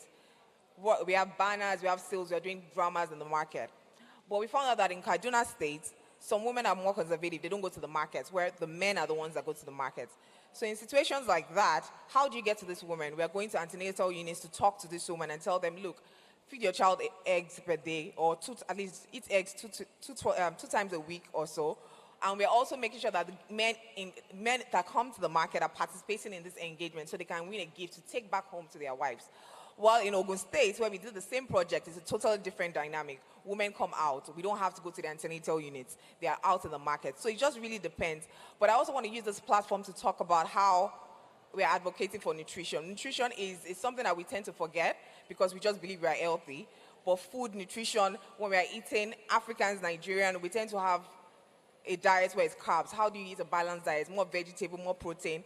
Not only does it affect the children, it affects the community, it affects the nation as a whole, so we can do better. So women, it's very, very critical that women are part of the conversation in the market, in the tables, in our homes, the purchasing power. Women are very critical in the work that we do. Thank you so much. I love that you guys are also practicing equity. So it's not a one solution fits the other. Kaduna's solution looks different from Ogun State's solution, and that is an example of equity. Round of applause again for you, Andy. Thank you. Thank you. Aha, Mokutima Ajileye. As the first female director of Procter & Gamble, how does that feel? First female director of Procter & Gamble, Nigeria. What strategies would you recommend using to increase female representation at senior leadership positions? So, how can companies ensure that women are included in decision-making processes at all levels of an organization? Thank you. So whenever I hear first, I really just, my dream is that I'm not the first and then the last. And I hope I keep getting replaced by women and men going forward. Anyway, so back to the question we're asking. It starts with the recruitment, actually, because and that's what like Kafayat was talking about. There's always this excuse that we don't have the pipeline of women, so how are we going to put in senior leadership positions if they don't exist? So it starts from recruitment. And the thing is, today, you mentioned something about tokenism. The truth is affirmative action needs to be taken when we are coming from behind. And that's part of the whole embracing equity. And what we do today is for every single position that we are bringing in, there has to be 50-50 representation coming in. Actually, in some departments, like manufacturing and sales, where we are really behind, we've actually skewed it to 70-30. Because the truth is that we know that women start dropping off just before they get to middle management. So it starts with the recruitment. And I just want to make a quick point here before I go to the next one, is that this thing that we still see in Nigeria, where there's an age restriction on jobs advertised, it really do need to stop. It needs to stop because, the unintended consequence is that it penalizes women. Because the woman now thinks that, okay, you know what, I need to make a choice between getting married and raising a family or starting a job. However, if she knows that I can go have my children and come back into the workforce, even if I'm older than 30, then she can make that choice. So there's no reason to put that age limit there. So this is something that I'm really passionate about. We don't do it in our organization. So many organizations have stopped, but some are still doing. Please, we really do need to take that cap off. Now, if I move from recruitment into retention, because this is where it really gets interesting, and that's why I made the first point about the motherhood penalty. The drop-off point for a lot of women is when the life stage changes, and they move from being single to married and then having kids. And it's a combination of the buyers within the organizations thinking they're not available, and also the women thinking, you know what, I don't think I can come back and give my best self. And when we are coming from behind again, honestly, the burden is not on the person that is going through this issue. It's on the people that are in the organization in leadership positions. And the question is, what kind of policies can be made that makes it easier for the women to come back into the workforce and stay there?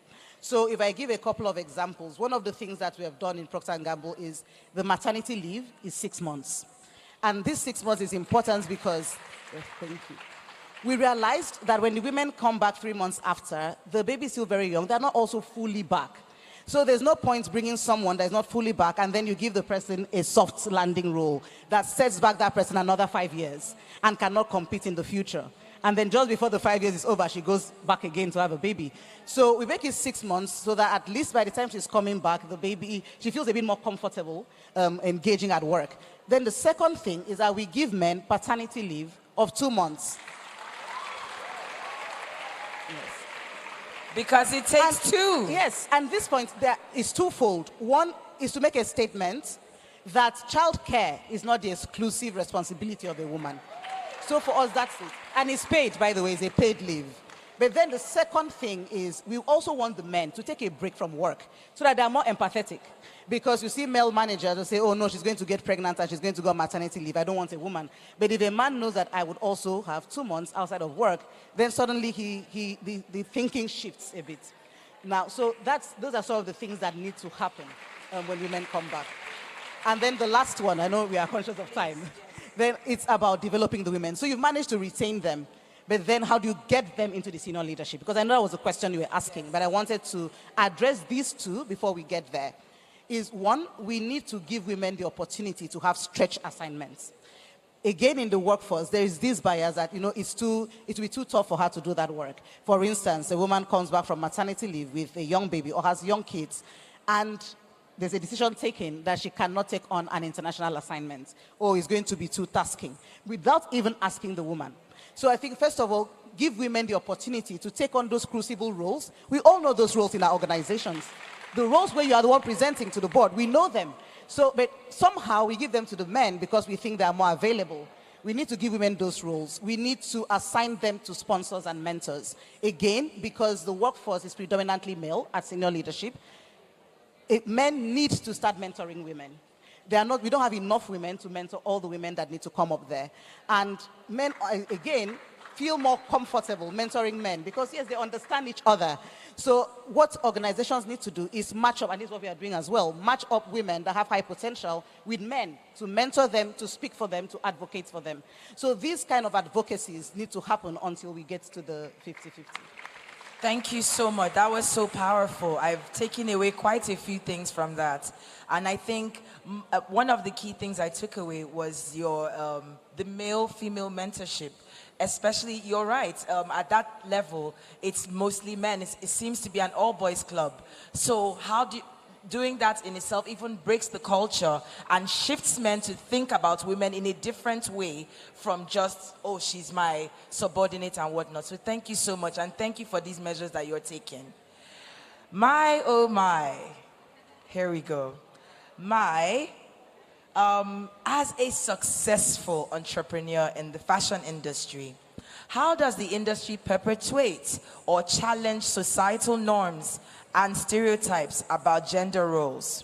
Also, how can our male allies, because make no mistake, we need allies in every movement. Allies are necessary. We need them. An ally is a friend or someone that assists you in meeting a target.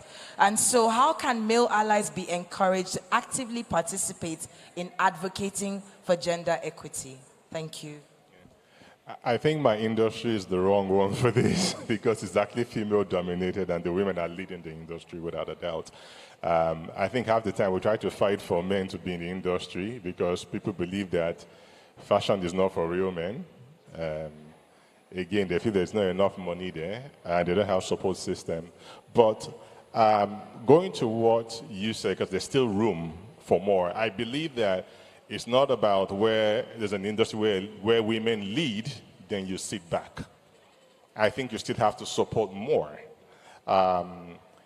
Interestingly, my perspective is that most of the people I have as friends in the industry happen to be female. I don't think it's by default that there are more females, but it just happens to be like that. The ones that tell me, you need to do this, or you need to travel to China, I went to Turkey, I think you should go there, are all girls.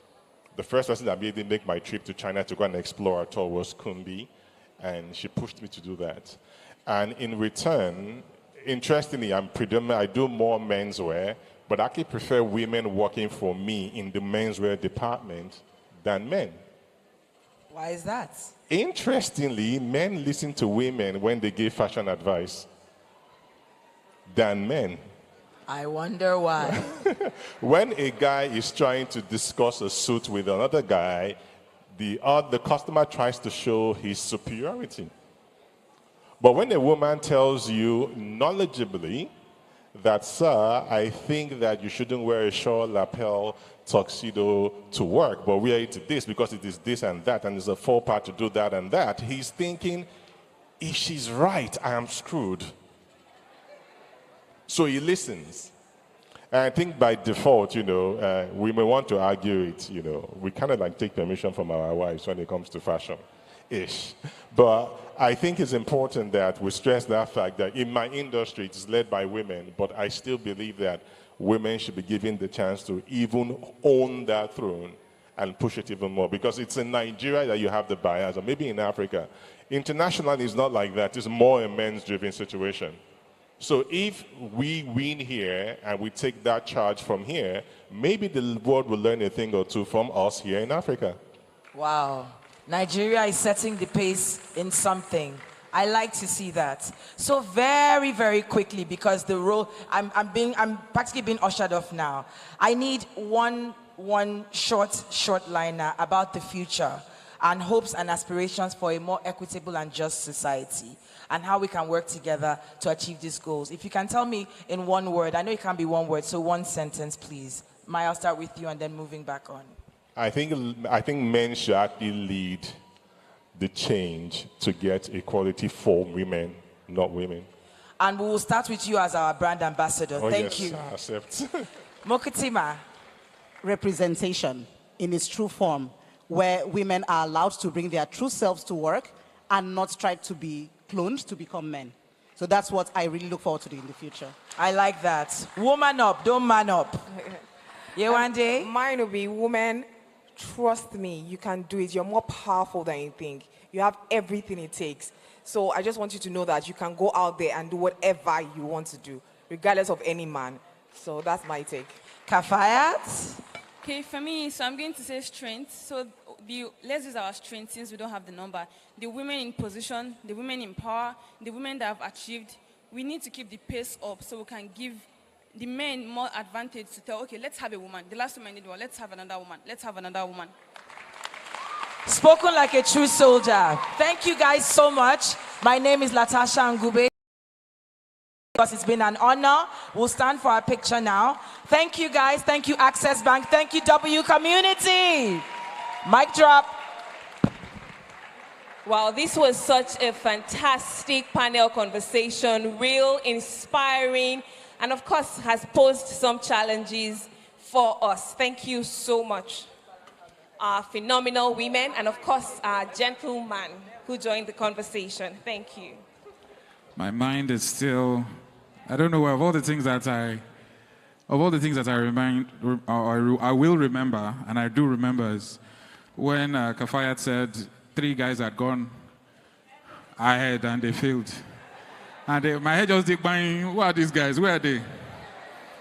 But it's remarkable that we live in a time as this where we have female fighter pilots. We have women leading global multinationals. I'm going to take this time to do something that wasn't scripted, wasn't prepared for, but it speaks to the strength of a woman as well. Is Femi here? How are you doing, Femi?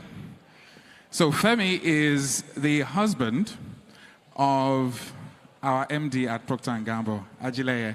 A big shout out to him. I just wanted to use him to make you understand. Please stand up. I know you're shy. But it's also nice to have more than one day in a year for the men.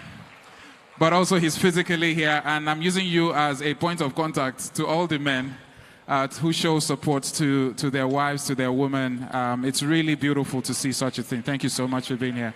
And any other man that is here supporting his woman. All right, so we still have a goodwill message. We still have ahead a performance talking about Loud, and of course, a keynote address. And that is our final keynote address. It has been an incredible day, Mojibare, hasn't it? It has. I'm so inspired, even as the compare. I'm really inspired. I've done a couple of events in my lifetime, and it's fair to say that there's some events that impact you, that touch you, and this is definitely on top of that list in terms of impact and what Access Bank is doing. It's beyond just holding the mic and talking English. It's the fact that you see the change and you see the effect. There are a lot of very elder stateswomen here who have been very attentive, listening, watching, paying attention, and they represent a whole generation.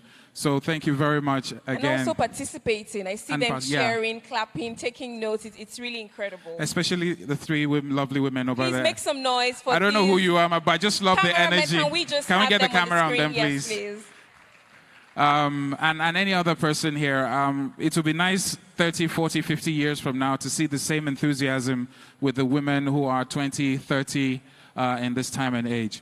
Okay, without taking too much of your time, ladies and gentlemen, we have a goodwill message, courtesy online. This was recorded, a pre-recorded message, and it is from the chairperson of Deloitte Africa, in the person of Delia Ndlovu. Please turn your attention to the multimedia screen. Hello, everyone. I'm grateful to the legendary Madame Josephine for affording me the opportunity to send you a goodwill message from South Africa. It is my utter delight to be part of your auspicious event where you will be sharing breakthrough ideas. I wish I was in the room with you. As you all know, post the pandemic with the recalibration of risk, we operate in a world fraught with systemic risk from a socio-economic and geopolitical perspective. amongst many other risks. As leaders, we navigate a lot of volatility, uncertainty, complexity, and ambiguity. So it is crucial that we unleash women and male leaders with a high ethical standard to make good decisions for the sustainability and longevity of our organizations. At Deloitte, we believe that when women and men fight together, they rise together. Our Deloitte studies from our surveys continue to confirm that high-performing teams are those that are cognitively and demographically diverse. Despite these findings, year after year, the pace of increasing women representation in boards and executive committees remains very slow. My hope is that with ESG and sustainability being front and center on the agendas of boards and it being the defining force of our times, it will catapult gender equality to be part of the priorities that organizations deal with. We need inclusive leaders who will be courageous to set bold goals to increase women representation in leadership roles. Inclusive leaders support women, they collaborate with them, they're culturally intelligent, and they are committed to diversity and inclusion. May we all be leaders who pay it forward and lift as we rise. Thank you very much. I hope you have a productive and meaningful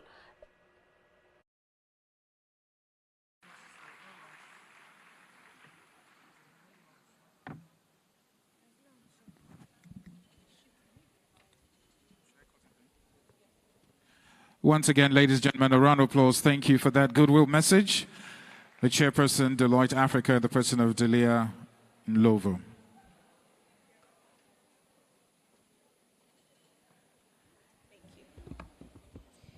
All right, ladies and gentlemen, we know that you're looking forward to what's coming up next. Before we have a final performance, we have a final keynote address today, and it will be delivered by a very phenomenal woman whose bio I'll read up very shortly before I bring her up stage. But just before then, when I say embrace equity, please say think W. So that's our chant. Embrace equity. Embrace equity. Awesome. Thank you very much. Now we're bringing up for the final keynote today, a chief executive, economic development expert, and a leading advocate with more than 30 years of experience across private, public, and non-profit sectors. Following her work in New York City government, Standard & Poor's Rating Services tapped Valerie to help lead its municipal and public finances department. As managing director, she has led a team of approximately 50 analysts and established herself as the go-to thought leader in the international public finance housing sector, authoring nearly 60 commentary papers on market trends and issues relevant to the sector. During COVID-19 virus outbreak, Valerie leveraged her network and time-tested economic development know-how to establish a small business relief and recovery fund to support hundreds of minority-owned businesses across the 5 boroughs of Grant, saving into more than 400 small businesses on the brink of collapse. She holds a bachelor's degree in communications and a law degree from Fordham University and a master's degree and certificate in organizational development from the New School. She also serves on the advisory board for the Fordham Urban Law Center and is director of the Fordham Law Alumni. Ladies and gentlemen, I could go on and on and on, but it's my honor at this point to bring up for the final keynote today. Let's make welcome the Senior Executive Director, Local Initiative Support Corporation, LISC, New York, Valerie White. A round of applause for her. She's been sitting here very graciously, listening, patient. She would now deliver the keynote address for today. Thank you. Thank you. Good day, and to God be the glory. Hallelujah. That I have the opportunity to stand on the land of the continent of my ancestors. This is very special for me. And I am grateful and humble to have the opportunity to speak to you. So I had a lot of words, And a lot of the words that I had have already been said, but I want to talk a little bit about what we see as women inequities across our African diaspora and how we can bring that together to provide the support that we need in order to achieve. So I've been working for about 30 years in private, nonprofit, and government sectors, and the environments have not been environments of equity. While we have made strides, we do see, particularly in the U.S., women, in particular black women, earn 63 cents on the dollar. That's 63 cents on the dollar of our white men counterparts. And this is an area that we have to address in terms of moving equity. I've heard statistics about what was happening here in Nigeria, which is a little bit more progressive than us, but also the inequities are a little bit different, and I would be naive to say that I thought we had the same exact issues. But the issues are compounding, and it keeps women from being in a place of equity. I'm not going to go over a lot of statistics. Many of them were stated today, but I will say that when we talk about women leading, when we talk about women growing their businesses, when we talk about women at executive levels, we can't just focus on the numbers. We have to focus on inclusion. We have to focus on equity, and that in turn will bring the equality. We know the obstacles we face. And those of us in the U.S., all 22 million black women, including myself, share your determination, your passion, and your desire to achieve greatness. So how do we get there? First, we must acknowledge unapologetically and intentionally that there is a gender inequity. I commend Access Bank for the work that they're doing with Think W. I'm taking these ideas back to the work that I do at the Local Initiative Support Corporation, which is a nonprofit social impact investor in minority and women as anybody that is in a space of disinvestment. So a lot of these ideas are ideas that we can incorporate in the work that we're already doing, raising up capital to support women of color, raising up technical assistance and opportunity to support women of color, to put them in that space of equity to grow their businesses. But I want to talk a little bit I want to talk a little bit about accountability. And as I sat here and absorbed all this culture and beauty, and this is beautiful, I'm taking this all back to Brooklyn, we talked about a lot of specific strategies that Access Bank commendably is doing in their organization. Our first keynote speaker from the African Development Bank talked about a few of the strategies that are being employed at that organization. But I want to call for a global policy, and this is something that we advocate for in the U.S. at LISC, okay? And we want to be holding companies accountable. Okay, accountable to not only do the type of programming that brings about equity, but for those of us in corporate seats that are doing business with other companies, we should not be doing business with any company that does not have equity, inclusivity as part of its core corporate infrastructure. And that's how you hold it accountable. Right? We know that studies have shown that diversity in the workforce improves problem solving and brings tremendous business benefits, and that women are better at identifying and pursuing opportunity to grow the business. And indeed, in 2015, a Harvard study said women are phenomenal deal makers. So how are we going to hold these corporations accountable? By doing business with them if they do not have inclusivity? No, we need to know that we are doing business with organizations that have gender inclusivity ingrained. We must see gender inclusivity as a requirement in corporate bylaws for board appointments. We must see gender inclusivity as a requirement in contracts for services. We must see gender inclusivity as a requirement in supply and procurement policies that are intentional about buying from women-owned businesses and supporting the growth of women entrepreneurs with capital and technical expertise. We must see gender inclusivity as a requirement for the appointment and advancement of women in executive levels and executive roles and into the C-suite. So from leading companies that are more profitable and more socially responsible, to providing safe, higher quality customer experiences, to bringing bolder innovation to the global market, to having access to more entrepreneurs providing creative goods and services. The benefits of having women in the C-suite, in the board level, are countless.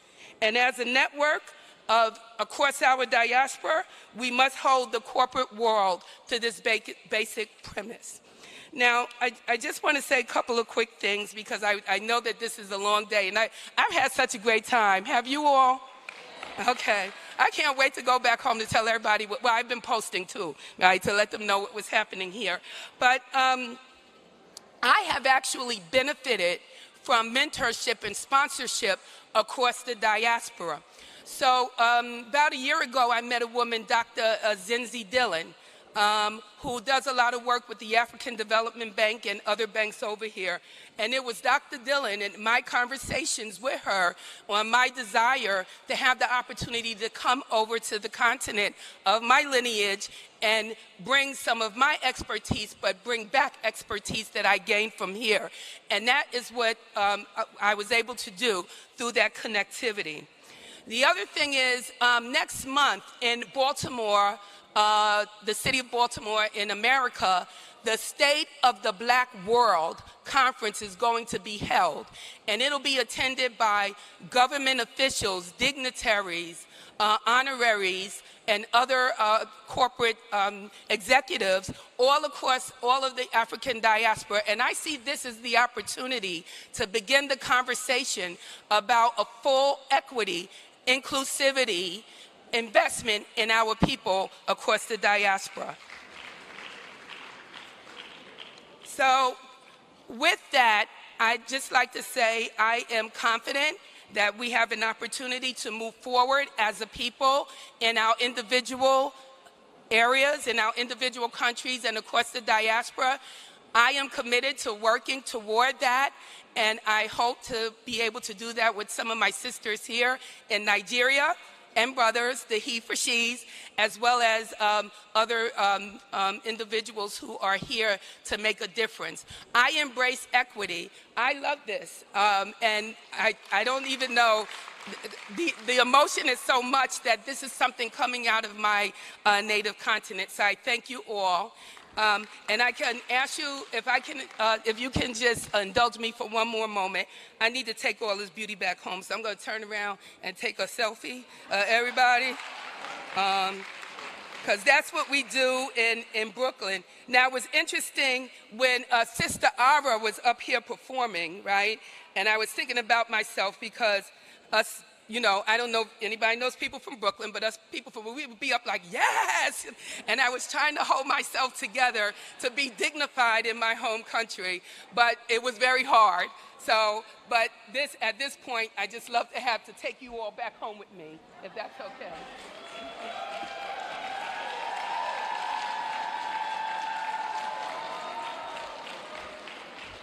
I thank you, and I look forward to many more of these conferences and opportunities to speak with you. Thank you. Okay. I gotta go.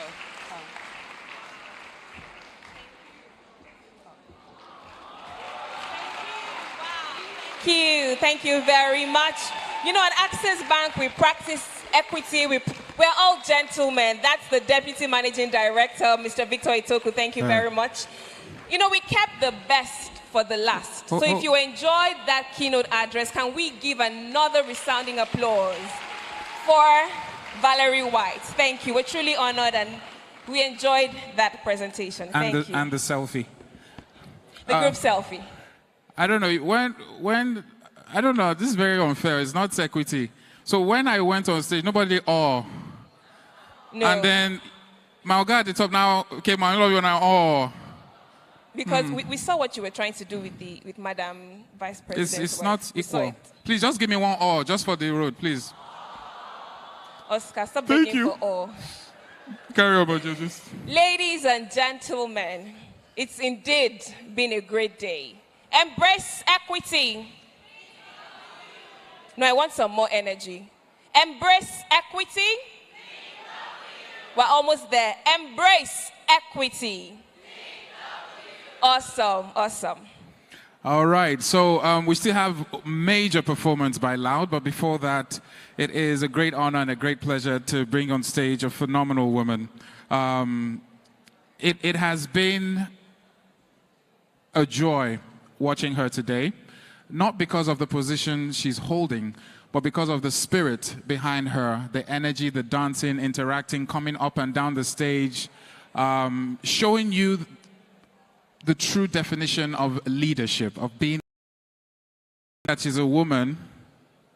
Well, I don't think that makes sense. She has a fantastic spirit. I think that's what's more important. And the fact that she's a woman is a major bonus. Ladies and gentlemen, to give the closing remarks today. She for she, the #1 woman in Access Corporation. But just before she comes up, I introduced him and recognized him earlier.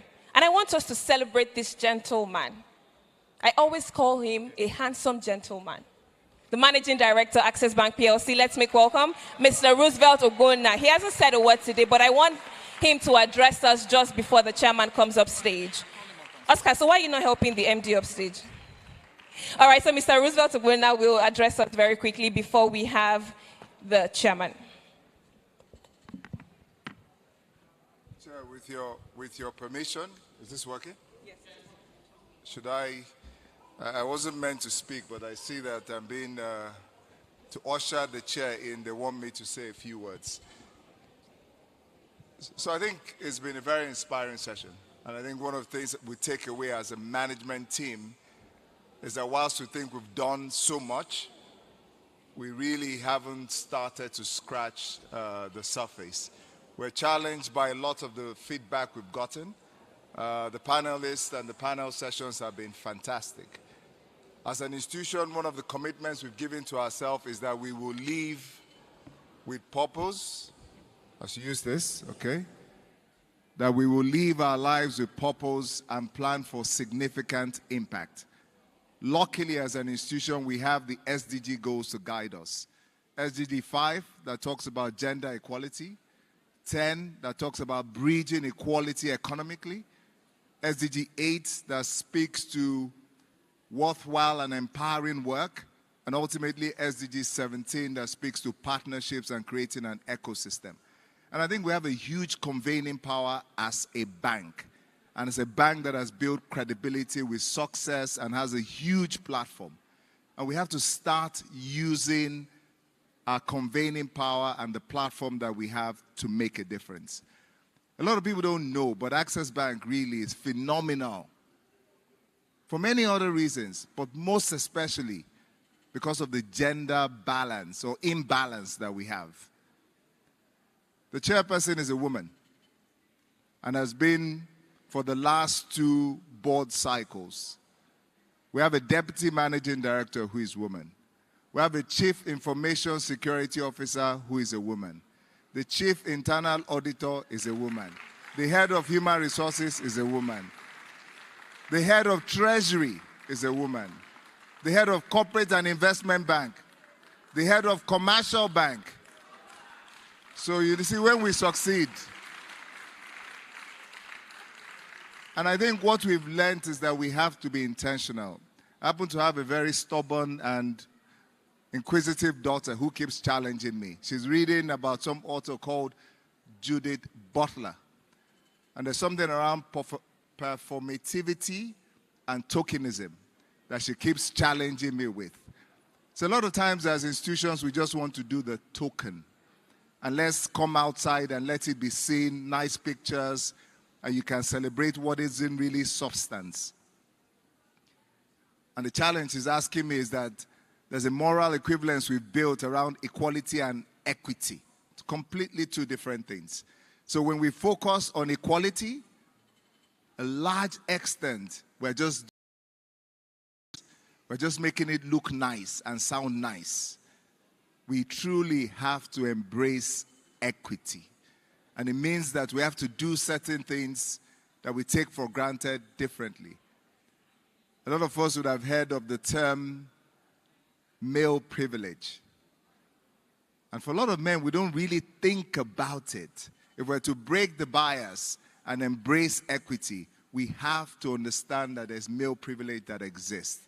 It means that the male folk have a significant access to economic and political resources that the women folk do not have. I think if we start from there, it's a strong platform to build. And as an institution, we are committed to breaking down those biases and ensuring that we bring women as equal partners on the journey that our institution is taking. Thank you very much.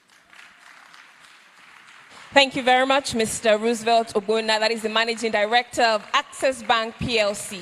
You know, when he spoke about all the women occupying several positions at Access Bank, they are not just there to add to the number so we can say we have met, you know, the 50%. They are there because they are capable, they are able, and they are performers. So please celebrate all these women. Thank you. And of course, celebrate our amazing, phenomenal, exceptional Chairman, Board of Directors, Dr. Dere Awoshika. Thank you very much. It's been an awesome day. All our guests, our keynote address speakers, in absentia, and here present. The executive of Access Bank and other executives here present, distinguished, lovely, exceptional women, and our great men amongst us.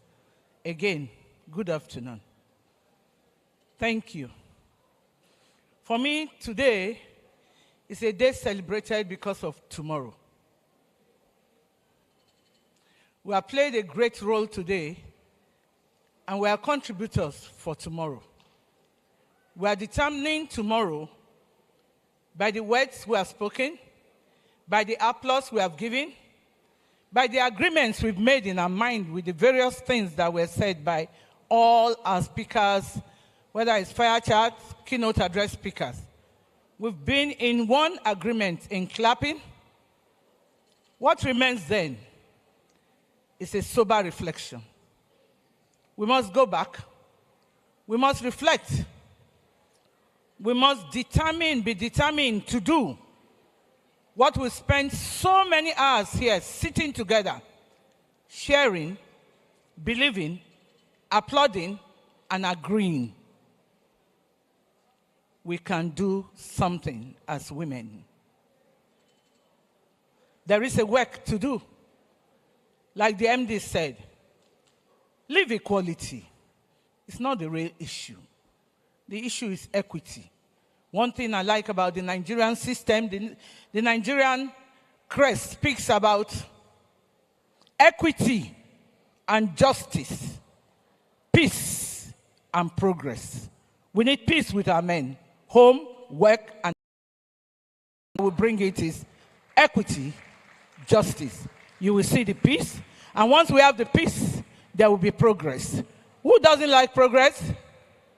Is Nigeria set for progress? Because of you. Because of you.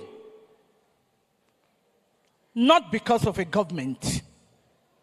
Not because of a corporate. But because you are a true Nigerian and you are bent on equity and justice, male or female, going forward. God bless you. God bless you, ma'am. Thank you so much, ma'am. Thank you very much, Dr. Dere. That's the Chairman, Access Bank Board of Directors. We're truly honored to have you head the Board of Directors. You're a phenomenal woman. You are amazing, and you are an exemplary leader. Thank you. Can we celebrate her one more time? Thank you. Oscar, what has been the highlight of your day?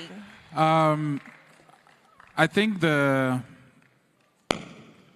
can't still get her out of my mind. That's Nigeria's first female fighter pilot. Seeing her, meeting her, hearing her talk, and she's under 30. It's remarkable. When you've seen certain things in life, you understand that there are more challenges than opportunities to succeed. So that's been my highlight. Seeing you physically and meeting you has been my highlight. I'll see you in the air. What about you? it's so hard to pick a particular one because it just kept on getting better and better. I thought I had seen it all until I heard our final keynote speaker. It was great. Everything has been fantastic. And just the inspiring sessions, people sharing their story. And when I see women who have succeeded, it does one thing to me. It inspires me and tells me that I can also succeed, because if they're doing it, their light is shining, so I can also shine my light. So it's been a great day. I've had a fantastic time, and I do hope that everyone in the room has had a great time as well. But yes, before our final performance this evening, just some quick housekeeping. It would be very remiss not to just touch on this, to recognize, because I made a promise. There are a lot of women here, but a special shout out to the women in uniform. They are the military and paramilitary agencies. Please in rise Lagos. for recognition. Please stand up. The FRSC women you see, the LNSC, the police, it takes an extraordinary type of woman to go down this path, and they're also showing love and support to their fellow women. So thank you for the work you do. We appreciate you. We love you. And my driver's license is up to date. In addition to that, also the West African Women Association, they came all the way representing West Africa. They look elegant and poised. Thank you so much for being here. We love you so, so much. And we'll see you next year as well. I think apart from that, we're viewing from wherever you are. Thank you for taking the time to be with us here, spending the day with us. We don't have enough words. We don't have enough words. But please don't go anywhere. We have a final performance for you today. It will blow your mind. It gives me great pleasure to now welcome on stage for the closing performance at the Access Bank International Women's Day celebration for 2023, the one, the only, L-O-U-D, Loud. Make some noise for Loud. Make some noise for an electrifying, thrilling, exciting performance. Don't go anywhere. Physical.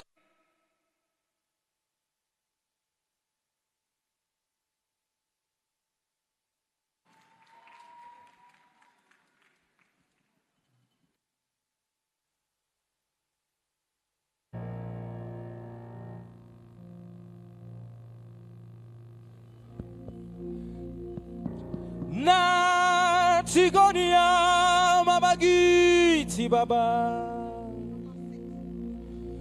Na Tigonia Mabagiti Baba Sitting home, oh yeah.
Bishop una five akola kaije na nke bishop una five akola oye ba iye di mage meriri oye ba iye di mage meriri iyoko iyoko iyoko iyoko iyoko iyoko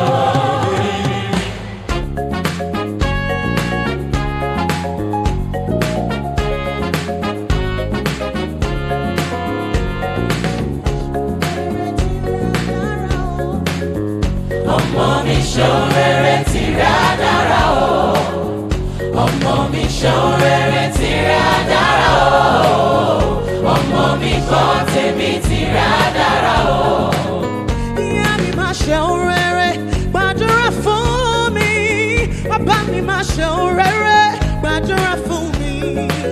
Tọ́mọdé bá hùwà burúkú wá ní ìyá ẹ̀ lóko. Tọ́mọdé bá hùwà burúkú wá ní bàbá ẹ̀ lóko. Ìyá mi fi wá tó dá hàn mí láyé. Bàbá mi fi wá tó dá hàn mí láyé. Ayé tí mo wà yìí kò máa yé mi. Ìwọ ni Ọlọ́run kejì mi láyé. Màmá mi máa ṣeun rere. Ìyá mi máa ṣeun rere. Bàbá mi máa ṣeun rere. Tìrẹ dára o. Ìyá mi máa ṣeun rere. Bàbá mi máa ṣeun rere. Ṣeun rere tìrẹ dára o. Bàtà rẹ̀ adùn kókó ká. Bàtà rẹ̀ adùn kókó ká. Tó o bá kàwé rẹ̀. Bàtà rẹ̀ adùn kókó ká. Tó o bá kàwé rẹ̀. Bàtà rẹ̀ adùn kókó ká. Ladies and gentlemen, you know what time it is.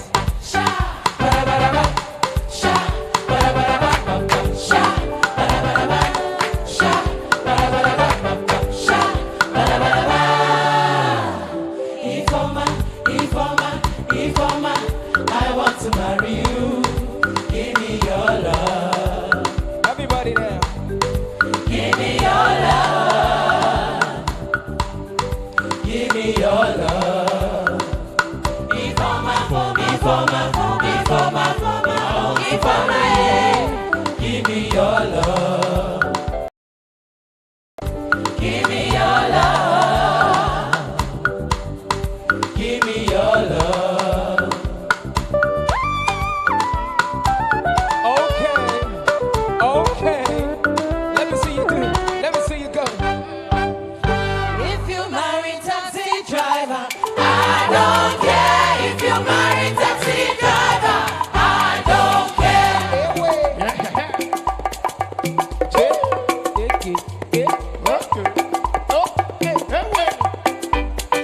marry taxi driver, I don't care. If you marry taxi driver, I don't care. If you marry taxi driver, I don't care. If you marry taxi driver, I don't care.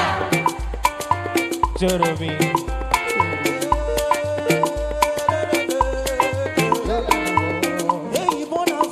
Joromi, Jomi, Jo.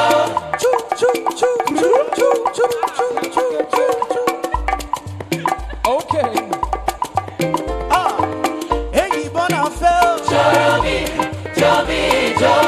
Hey, Bonafel. Joromi, Jomi, Jo. Ufema Mwanya. Joromi, Ufema Jomi, Jo. Ruduguriyo. Joromi, Jomi, Jo. Joromi, oh, Jomi, Jo. Kissy. Joromi, oh, Jomi, Jo. Hey, Bonafel. Joromi, Jomi, Jo. Hey, Bonafel. Joromi, Jomi, Jo. Away, come and pretend no be killer. This your love be getting me for my body. I want light on, where my lights are. This your color no be fake, oh mama.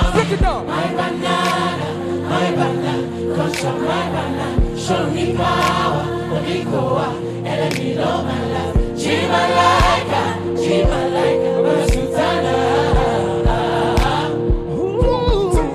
Cause you they amaze, you they amazing, don't be late. Don't keep me waiting, no procrastination. Terminator, don't get agreement to go terminating.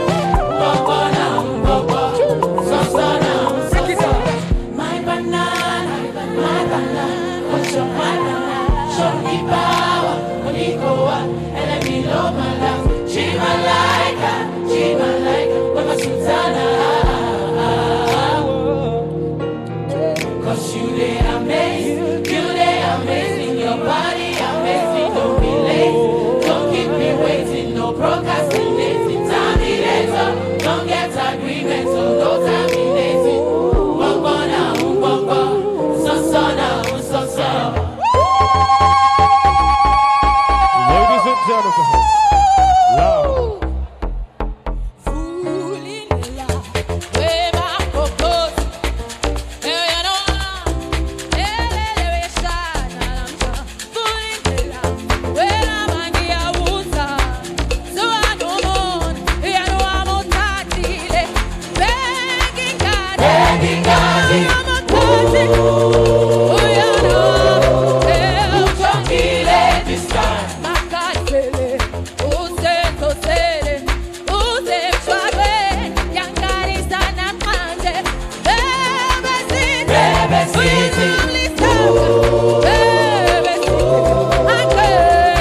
bele, uze tosere, uze shwabe, yangarita na mande, bebe siti, bebe siti, angere kashare vulilela, vulilela, ema kompos, vulilela, yekalamo, vulilela, ema kompos,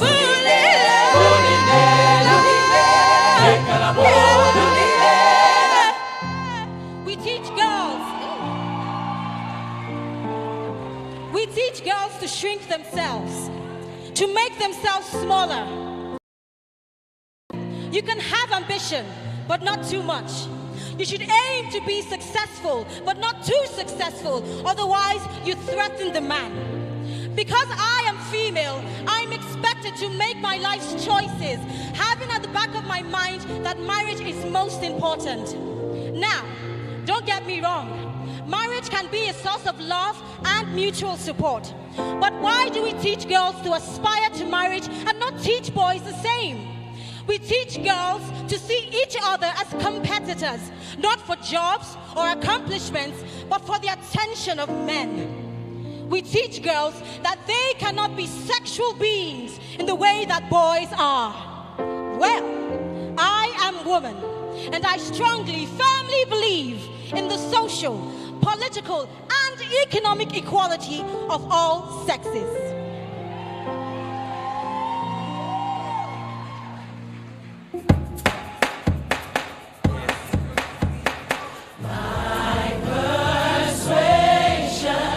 Build a nation, endless power, but love we can devour. My persuasion can build a nation, endless power, but love we can devour. You do anything for me. Who run the world? Who run the world? Who run the world? Who run the world? Who run this mother? Who run this mother? Who run this mother? Who run this mother? Who run the world? Who run the world? Who run the world? Who run the world? Who run this mother? Who run this mother? Who run this mother? Who run this mother? Who run the world?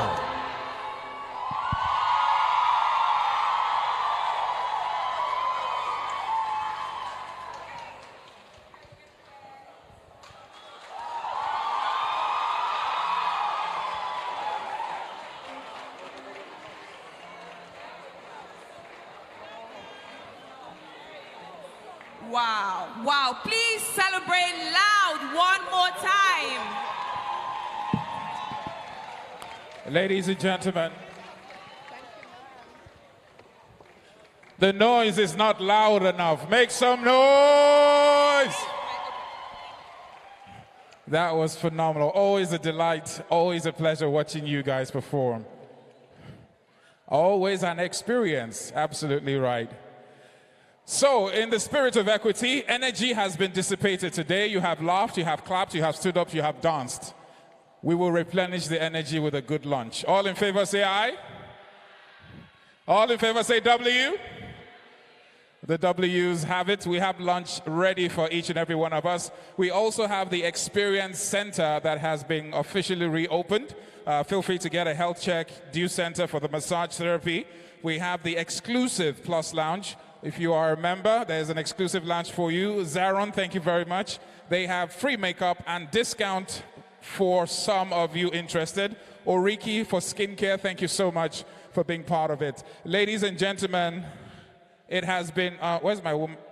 Okay, Mo. It has been a super honor and delight to be in the midst of you wonderful, wonderful women. Mojibade Show. This is an all moment, by the way. Aww. I am Bemileke Oscar Oyinson. Thank you so much for being part of this and making this a reality. Same time next year. My name is Mojibade Shosoya. It has been an absolute honor being the co-host today. Think W, embrace equity, enjoy your lunch, and please go through the Experience Center. Experience all the brands that you have there. Have fun, courtesy Access Bank. See you next year. Think W.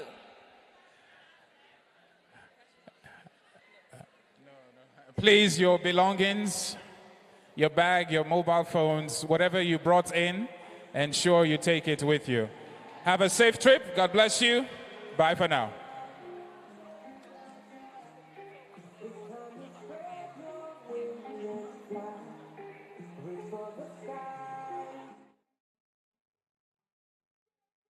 A massive thank you to IFC, the International Finance Corporation. What they've done, they have no idea how many.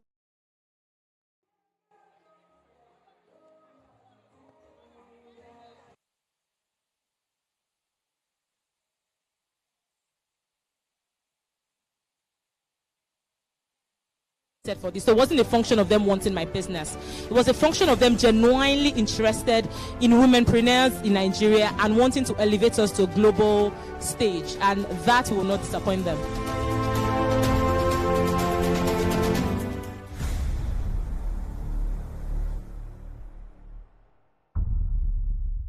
Are you a worker in need of financing for your business, home, car needs, gadgets, or do you just need extra cash to sort your need? We at Access Bank understand how difficult this may be. That's why we have tailored solutions to ensure your needs are met easily and speedily. Our everyday banking products provide a variety of easy loan repayment plans to salary earners. We offer digital loans for your quick cash, personal loans for your urgent personal family needs, mortgage loans for your home purchase, vehicle finance to buy that car, device finance to purchase that phone or laptop you desire, and asset finance for white good purchases like freezer, generator, inverters, etc. There's more. You also get free access to our exclusive lounge for the first year, a dedicated relationship manager, financial planning, and educational seminars. If you are a salary earner and this sounds like just what you need, please visit www.accessbankplc.com for more information or walk into any of our branches to get started. Terms and conditions apply. Access, more than banking.